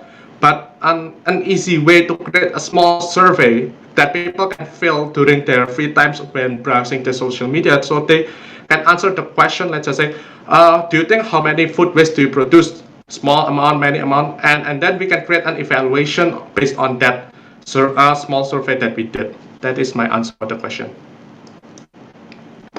Yeah, that's good, Stanley. And can you explain another tool, another tool to evaluate? It's just one tool for evaluate, right? One tool like Google Forms, that is also another idea that I had, Google Forms, because online form nowadays is commonly used to create a survey. Actually, this is also part of the future development, the idea that I have to create an online discussion. So we can invite several people who have tried our own program and also create an in-depth discussion of the difficulties they have made. Because from what I know, currently there is still a lack of research in the development of food waste reduction in Indonesia. So to get a greater insight, I think it's better to move forward by asking directly to people who have experienced it. That is my answer. Okay, thank you, Stanley. Okay, thank you, sir. Yeah, hello, Stanley. How are you? Hello, sir. Yeah. I'm well, thank you. Okay. Do you have any figures on the comparison between the amount of food loss and food waste in terms of percentage from the, let's say, the raw material? The raw material, I didn't have the data on the food waste. The day of awareness of food loss and food waste, I actually joined a seminar by Jakarta Post talking about the food waste situation in Indonesia. And there is no specific data that is being provided by the government. So that is actually one of the difficulties that I found when I searched for this project. But I do have an argument about that, because as we know, Indonesia is still a developing country, and so the amount of food loss that we have in this country is actually more than food waste. But the reason why I focus more on food waste, because it is closer to us as we are the consumer. And if we move forward becoming a country such as a developed country, we have seen the data before. More developed country actually waste more food, especially in the consumer side. So I think it's better to move forward. We already realized the problem of food waste before we ended up wasting all the food in our consumer level. Okay, so actually you can also visit some international website of international organization, yeah, like FAO, yes, and maybe some other related website. But now, I agree that we should focus on food waste rather than food loss, especially with regard to the values in terms of monetary values. Do you agree with my assessment? In terms of monetary values, in terms of rupiah or US dollars. So I would say, I would appeal, okay, let's focus on food waste rather than food loss. Do you agree with that statement? I cannot say I agree or disagree. I think it also depends because based on my own research, food waste and food loss both is let's just say it's a very complex problem that requires a lot of party to help to fix the problem of food waste. So food waste reduction is, I think, is one of the solution that we can implement right now, starting right now. But we should also focus on food loss. So I don't think that because as we know we are still a developing country, so our production right now, like the effectivity of the distribution, the production, that the amount of food loss that is lost is actually also still quite high. So I think we as the let's just say as university students or as the citizen of Indonesia, what we can do is actually reduce our own food waste. Meanwhile, people at the other sectors can focus on reducing their food loss. So I think it's a synergetic and one part that cannot be more important than the other, in my opinion. Yeah, it's interesting. You are very careful. Maybe you look like a scientist to me. Okay, so suppose that both food loss and food waste contribute to, let's say, 50% of the useless resources. Which one is more valuable in terms of, let's say, monetary value? If 50-50, I think we if 50, I cannot really answer based on the monetary because I don't have the data and I didn't look into it. No, my question, sorry, my monetary question value, but in my my question is not related to the data specifically, but related to your field of study and your future profession. Actually, which one is more valuable? I think, in my opinion, it's the problem of food waste, especially in my profession, because from my own research for this program, I do found that there is still the development of proper because most of the food waste happens in three places: the retail, the not distribution, our own home our own home, and also at the food services. I think if we can provide a better way to, as a food technologist, to let's say teach people how to store their food properly and also how to properly manage their food, I think it's a more suitable way to decrease the amount of food waste, because by decreasing the amount of food waste, we also reduces the stress that the food supply system needs to fill to the let's just say to fulfill the supply chain. So I think by reducing the food waste, we can also help to reduce the stress on the supply chain, so they can also focus more on reducing their food loss. Have you ever learned or experienced the so-called added value? I'm sorry? Have you ever learned about added value? The concept of added value? I don't think I have, sir. Nilai tambah? Oh yes, okay. Okay. So which one have more added values? Food loss or food waste? In terms of value, I think it's the food waste, because it is already processed and already made with more value compared to the food loss, which is still the raw material. Yeah, I think I expect that you will describe it more, passionately, because your field is processing, raw material into food.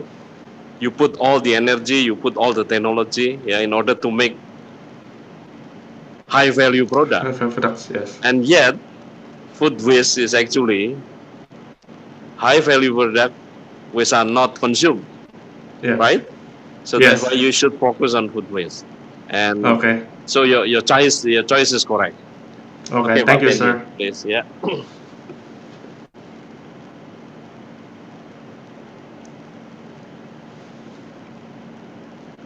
Hello, I'm sorry, Mr. Penny. I cannot. Check. I think. Could you Okay, hear me? thank you. Yeah, Stanley. Sorry. Yeah. Okay. I repeat my comment. Okay. Some research with scavengers in Semarang, and you know what your proposals a bit concern me, since for our fellow scavengers, if they found food with the expired date, they always consider the expired date as the best after. So they will consume best after because of the same expired date. The people who own it throw it away, but for them, it's the date that become the best for them, for the scavengers, Okay. right? That's my first concern. The second one is, how do you manage to ask people to visit your websites? I mean, you create a website, a nice website, but how do you manage to ask people? Okay, so to answer the question of visiting the website, from the my presentation earlier, the process of the steps from the education. So I encourage people from the education part by actually creating competition and also asking them to follow my from the Instagram that I created, and after that, from the education part, we can first introduce the idea of food with reduction by creating the relevant post and also information being shared, and for people to visit the website, because Instagram and also other social media platforms usually have in their highlights, or shall I say their tag in bio data bar, you can put the website over there, and we can promote it all the time in the post. If you want to know more, you can visit our website in this very link. That is my current proposal for the idea of promoting the website. So from one social media to other social media, that's like a loop, right? From one social media to other social media. You create your own social media, and then you mention in your own social media, please follow my other social media. But what will be the first instances? No. Where should we follow your social media at the first time? Okay, so to promote people to actually follow the social media, first of all, I would like to stress out that this is the part of the education, that it will take time for people to actually gain traction to the social media, and for the first time to make people visit our social media, my idea is to create a small competition. Nowadays, because we are at our own homes, there is a lot of competition where people showcase the videos or pictures relating to the competition that is being held. That is one idea. Another idea that I have is by promoting, this is based on a paper that I also read, because people get interested if the content relate to the problem that they're facing. So by creating content such as people cooking food from their leftover food, or also by promoting through games and also competitions, that way people will become interested in visiting our social media. That is the first step of to introduce the idea of Yeah, I think I don't know. Maybe your generation is really like to compete, because at programs least to to the all of this. Yes. I'm sorry. Just my last convention. I think your generation really like to compete, because I think at least two candidates mentioned that competition will be attract more people. Actually, not only rather than competition. corporations. Okay. Yeah, I think competition actually attracts people because of the reward. I think one of it, and secondly, I'm not only focusing on the competition. It's only just like attraction to gain traction for the social media, because not usually by social media we can by competition we can ask people to follow. Okay, is the thank time you. up or? Time's up. Okay. Okay, thank you. Okay, thank you very much, Stanley. Thank you very much, Stanley, for your presentation. I think it's very well elaborated, and the interaction between Thank you, Stanley and the judges. judge is very good. But before that, Kak Juri, can you please show me the chat session? Yeah. Okay. So I noticed that Faculty of Agricultural Technology is very supportive towards their candidates. correct. We have Good Luck Stanley. We have hashtag Stanley for Soty. We have hashtag We Stand Stanley. So I highly encourage all of people from other faculty, please do support your representative as well. Yes. Please show your hashtag in the chat and also in the YouTube itself. And you can also post your candidates and post it on IG story and tag at Soty 2020. Okay. Now we have our 7 finalists. Who do we have? We have Jimmy Christopher from Faculty of Economic and Business. But before that, of course, the supporter video. Supporters video. Check it out. Check it out. 2, 3. Seperti menang Soty ya Jimmy, semangat untuk Jimmy. Seperti menang Soty ya Jimmy, semangat untuk Jimmy. One spirit, go! The next Soty of 2020 With Jimmy Q. Halo semua, gue Evadik, gue mendukung Fiona menjadi juara Soty. I think it's very creative and because of this supporter video, right? I forget the original lyric. Now if I have the song, if I listen to this song, what I will remember is seperti menang Soty ya Jimmy. Semangat untuk Jimmy. Okay, Jimmy, you seems to be ready to start your presentation, so you may begin your presentation whenever you're ready. Okay, thank you. Wait, I'm going to share my screen.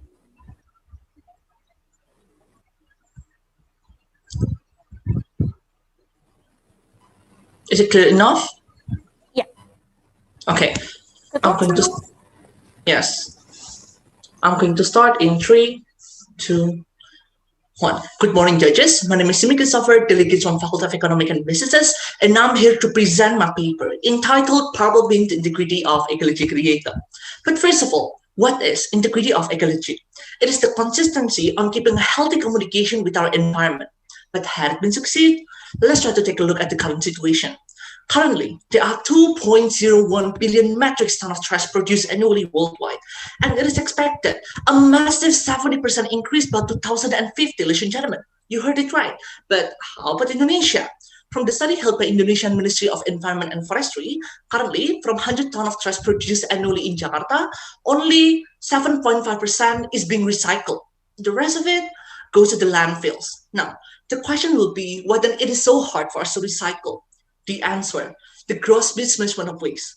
Because by basic, each waste has different characteristics to be well processed, and because it is already mixed up too badly in the trash bin, it has just become too complex for us to process the trash. And unfortunately, we also don't have enough manpower to separate it. So, what does it mean?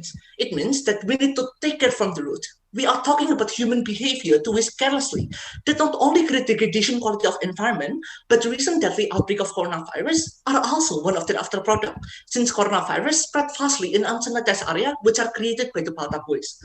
In this context, what I mean is that the university has the obligation to provide a safe learning environment and to not only focusing in academic performances, but also focusing nurturing their behavior. What kind of behavior, ladies and gentlemen? A healthy lifestyle behavior of panca R, ringkas, rapi, rustic, rawat, dan rajin, to the most basic activities from it, which is how to waste carefully. And because of that, we need sufficient facility to support all of that. And in the same time, we need to think a way to make the student comply to it. So let's take a look at my quick survey on roughly 100 respondents from our student. My survey are divided into 2 sections. The first section, it talks about the satisfactory level on the current existing bin. The second section talks about, do you know how to separate trash into organic, unorganic, and B3? The conclusion of my survey is 3 things. Firstly, 63% of the respondents are dissatisfied with the current hygiene level of the bin, the dirty lid, the smell coming from the no-lid bin, and so on and so forth. Secondly, 90% of the students agreed that there were room of improvement could be made, whether the quantities or the placement of the bin. Thirdly, almost 90% of the students already know enough how to separate the trash well, meaning if we actually have the chance to successfully implement a waste separation program in our campus, and in this disruption era, we just cannot let this momentum go, ladies and gentlemen. So here's my proposal. Parallel bin, in a comprehensive manner, it is an automatic 3 types modern bin which will separate trash into 3 sections, organic, unorganic, and B3, which will automatically open whenever you're around and close whenever you're not around.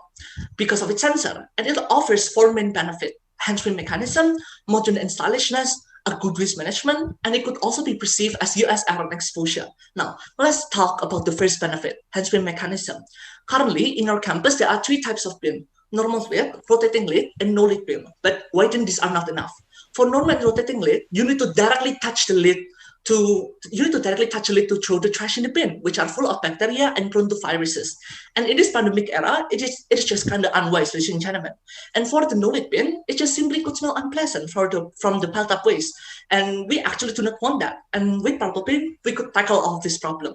Now, talking about the second benefit, modern and stylishness. It covers the bright purple color that not only represent our purple campus, but in the same time, it helps us to be more noticeable from afar. The middle recycled color represent about its purposes: green for organic, orange for unorganic, and red for B3. But now, the question will be, what then we need to be this modern and stylish, right? Because simply providing the bin does not guarantee that the student will comply to it, and the student will suddenly throw and separate the trash independently. So what do we need to do? We need to make them put interest in it. Because when we already succeeded to do so, it will be easier for us to process the trash, to process the transfer of knowledge, and to changing their behavior. But another question arises. How come we could make a millennial student, interested in a trash bin? It is actually quite simple, ladies and gentlemen. The recent psychological research has found out that most likely millennials are so in love with technology and something that is more futuristic. And with this automatic and modernity, our purple bin sure does fit the criteria for it. Now, the third, and there will also be a label that will help the student to separate the trash even well. Now, talking about the third benefit, a good waste management. When we already succeeded to separate the trash well, it will be easier for us to process the trash. For example, making fertilizer from organic trashes or sending unorganic trashes to the waste processing company, such as literasi.com. More trash, Sampah Muda, or Sampah, did not only will reduce the cost for us to dispose the trash, but in the same time, it gives us feedbacks, such as books, offer, or even money that we could use to fund more purple bin. There were limitless of options, ladies and gentlemen. Talking about the last benefit, it could also be perceived as USR and exposure. Why? We cannot deny that we had already benefited so much by hurting our environment. And that is why we need to start giving back to our environment. And that is why a concept called USR, it is a social responsibility for a university start to raise. It is accentuate the act of giving back, and through Purple Bin, we will give back to environment with a good waste management system. Now, but then this will give us a direct exposure. If you try to Google per this day which campus has good waste management, you will probably find none. Even Universitas Indonesia, the greenest campus in Indonesia, hasn't successfully implemented a good waste management. And this will become our direct exposure. And not to mention, this paper are intended to collaborate with Faculty of Engineering students to produce the Purple Bin, and not limiting to further collaboration, for example, with Faculty of Architecture and Design to designing the bin, Faculty of Economic and Businesses to bookkeeping, and so on and so forth, which we can show to the world our student capabilities, not only theoretically, but it is implemented. And there will be breaking news such as Great Waste Management from Unica, breaking news, self-made modern bin by student, and many more. Now, talking about the theories that support this paper are supported by four major theories. The first one, behaviorism theory. It is a theory that talks that whenever we want to change a behavior of a certain people, you need a perfect stimulus for it. And in our case, the modernicity are the perfect stimulus for the student millennials. Second one, university social responsibility. It has the same explanation as earlier. The third and the fourth one, legitimacy and triple bottom line theory, argues the same core principle idea, which we need to follow the demand from the society in order to gather their interest. But now, let's try to analyze the demand from the society. The proof that we start to use biodegradable plastic, metallic straw, became a valid proof that these are an environmentalist era, which are a group of people who truly love nature. Therefore, we should not only care about profit, but we should also care about people and planet in order to make them love our campus, in order to make them interested in our campus and probably apply to our campus. And that is why we need to implement a good waste management system in order to gather their love and interest. Now, talking about the strategic planning, this will become the differentiate between my paper and the other paper, which are a lot of theory and unclear mechanism to implement. But this is how we're going to implement my paper. The first step will be survey. The survey will help us to know the exact quantities and the exact placement of the bin so that it will be efficient with the help of Vice Rector for Student Affairs, Ms. Christina Ananingsi, so that we could survey all of the students through the coordination with student organization. Second step, strategizing the Purple Bin. We are talking about detailed spec, the decision on the waste processor company. And with the help of Vice Sector for Cooperation and Development, Mr. Danang Setianto, we could formally approach the waste processing company to work with us. The third one, proposal submission. With the help from the Vice Sector for Financial Affairs, Ms. Teresia Dwi Astuti, she could help us to reevaluate our proposal and make it more efficient and effective. Fourthly, prototypes. We will start to create the prototype of the purple bin with the help of Faculty of Engineering student and with the coordination with the Faculty of Engineering Dean, Mr. Slamet Riyadi. The fifth step, trial. In this particular step, we will finally test it out. We will test whether the sensor works properly, whether the bin works properly, and so on and so forth. The last step, mass production and socialization. When the trial step has been passed, we will mass produce the purple bin, and when we will socialize towards the student what to do and what to not do with the purple bin, so that the purple bin will be more sustainable at the end of the day. And lastly, there will also be a long-term plan in my paper. The first one will be Purple Boot. It is an extensive collaboration with the waste processor company, which we will ask them to provide us a boot, which could help the student to directly trade in their trash with a direct benefit. And this will become the exact incentive to independently separate their own trash, because, for example, they want OVO or they want money.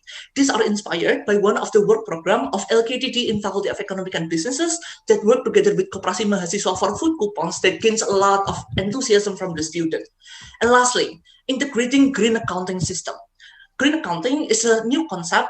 It is a new concept that created a new method to treat expenses of environment. In short, expenses of environment would not hurt our profit or our financial report. Therefore, we as a university would finally focus on the fullest extent to save our environment without needing to be worried about the expenses that is not going to be spent, because it is not going to be hurt that much. And with the help of Professor Dr. Andreas Laku, one of the prestigious lecturer in accounting, we could definitely integrate green accounting in our system. And now, lastly, the greatest threat to our planet is the belief that someone else will save it. So here we go. This is how we're going to save our world. Thank you.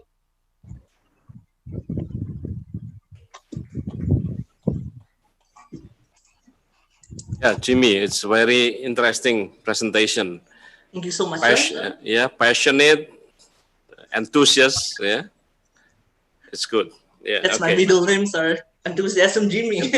So enthusiast is your middle name, eh? Yes, enthusiast is my middle name. Yeah. By the way, which English is actually you are referring to for the accent? Is it Malaysian, Singaporean? I think that it is a simulation of every English that is possible. UK, America, Singaporean, because I've never really taken any lecturer in English because I don't have the capital to do so. So I self-taught myself in English. Okay, but you sound a little bit like Singaporean, little bit. Because I used to watch their funny YouTube video because it's so funny. Yeah, okay.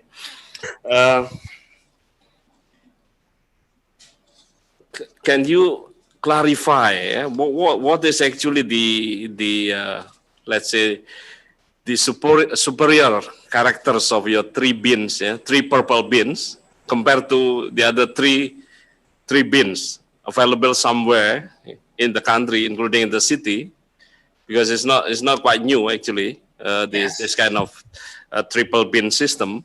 So could you elaborate further? What about the purple one? Not only about the color, because it is associated to Unica, but further than that. Yeah. Actually, for the purple bin itself, yes, I knew and I admit that it is not a new idea, but it is a new idea to our campus, and it is kind of new to Semarang, because at least in Semarang, even in mall, we haven't even seen this automatic mountain bin system.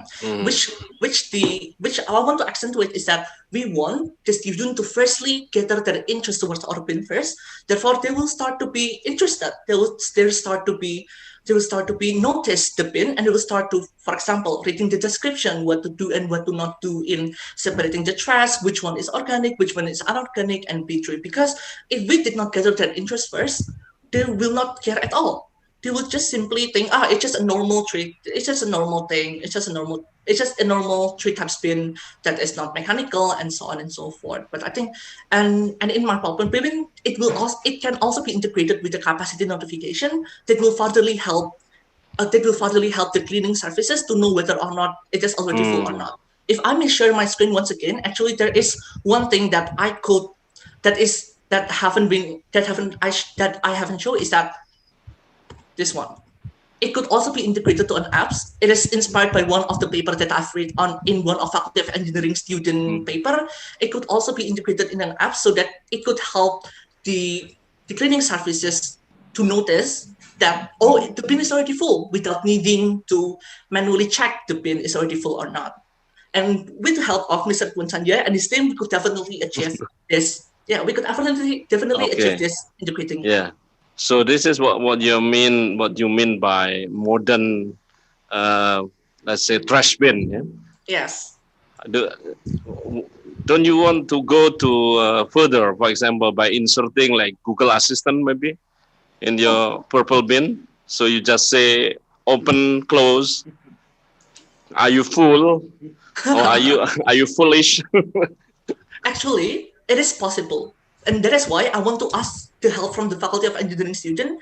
And that is not limiting for asking the Faculty of for ILCOM, for example, to help us to program it with integrating with Google Assistant and so on and so forth. It is limitless, ladies and gentlemen.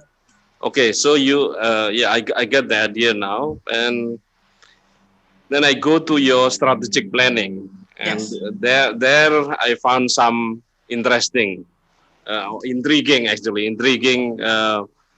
point to us. Yeah, you mentioned that you employed like 5 theories, starting from human behaviors, and then legitimacy theory, university, social responsibility, the triple bottom line, which is typical the accounting department of Sugarmanto Catholic University. But then when it comes to the trial duration, you only mentioned 1 week. 1 week as a trial, while you employ the very theory of human behavior. Do you believe that people can change only in a matter of a week? That's my question. Okay.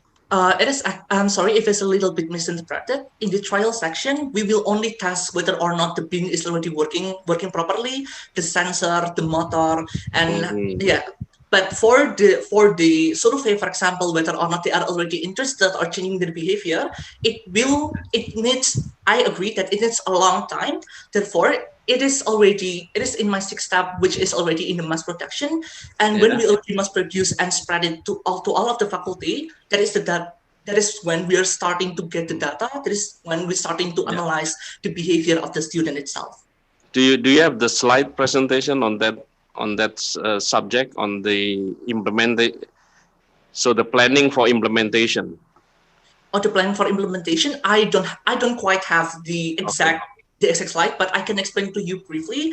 Is that firstly, because I know that it will cost quite a lot because it is rather pricey than the normal bin. But so I will do a step-by-step implementation. So for example, in the first month, we will make sure that there were 5 purple bin at least in every building, and for the next month we will have 10 purple bin in each building, so that the expenses will not be bloated.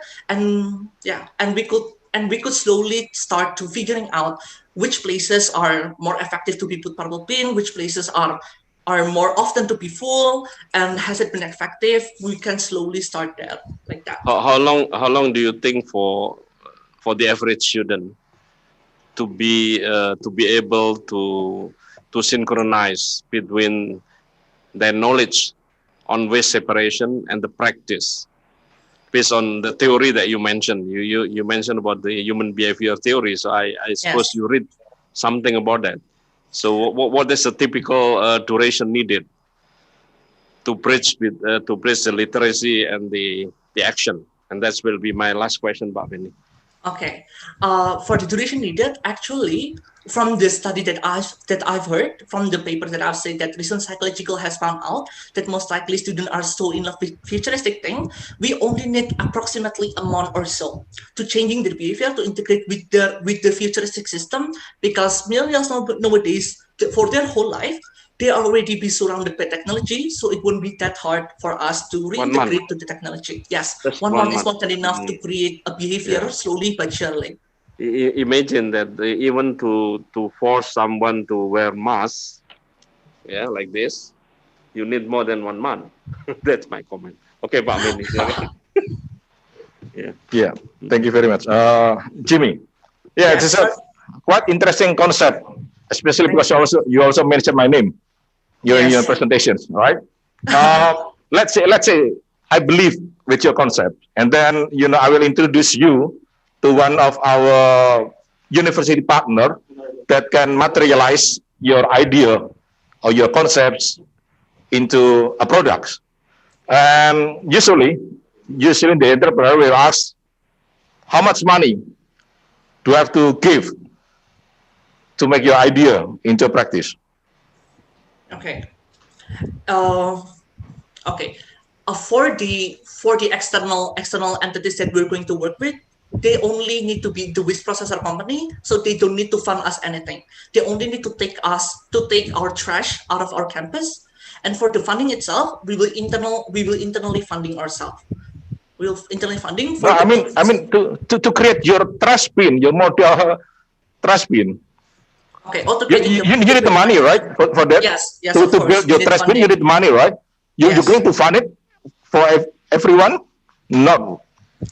Okay, how much money that is going to be the estimation of the money? It will actually varies around 30 million to 50 million. 30 million if you want to create 120 purple pin, 50 million if you want to create 200 purple pins. Because each for each bin, how much money? Each bin, it will cost around 200,000 rupiah to 300,000 rupiah if we could make them by ourselves, by the Faculty of Engineering student help. But it is significantly cheaper rather than the market price, which is 500 to 700,000 rupiah. I think you need to clarify with the 200 rupiah, 1,000 rupiah, right? You need a bin, and then you need an applications. You need an electrical things to be put inside the bin, right? To do what? Open the lid automatically. Just open the lid. Yes, opening and closing the lid. I'm using a motor that before I make this paper, I actually consulted it to one of my colleagues in as a Faculty of Engineering student. He said that it is possible to make it 200 till 300K because the motor that is needed is not actually, we don't need actually a very powerful motor because the lid of the bin is not that heavy, and for the bin itself is actually pretty cheap if we could buy it in the cost of goods sold. Okay. And then, what kind of power, what kind of energy is going to be used for that? What kind of energy? There are options. We could use battery, or we could use panel surya. Panel surya that could be integrated with the purple pin. It is very possible if we could get the collaboration with Faculty of Engineering, sir. I just thought that could be a lot of troublesome to make, your bin. Thank you very much, Pak Ridwan. Hello, Jimmy. Hi, sir. Yeah, I like your idea because you seems like a IT man, not accounting. I just want to make sure. How long your idea will be survive? I wonder somebody will interesting with your bin and then disappear. Okay. For my bin itself, once it is made, it is actually pretty sustainable. It is actually could be used for 3 to 3 years, and it could be cheaply maintenance if we could make a monthly maintenance, for example. It can be even more sustainable up to 5 years. But once again, if this could be made formally, then we could make it as a form of, for example, an assignment towards the student of Faculty of Engineering to get the maintenance or to making the purple bin. So therefore, it will be sustainable for decades, sir. Okay, because if your trash bin is so funny and then so modern, and then everyone will interest to make it to own it. But the other side of education, if you compare, if I have cleaning service, which one is the feasible? I'm sorry, can you repeat the question, sir? If I have cleaning service, so which one is feasible? Which one is feasible to? For the organization. if I have a cleaning service, which one is more visible towards the Yeah, organization? yeah, just to make sure it's everything clean, right? Or just to make sure everything is clean? Yeah. Yes. Yeah, the cleaning service could definitely help us to maintenance and keep the bin clean. But we also need to raise awareness towards the students so that they won't litter anywhere or they won't make the bin dirty at the very beginning in the socialization process. Which in my sixth step of socialization, we will tell the student that because it is electric, it is prone to malfunction. For example, to make them a little bit scared so that they won't be like so that they won't be litter or waste anything that is not supposed to be there, so that the bin could be sustainable and could be kept clean, so that it won't hurt cleaning services also, and it won't hurt for the student also to have a dirty bin. Yeah, okay, thank you, Jimmy. Okay, thank you so much, sir. So how about vandalism? How could you prevent, because of as Professor Ridwan mentioned, that your purple bin is so cute that people would like to not only to use but to vandalize also. Yeah, Okay. to vandalize it. So what kind of technology you like to insert in that bin so that people will be afraid of doing nasty thing to them? To preventing vandalism, I will try to insert a public watchdog, which are a group of people who will scrutinize people who are going to vandalize the purple bin. For example, we could give the people who are being the whistleblower, enough point, a plus point, for example, in their behavior, or a point that they need to graduate from our university. It could be a great incentive for them to be whistleblowing people who are going to vandalize the purple bin itself. As a whistleblower, they can be included into SKPI, yeah? Yes, they could be included as SKPI as someone who is very what? Yeah, like that lah. Yes, thank you so much. Okay. Thank you so much, Jimmy. Thank you so much, judges. Thank you so much for the incredible Yeah, presentation. I think very that I can enthusiastic. relate to Jimmy's statement where he said that millennials love technology. Yeah, Yeah, correct. we do love technology, and we hope that Jimmy could manifest his idea after this. Yes. Okay, so we have one last finalist. We have Fiona Miranda from Faculty of Architecture and Design, and here is the supporter video. Halo semua, gue FAD. Gue mendukung Fiona menjadi juara Soty berikutnya, dan gue bangga akan hal itu. Halo semua warga Unika, saya FAD, saya mendukung Fiona untuk menjadi juara Soty 2020. Halo Pi, semangat ya, Sotynya pasti bisa deh. Halo warga Unika, jangan lupa. Ayo Fiona, wakil FAD, dalam rangka Student of the Year 2020. Semangat juga untuk Soty 2020. Saya FAD dan saya juga akan mendukung Fiona dengan juara Soty 2020. Halo teman-teman warga FAD Unika, jangan lupa teman-teman kita Fiona Miranda dari Arsitektur 18 di ajang Student of the Year 2020. Semangat FAD. Semangat FAD. Semangat FAD. Semangat Vio, maju terus Soty FAD. Fiona Miranda sebagai Student of the Year 2020. Semangat Fiona, maju terus untuk Sotynya FAD. Fiona Miranda sebagai Student of the Year 2020. Semangat Fiona, apapun hasilnya, kamu tetap juara. Maju terus Vio, maju terus Soty FAD. Hai Fiona, congratulations dan semangat terus buat Soty FAD, cause you are more than winners. Ya, mendukung Fiona Miranda untuk menjadi juara Student of the Year 2020. Aku FAD. FAD apa?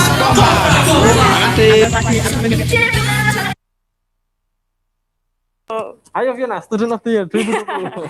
I can feel the anak muda spirit here. Yeah, very So I think that the supporters are very enthusiastic. So I hope that everyone could also support Fiona in the chat or in the YouTube live streaming, and also could post Fiona in IG story and mention Soty 2020. And now, Fiona, you may begin your presentation whenever you're ready. Good luck. Hey, am I audible?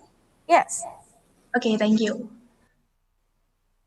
Okay, good afternoon all the judges and everyone. First, let me introduce myself. My name is Fiona Miranda, and I'm from Faculty of Architecture and Design, majoring in architecture.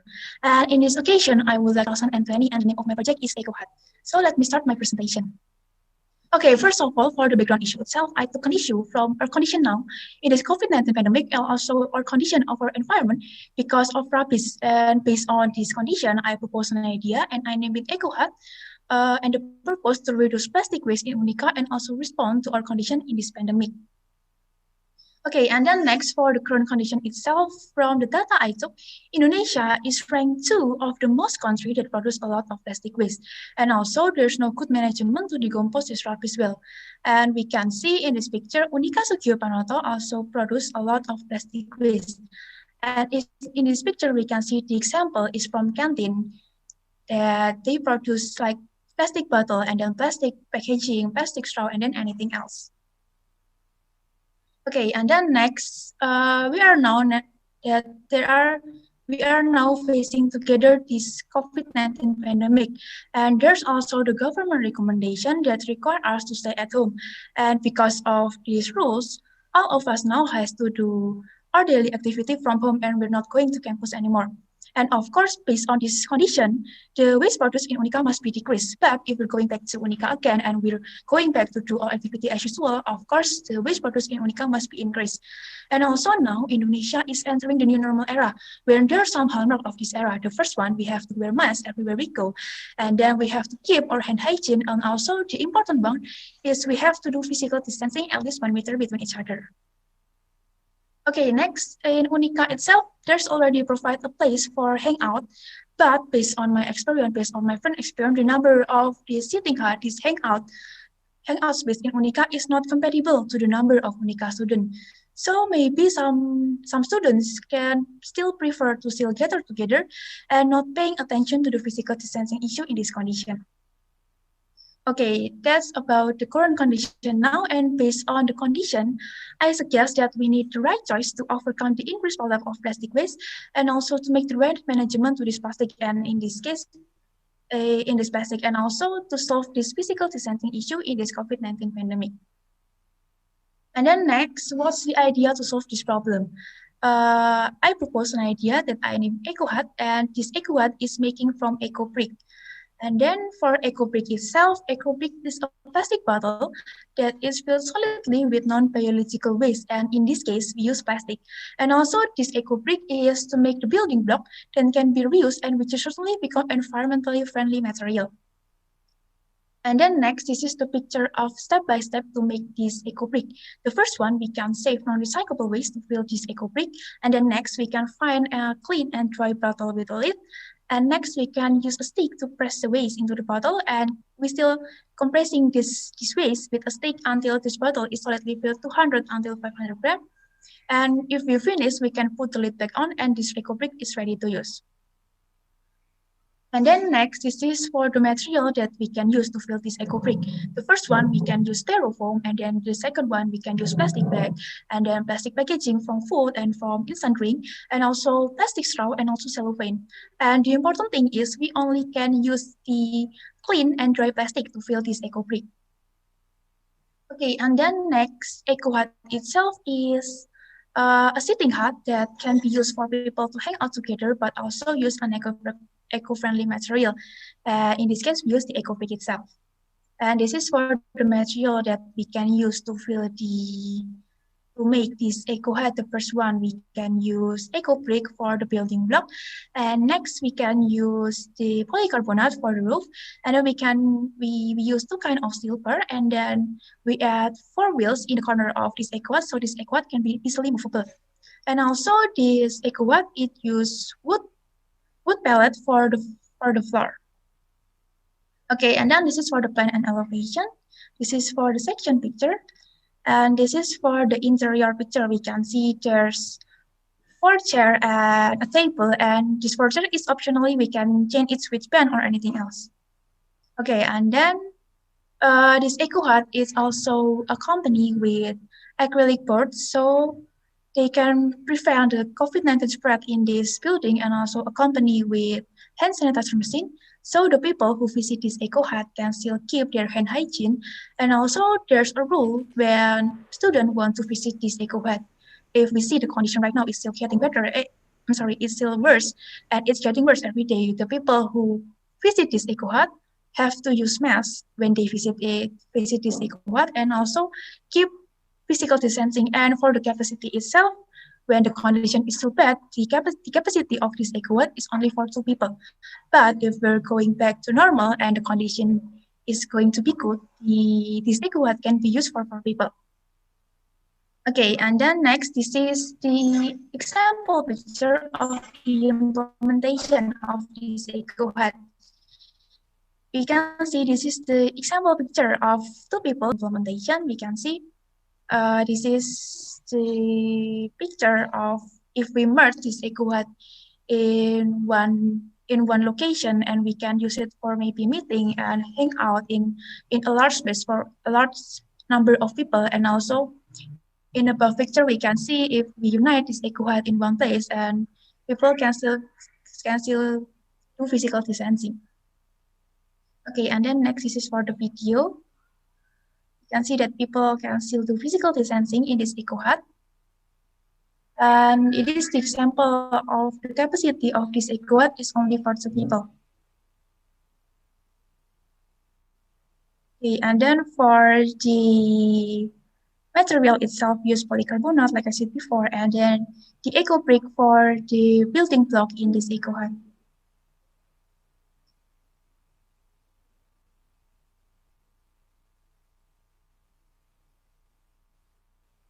Okay.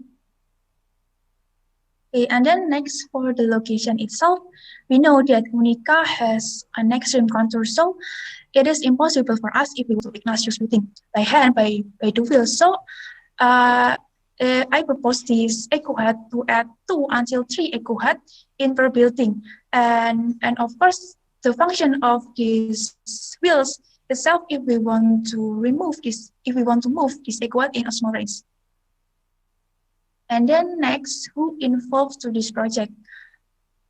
Of course, all of us, all of students of Unica Sukiyo Pranoto must be involved to this project, like the theme of this year. And this is how we start from the awareness of ourselves and our concern to make environment better, and of course, the environment in Unica Sukiyo Pranoto. And then next, this is for the system. When we are going to start this project, the first one, we can promote this project to get the volunteer so the student can be take a part for making this project. And we can ask for help by PEM or maybe Himpunan Mahasiswa or maybe Senat, so the people can know that there's project and they can take a volunteer to this project. And also for the next system, maybe we can add 2 kinds of trash can. And in this case, we use 2 kinds of trash can. The first one is unorganic trash can, and the other one is organic. So with these 2 kinds of trash can, we can easily separate where the organic waste and the unorganic waste, and we can easily get the plastic waste to fill this eco brick. And then, of course, when we start to make this EcoHut, the volunteer must be obey the health protocol, like wearing face shield and then wearing face mask, and of course they have to still do physical distancing. Okay, and then next for the prediction of this EcoHut, I hope with my idea we can solve the problem of plastic waste, especially in Unica Sukiyo Pranoto, and also the problem of us facing this COVID-19 pandemic, facing this physical distancing issue, and also the problem of us lack of hangout space in Unica. And at least when we're going back to Unica as usual, when we're going back to study at campus again, we can feel a great and good condition, a comfortable and space atmosphere in Unica. Okay, thank you. That's all the presentation for me. Thank you.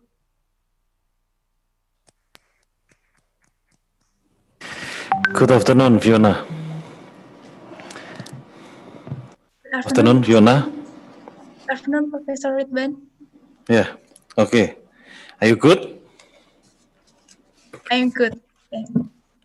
Yeah, I always like 3D design from the architecture, even though sometimes it's not real in the reality.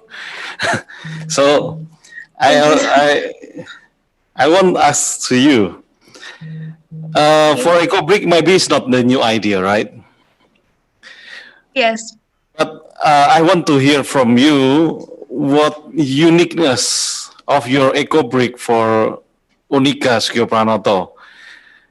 And have you already measured the temperature or the comfortness, or maybe sometimes we can see the EcoBrick will be dirty, right? Okay. Okay, please. Okay, for the first time, this eco brick itself is not an original idea.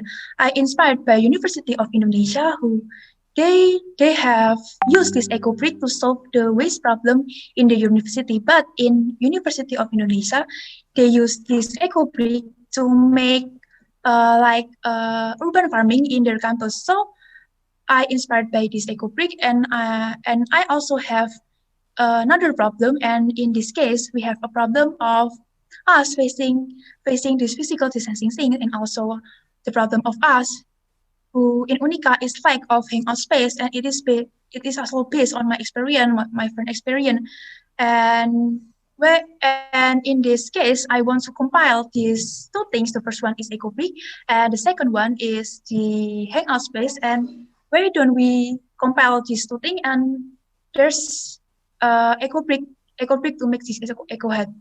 And also for the temperature itself, I don't measure the temperature. I have not measured the temperature in Unica.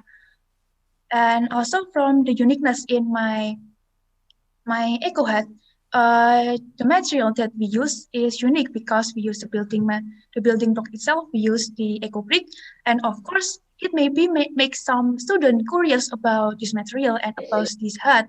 So of course, people can willing to go to this eco hat, and also because of the lack of the hangout space in Unica, so of course people want to go in this eco hat in Unica.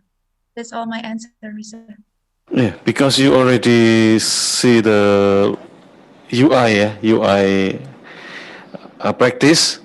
So maybe if you create the hut for the long term, and then become, because I saw that it will become a dirty location.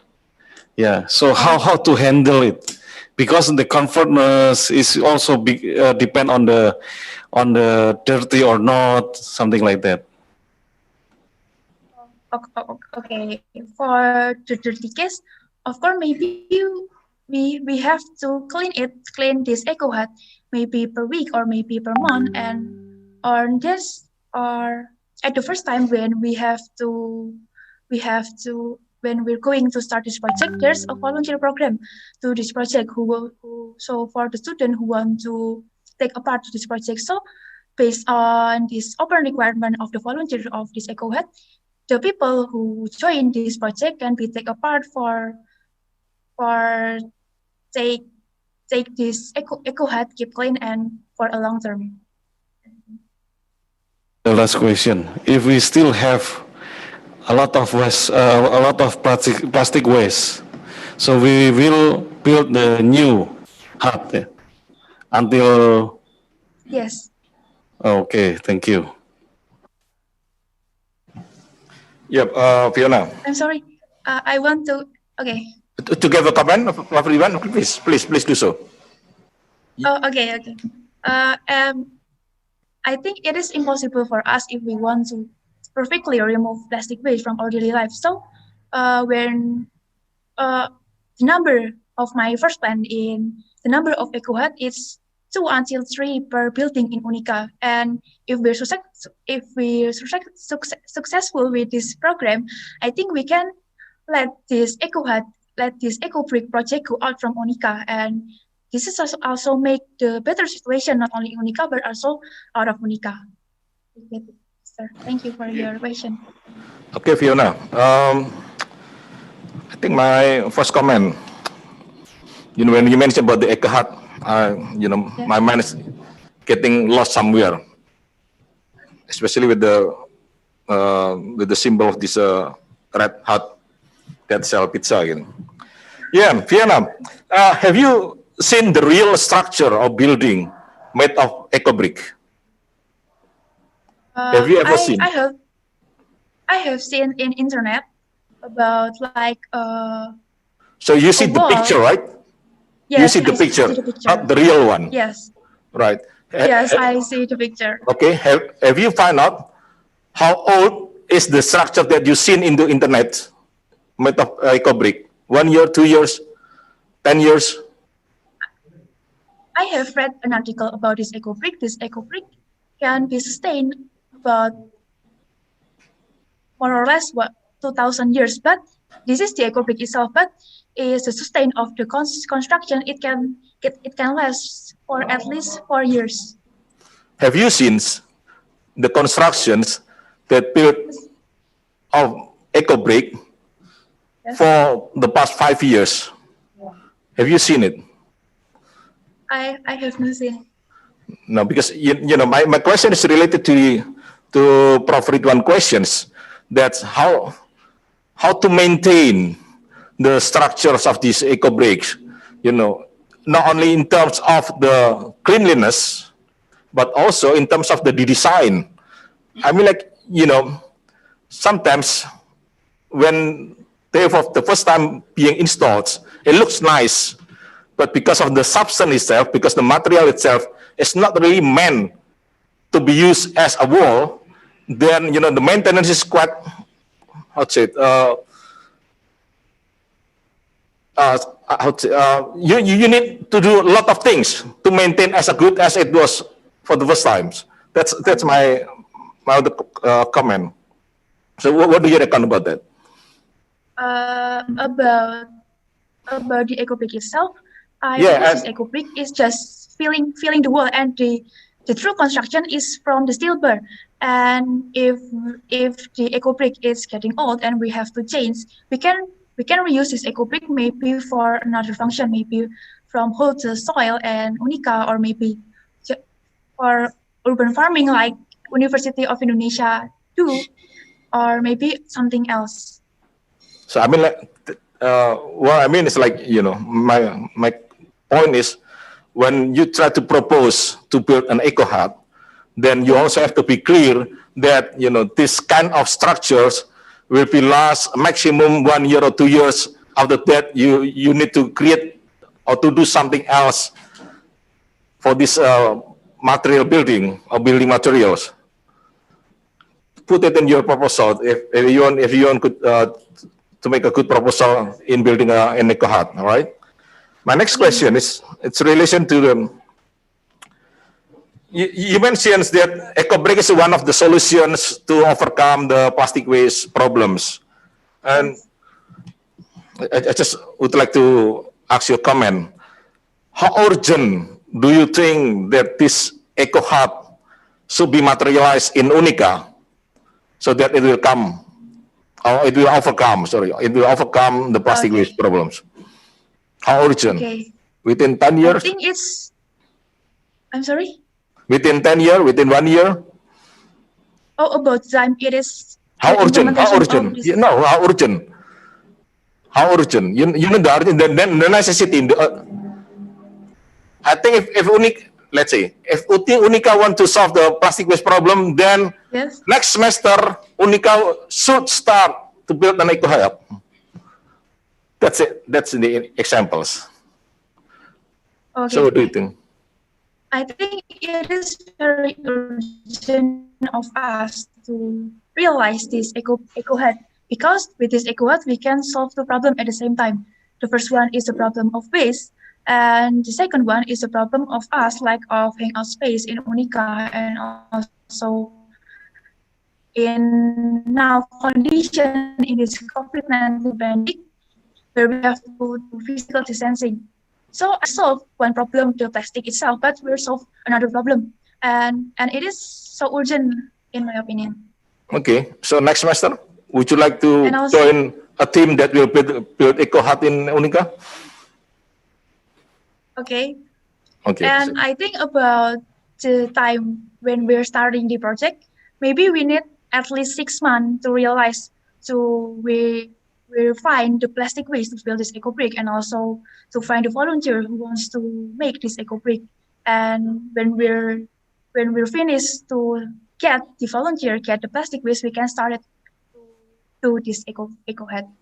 At least I can put your name, right? At least I can put your name as one of the volunteers to build an eco brick in Unica.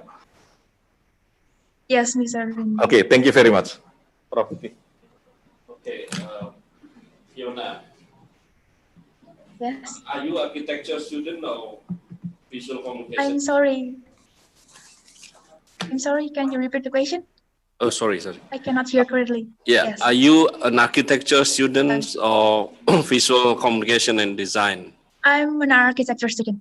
Okay, architecture student. So now I would like to ask whether you can define the aesthetic quality of your hut when you use such a new material like eco brick. Do you think that you can preserve or you can maintain the aesthetic quality of the building or value? Okay. Yeah. Yes. This is become my first issue when I propose this idea because I think it looks like trash when we fill a building with just like bottle and a plastic. But I think it is the uniqueness of this building by making a hut, but the material is unique and in this case we use eco brick and also we can maybe if we can add some like poster or maybe anything else to get an information from Unica and with this idea maybe some student can get I'm sorry can get attracted to visit this eco web and also it's not about aesthetic at all. This building is also uh, this form of this eco web is only formed from two sides, not only it is not closed at all. So the air circulation is not I'm sorry, the air circulation in this eco web is good. And also for the material itself, I choose polycarbonate roof and the transparent the color is transparent so the natural light can easily enter this building. And of course when we're visiting a safe place in this eco hut. So if the visual of this eco hut maybe not attract to some people, but the atmosphere where when we visit this eco hut maybe can make some people to visit this eco hut. To your subjective or personal judgment, will it be a beautiful building? Do you think, based on your personal judgment? Uh, if about a visual appearance, in my opinion, it's not very beauty at all, but the function is very important. But I think because since you are an architecture student, you should at least try to make it beautiful, okay? And then Okay, now, thank you, Professor. my last minute question will be, do you think that you can inspire a student to do more environmental works or environmental awareness things after sitting in the ecological hut? Can you inspire people by just sitting in the hut?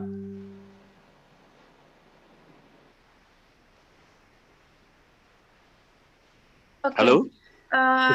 Like I said before, maybe we can also use this. Hello? Yes. Am I audible? Yes. Okay. We can add some maybe like poster or motivational poster or anything else in this eco hut. So it can make the people who sit in this eco hut take a look to this poster and maybe it can inspire them to do some good change to our environment. Yeah. Thank you, Fiona. That's all for me. Thank you for the question. Presentation. Thank you, judges. Seems like next year we will have so much eco bricks in this campus. Yeah, I do believe so. Thank you very much for the incredible presentation, and we congratulate all of the 8 finalists who have done their best in presenting their proposals. Congratulations for all of you. And now, what do we have here? So to all of audience, we have prepared for you to an after movie about the process of 6 finalists to become who they are today. 16 finalists. 16 finalists. I mean. They have been passing the quarantine session, bonding, pre-public presentation, and many more. Yeah, once again, I would like to tell you that they are incredibly amazing. They are, at the end of the day, they are the one who are brave to join this kind of challenge, right? Now, we would like to show you all of them. Here. Check it out.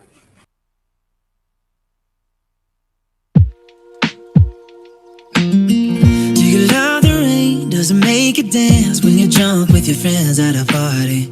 What's your favorite song? Does it make you smile? Do you think of me? When you Saya close Jimmy Christopher dari Fakultas Ekonomi dan Bisnis. what are you dreaming? Everything I wanna know it all. I'd spend 10,000 hours and 10,000 more. Oh, if that's what it takes to learn that sweetheart of yours. And I might never get there, but I'm gonna try. If it's 10,000 hours or the rest of my life, I'm gonna love Baik-baik you. aja ya, meskipun di rumah aja.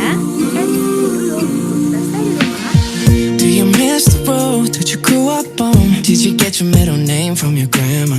When you think about you forever now, do you think of me?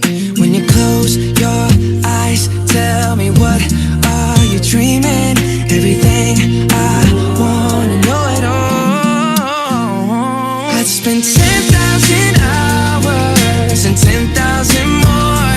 Oh, if that's what it takes to learn that sweetheart of yours.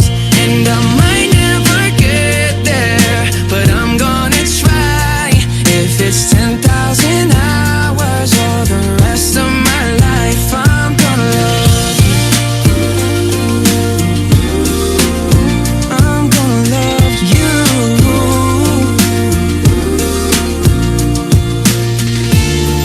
Oh, want the good and the bad, everything in between. Oh, gotta cure my curiosity. Oh yeah, I'd spend 10,000 hours and 10,000 more. Oh, if that's what it takes to learn that sweetheart of yours. And I might never get there, but I'm gonna try. If it's 10,000 hours or the rest of my life, I'm gonna love you. I'm gonna love you. Yeah. And Soty 2020 Integrity of Ecology sama membangun Unika.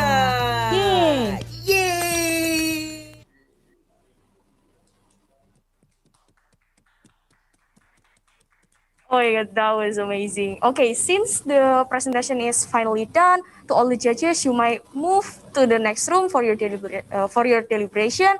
And also, we would like to play another video. In the after movie, we have seen something like kelompok 1, kelompok 2, kelompok 3, and extra. And it is their first assignment. They have to create a video about COVID awareness. And now we're gonna watch it one by one. So check it out. Check it out. Hai guys, Hai guys. Hai guys. Hai guys. gimana kabar kalian? Semoga kalian baik-baik aja ya, meskipun di rumah aja. Tunggu dulu, mumpung kita stay di rumah. Makin asik nih kalau kita ikut bersih-bersih lingkungan rumah kita. Kenapa sih kita harus bersih-bersih lingkungan rumah?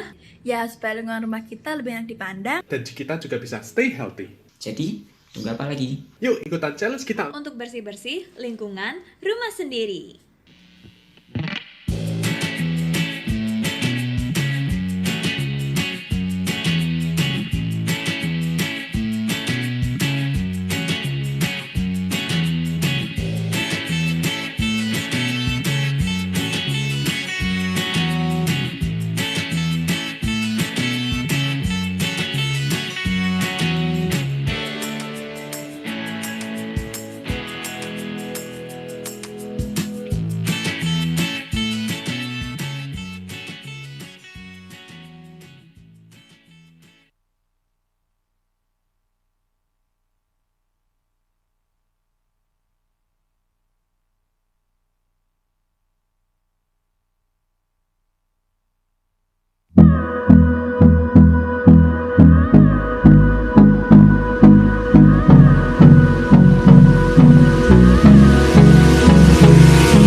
close till I get up.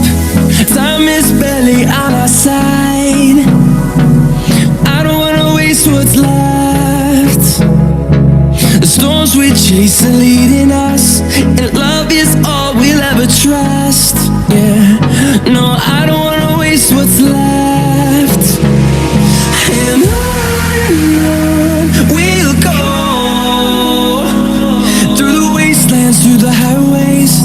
till my shadow turns to sun rays. And on we'll go, through the wastelands, through the highways, and on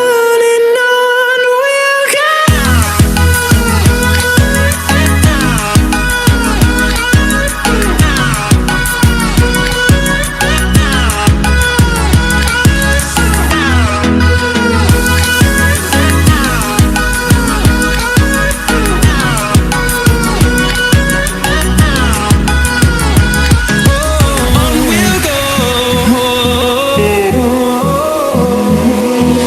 Finding life along the way, melodies we haven't played. No, I don't want no rest. Echoing around these walls, fighting to create a song. I don't wanna miss a beat. And on we'll go, through the wastelands, through the highways, till my shadow turns to sun rays.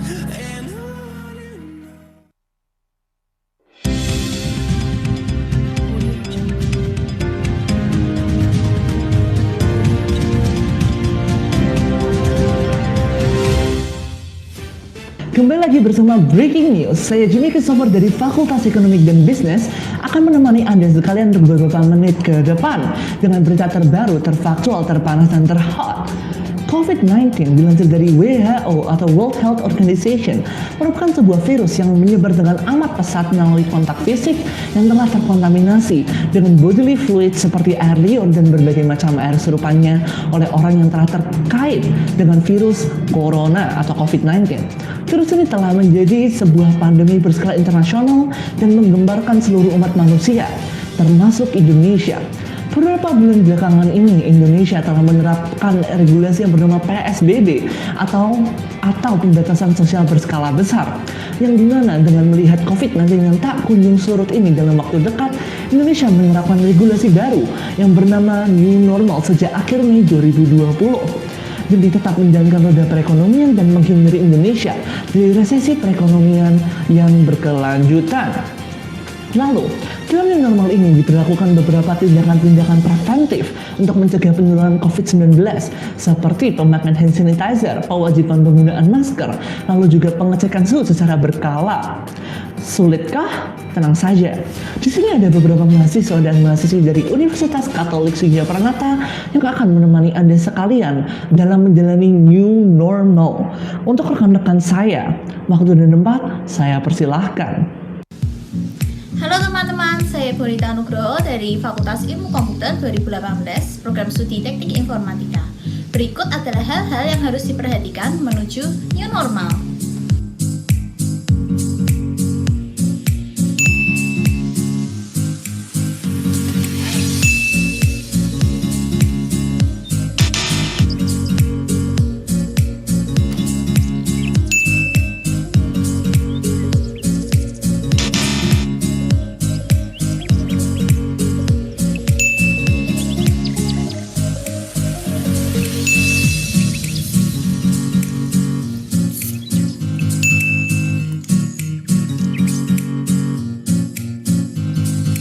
Begitulah do's and don'ts yang harus diingat saat new normal. Halo, namaku Dista Ayu. Aku mahasiswa dari Fakultas Hukum dan Komunikasi. Di masa era new normal saat ini, kegiatan belajar bisa tetap dilakukan dengan efektif loh. Di sini, aku ingin berbagi cara gimana belajar agar tetap efektif. Pertama, atur jadwal kegiatan. Belajar di rumah ataupun daring bukan berarti kita bisa bermalas-malasan. Kita bisa mulai dengan menyusun jadwal kegiatan mulai dari bangun tidur sampai tidur kembali.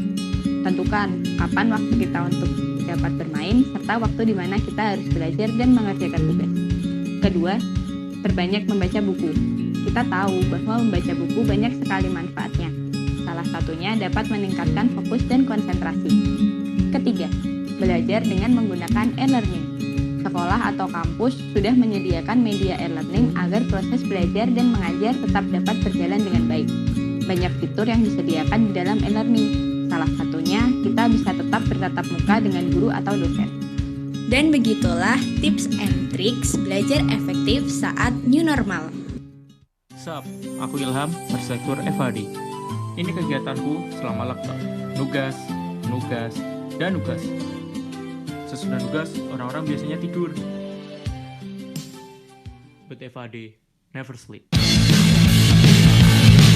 So, ini adalah hal yang harus lo lakukan biar kehidupanmu sama pandemi gak bosan.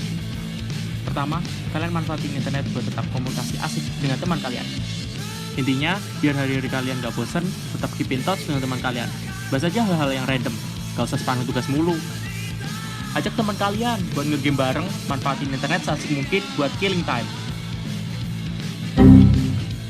Internetmu mati atau gak ada sinyal di rumahmu, itu bukan alasan kalian gak bisa. Jangan sampai kalian suung, manfaatin barang gak jelas yang ada di rumahmu. Contoh nih, aku pakai papan nyampah di rumah, dan aku coba bikin sesuatu dari itu. Jadi barang sampah berguna kembali. Untuk menghadapi new normal dan juga untuk menghadapi pandemi, kita sebagai agent of change harus tetap terkoneksi dan juga harus tetap mengekspresikan diri melalui karya. Stay healthy, stay safe semuanya.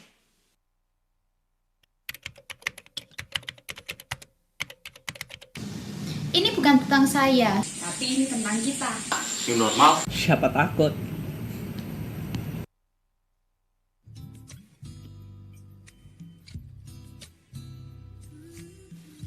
Beb, udah siap belum? Jadi kan kita ketemuan. Aku udah kangen banget nih. Pengen lihat wajah cantik kamu. Masa cuma video callan terus kan gak asik. Aku belum siap-siap. Emang boleh ya main? Kan lagi corona.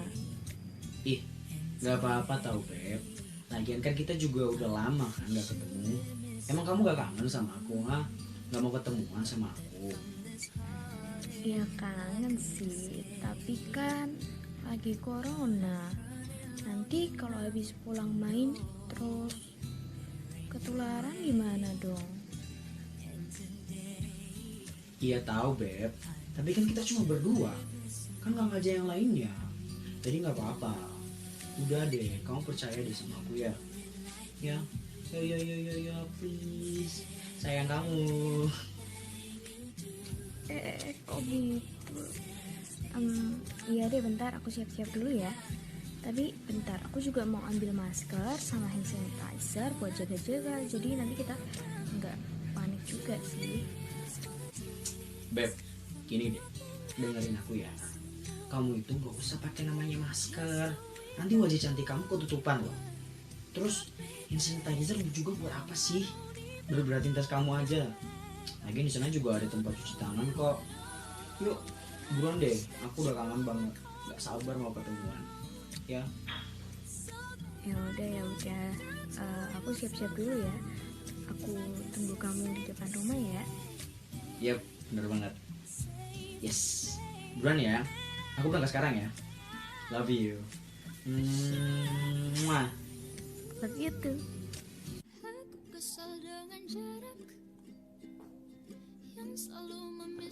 Halo, kenapa Bunga?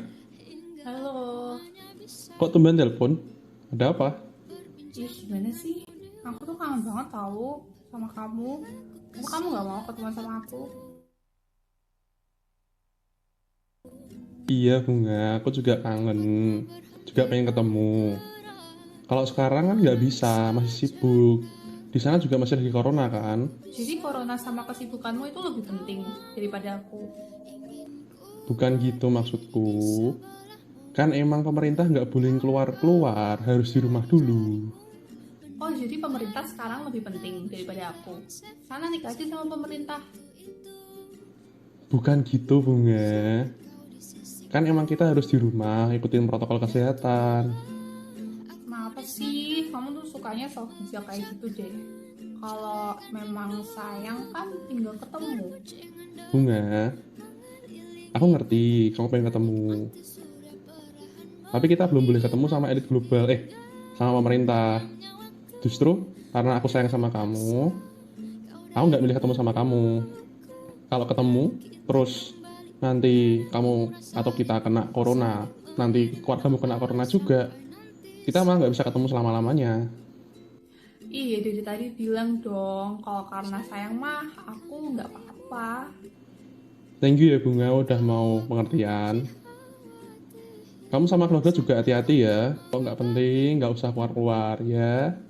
Udah, kamu juga ya. Ini aku juga mau nugas dulu sih. Bye-bye. Halo teman-teman semua, di sini kami mau ngasih tahu dan memperingatkan kepada teman-teman semua apa saja sih protokol-protokol kesehatan yang harus kita patuhi. Protokol-protokol ini perlu dipatuhi karena kamu sayang dengan orang-orang terdekatmu kan? Kita semua harus tetap stay at home dan keluar rumah jika memang berkebutuhan saja. Kalau teman-teman ada kebutuhan di luar, pastikan menggunakan masker yang diganti tiap harinya. Tetaplah mengkonsumsi makanan yang bergizi dan berimbang. Tetaplah menjaga jarak 1 meter di tempat umum. Hashtag kalau sayang jangan ketemu. Thank you for watching.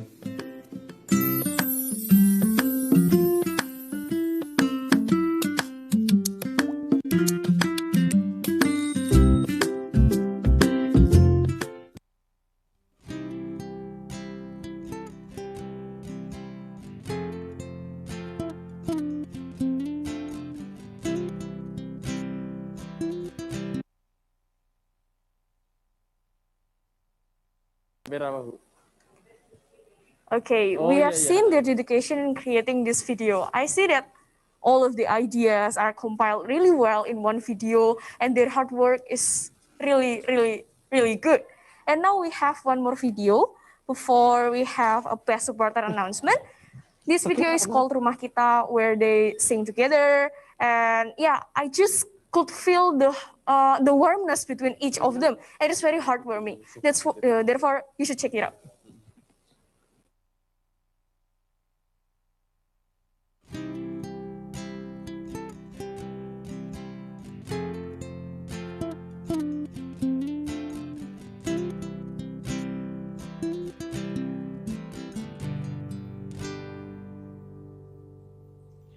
Hanya bilik bambu tempat tinggal kita, tanpa hiasan, tanpa lukisan.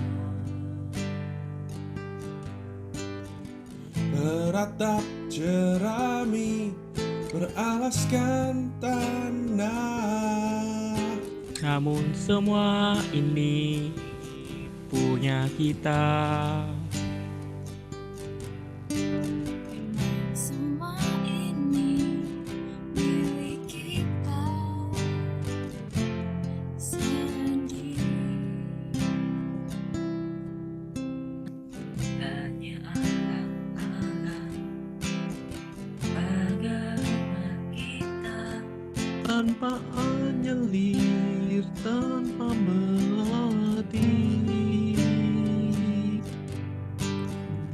hanya bunga bakung tumbuh di halaman.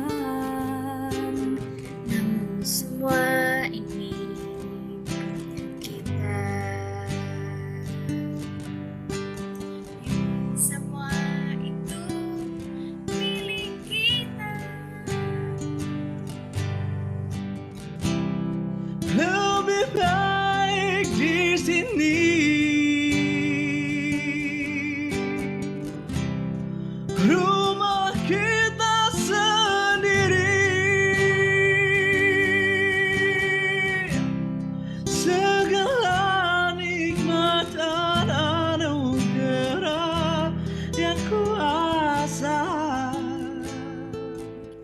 Semuanya ada di sini.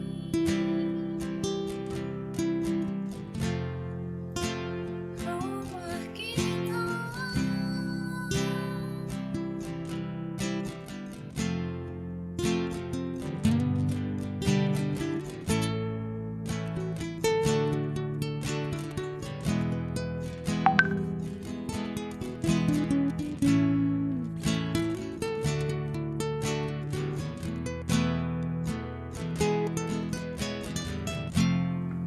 Haruskah kita beranjak ke kota.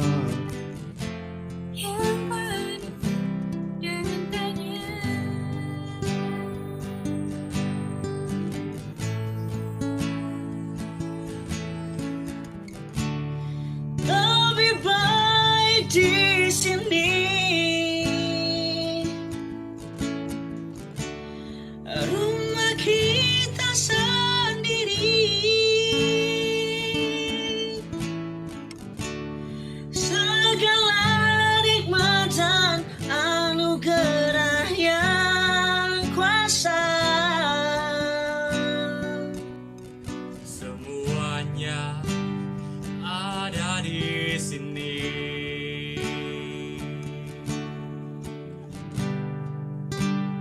Rumah kita.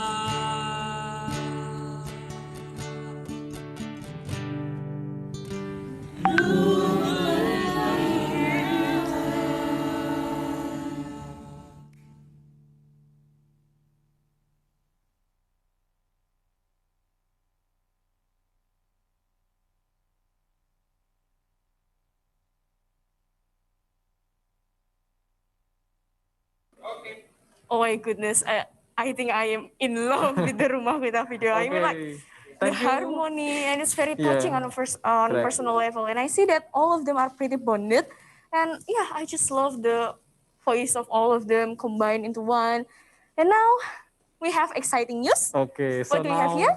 we have come to most awaited moments for the supporters and the finalists as well. So first, we would like to announce the best supporter. To Mr. Alpha, you are pleased to come forward. Okay. Hello guys, what's up y'all? Now I'm here bringing the very announcement of the best supporter. I Yeah. suppose, yes? Yeah. What do you say? What do you think about those supporter videos? I think that most of the videos are very well briefed. So yeah. very Yeah. well compiled. So it's just nice seeing the enthusiasm of all of the supporters. Each one of them is like very enthusiastic. Yeah, to one of them support is very their enthusiastic. finalists. When I heard the video supporter itself, I want to dance. I suddenly want to dance. Yeah, of course. Yes. So, Gangs, I would like to say this is a very moment of the supporters of your faculty to know the very winner. It's quite something actually you can find out. Perhaps not much of you consider this one as the very winner Oh, why? because we did not really expect this. What? The excitement or what? Yeah, we got a two biggest one. The very entertaining, very nice to see, and then what to do? We got very same name point. And we've got to reconsider again with the very same aspect of quantity of the supporters, the video conception, and the creativity. I That's all the see. aspects. So from the team of jury, now have the very decision, and I can only say this, it's quite just a little point. With winning with 270 points, the Faculty of Language and Arts. Yay! Oh my goodness, congratulations for the Faculty of Language and Arts. Yeah, we really love your We really love you. supporter video, yes? Yeah. Now, And perhaps we can let's just play one more time Faculty of Language and Arts supporters video. Yeah. Could you please, so they may Knowledge without go ahead, please.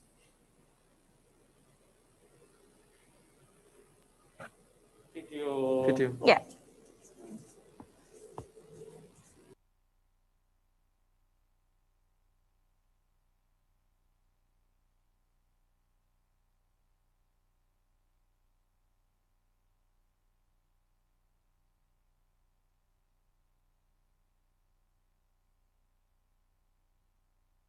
And for your supporters now. Yeah, you have to like treat them something. You gotta treat them something.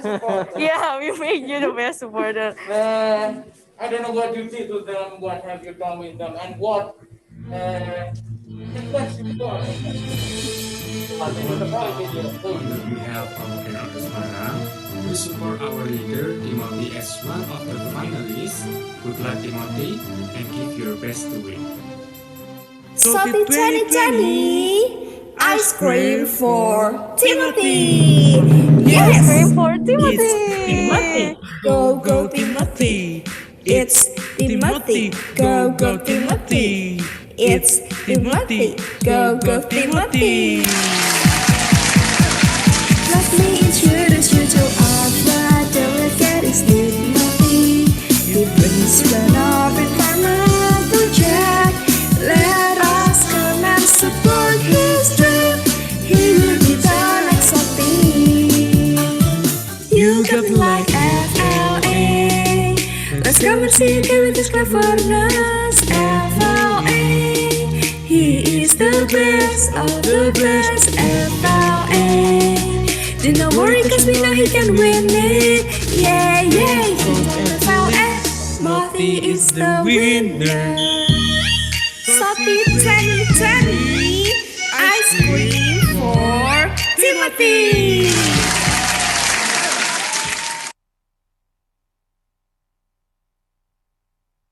Congratulations for supporter of Faculty Language and Arts.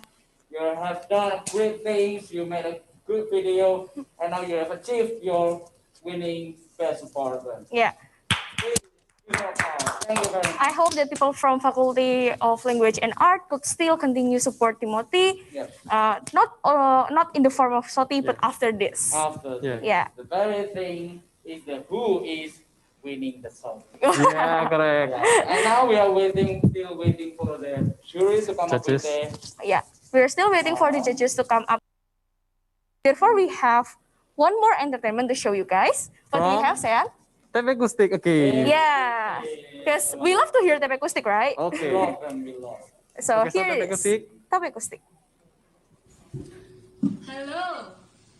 Hai. Balik lagi dengan kami tape akustik di lagu ke-3. Judulnya adalah Inikah Cinta. Yuk, check it out.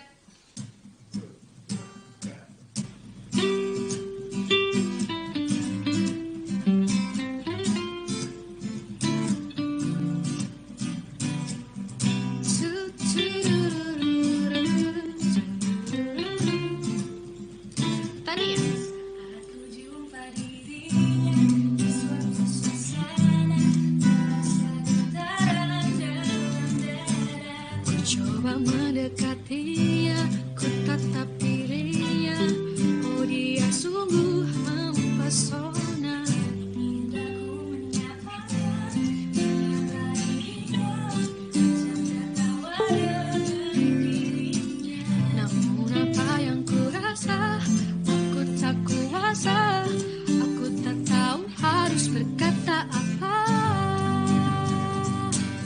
Inikah namanya cinta? Oh, inikah cinta? Cinta pada jumpa pertama. Inikah rasanya cinta? Oh, inikah cinta? Terasa bahagia saat jumpa dengan dirinya.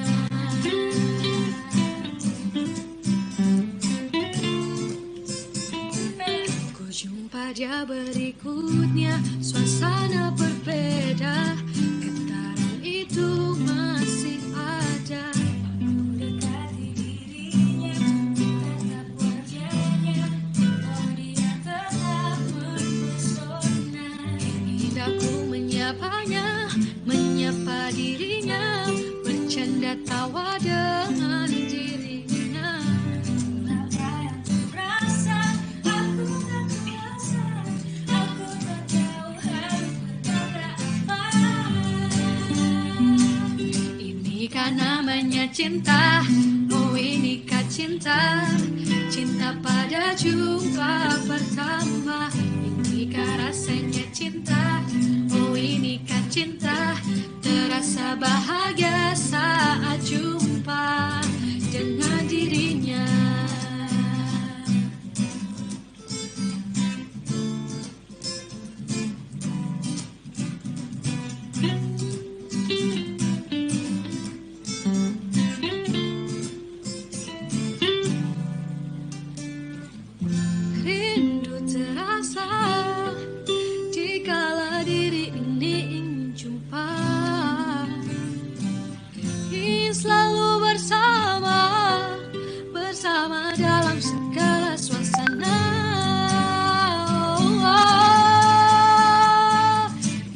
Inikah namanya cinta, oh inikah cinta, cinta pada jumpa pertama.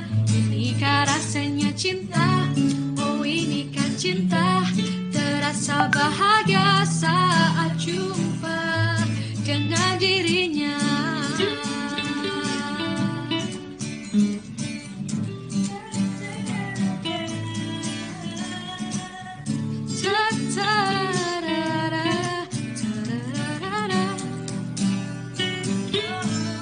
Dengan dirinya.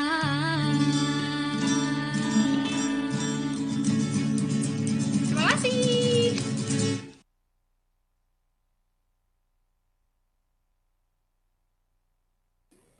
Okay, thank you very much, TP Kustik. We hope that in the next Soty 2021, you also perform correct. in our stage. But Ayat, do you have any idea who is the next Soty 2020? Well, actually, I think that the judge have a very tight deliberation. Yeah, I think that the margin between each participant, each finalist is very close. Because I see that all 8 of them are very deserved to be here. I think that they have a very creative and wide idea, and both of them could be implemented in Unika actually. Therefore, I think that after Soty is done, what they need to do is they only manifest it. Correct. And elaborate it even more, so the property could adapt really well. And what do you think? But if I need to choose, I think it's like really difficult for me to choose. Yeah. Me too. All of them are actually very great, is it? Yeah.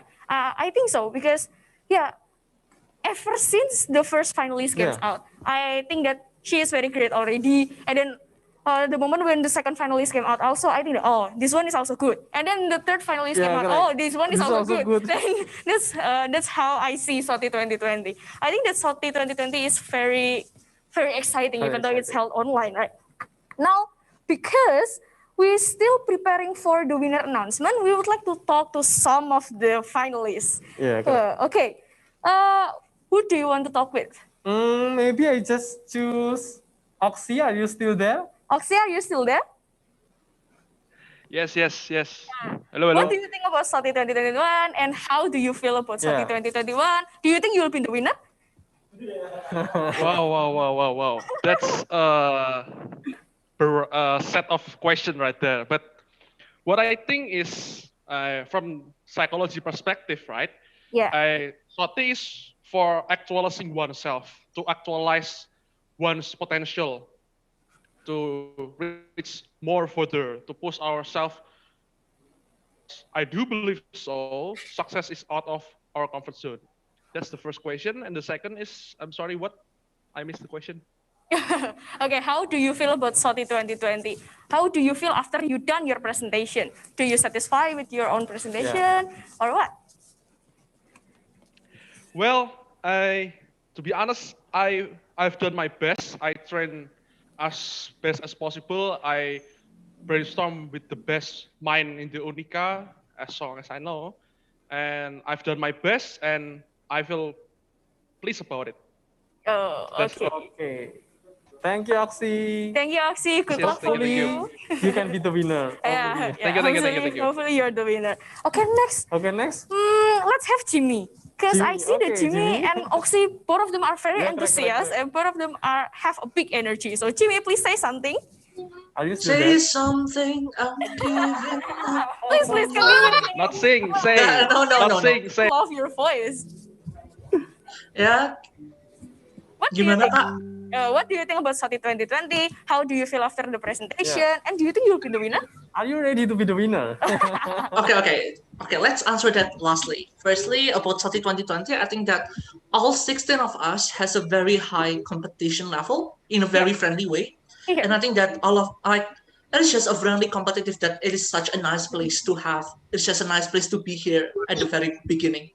And after the presentation, of course, that I think that there was something that could have been done better, but I did my best, like what Oxy does. And for the winning of the Soty 2020, I hope so, but I think that it will be kind of hard, yes, just like what you say, that all of us is a very competitive and a very good person to begin with. You know? Yeah. Susah. Also. Okay. And one more thing, Jimmy. Yeah? Could you sing your Your tagline seperti menang Soty ya Jimmy. Please do it. No. You need to pay me for that. Oh. Or maybe make me as the winner. I will definitely sing that to you live. Oh, let me sing. Okay. Let's see whether you're the winner or not. Yeah, let's see whether you're the winner or not. Thank you. Let's just hope that I'm the winner, right? So that I could sing it to you live. Okay. Okay. Maybe one last person. Let's move to our beautiful girl. Then. Oh, okay. Who do you want to talk with? Who do you have? Let's have Fiona. Okay, let's have Fiona. Let's have Fiona because Kak Alpha asked us to call Fiona. Do you have any personal interest? Hello, Fiona. How do you feel? How's your feeling after the presentation? Of course, it is very nervous for me, and I'm very grateful to be here because I'm not expect to be in top 8 right now. Okay. Do you think you'll be the winner of Soty 2020? I don't know. Of course, there's many great people in here. Okay, but how much your confident is to be the winner of Soty 2020? Do you confident enough? Or are you? I don't know. Why you should be the winner? Hey, that's not for you to say. I think all of us in here is a great people in here. Okay, yes, you're doing a very good job, Fiona. And Thank also, you. and also we have one request from Kak Alpha also ya. We would like to call Timothy. How are you, Timothy? Hello. Hello, Timothy. How are you? How do you feel? I'm fine, thank you. And I feel incredible to have presented my idea. And I love all of the Soty members. They are remarkable participants. Yeah. And then I love their ideas. They are very incredible. And then I also want to have a personal comment about how can I talk to Mr. Ridwan because I talked with him only 3 times during UP conference, and also yes, there are 2 times, and this is the 3rd time, and I'm very proud to talk with Mr. Ridwan. Okay. Oh, and also Mr. Dudi and also Mr. Benny. They are also great people. I love to learn from them. Okay. Thank you, Timothy. Thank you. One more question, because Faculty of Language and Art are the winner of Best Supporter Video. What do you want to say to them? Well, from my heart, thank you very much, Faculty of Language and Art. You know what? I am going to present my ideas. Well, there are waters in my eyes.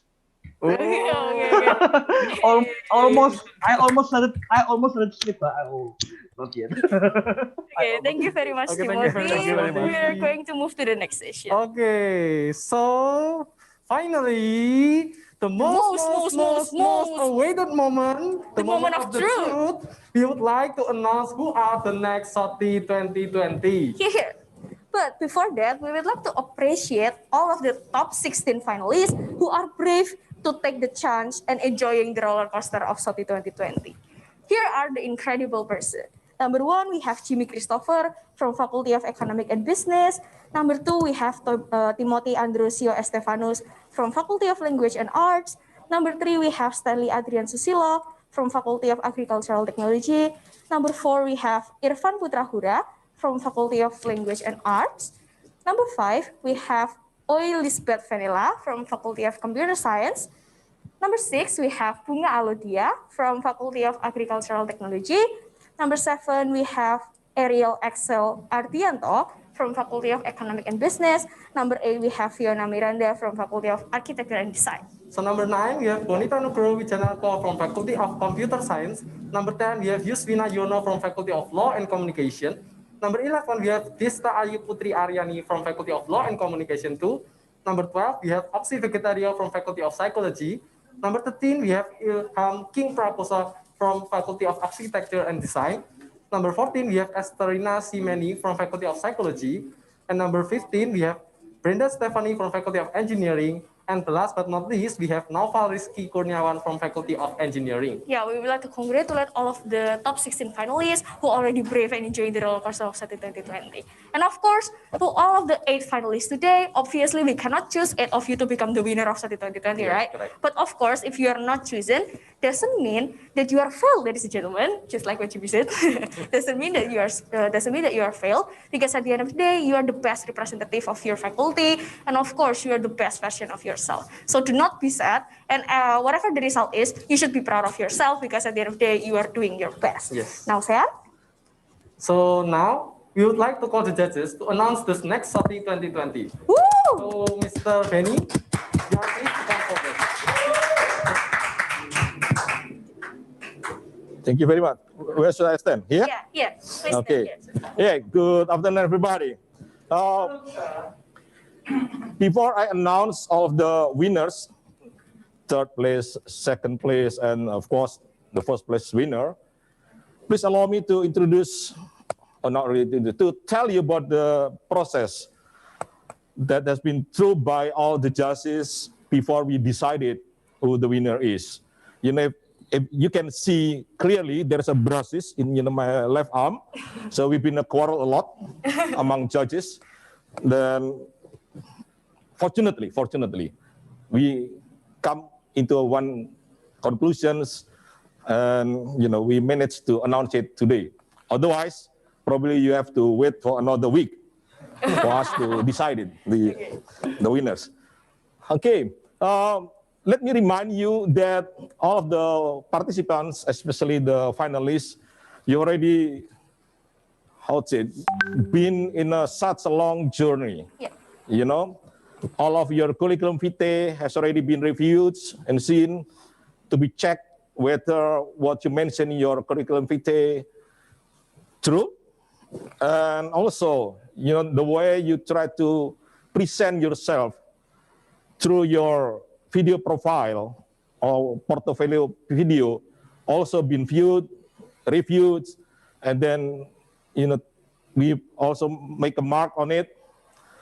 That's the second criteria. Then we also try to test your nationalisms, whether you still think that NKRI is the dead price,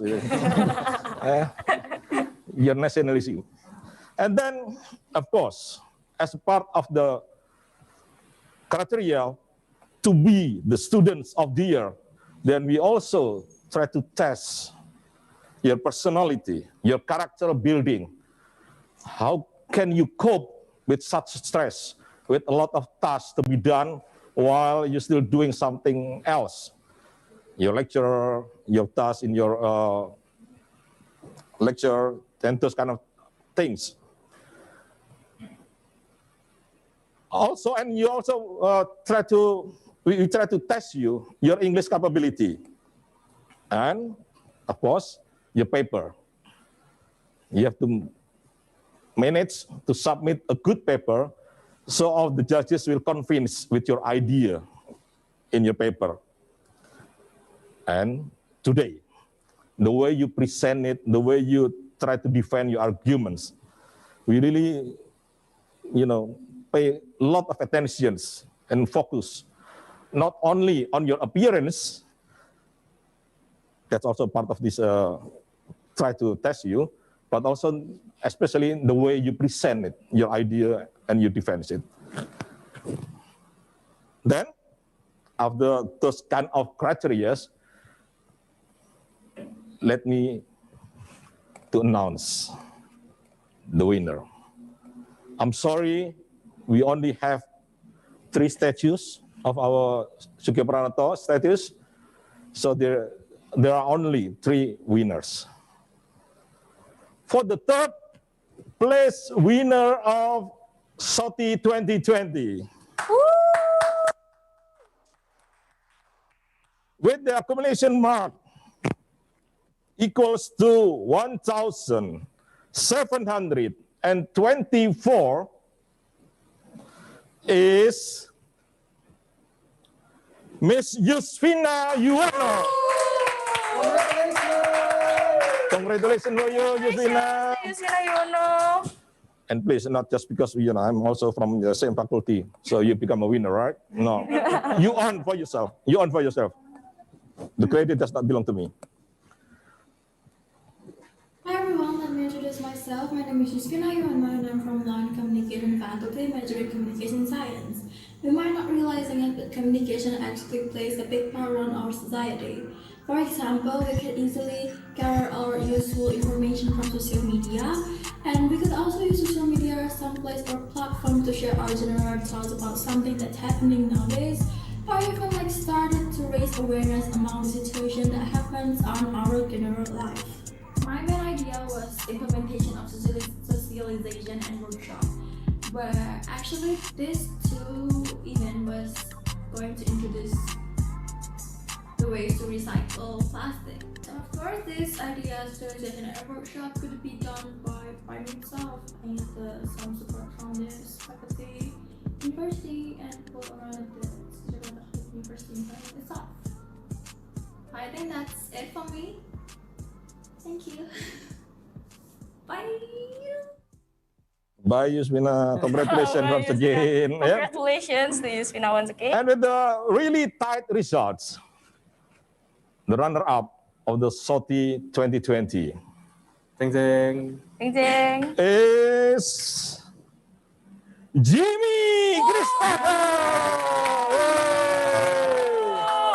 1,754. So it's only 30 points difference. Celebrations. That's what the last one. Hi, my name is Jimmy Christopher and I'm the delegate from Faculty of Economic and Businesses, batch 2018. And I'm here as the next student of the year of 2020. And as the next student of the year of 2020, I'm more than ready to put my dedication and struggles to change Sukiya Pranata Catholic University from within. Talking about this year's theme, integrity of ecology. What does it mean? Integrity means consistency, and ecology means how we communicate with our environment. And when we mend the word together, it concludes into the consistency on keeping a healthy communication with our environment. And of course, with Panca R, the one who's gonna destroy our world is the belief that someone else's will save it. So, here we go.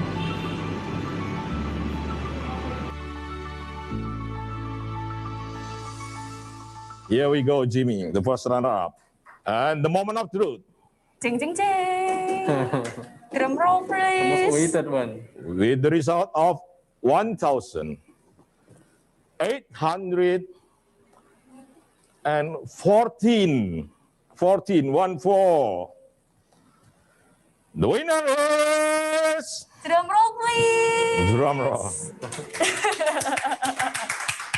From Faculty of Agricultural Technology.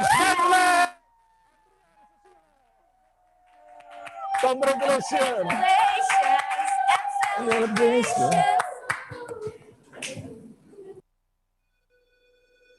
Hi, my name is Stanley Adrian Susilo, or Stanley for short.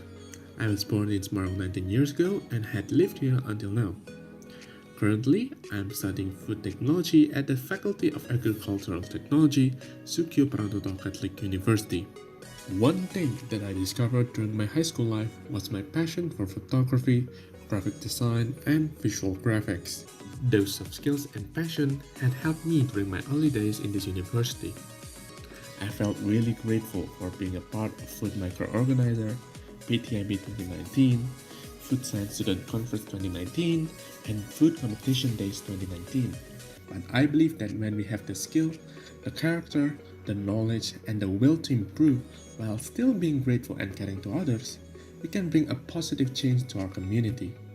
And that is what I'm trying to bring to our community through myself.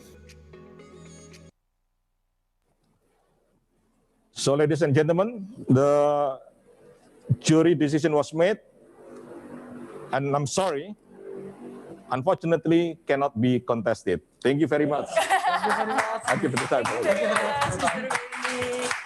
So Congratulations to all of Stanley you as the winner and the commissaries to all participants who already done their best. But before that, we forget to mention that all of the 16 finalists will get this medal. Yes. So you may contact Soty committee to claim your medal.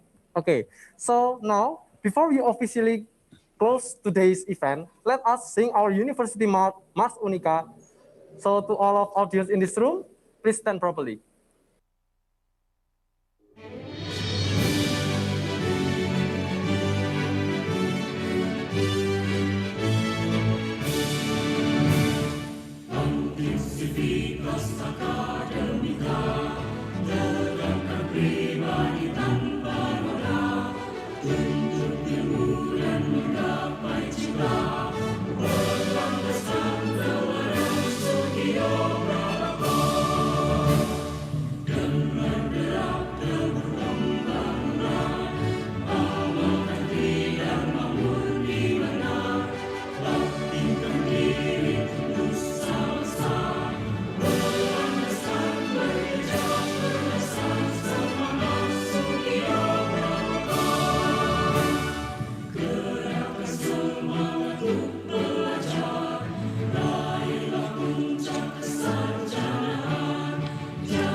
Okay.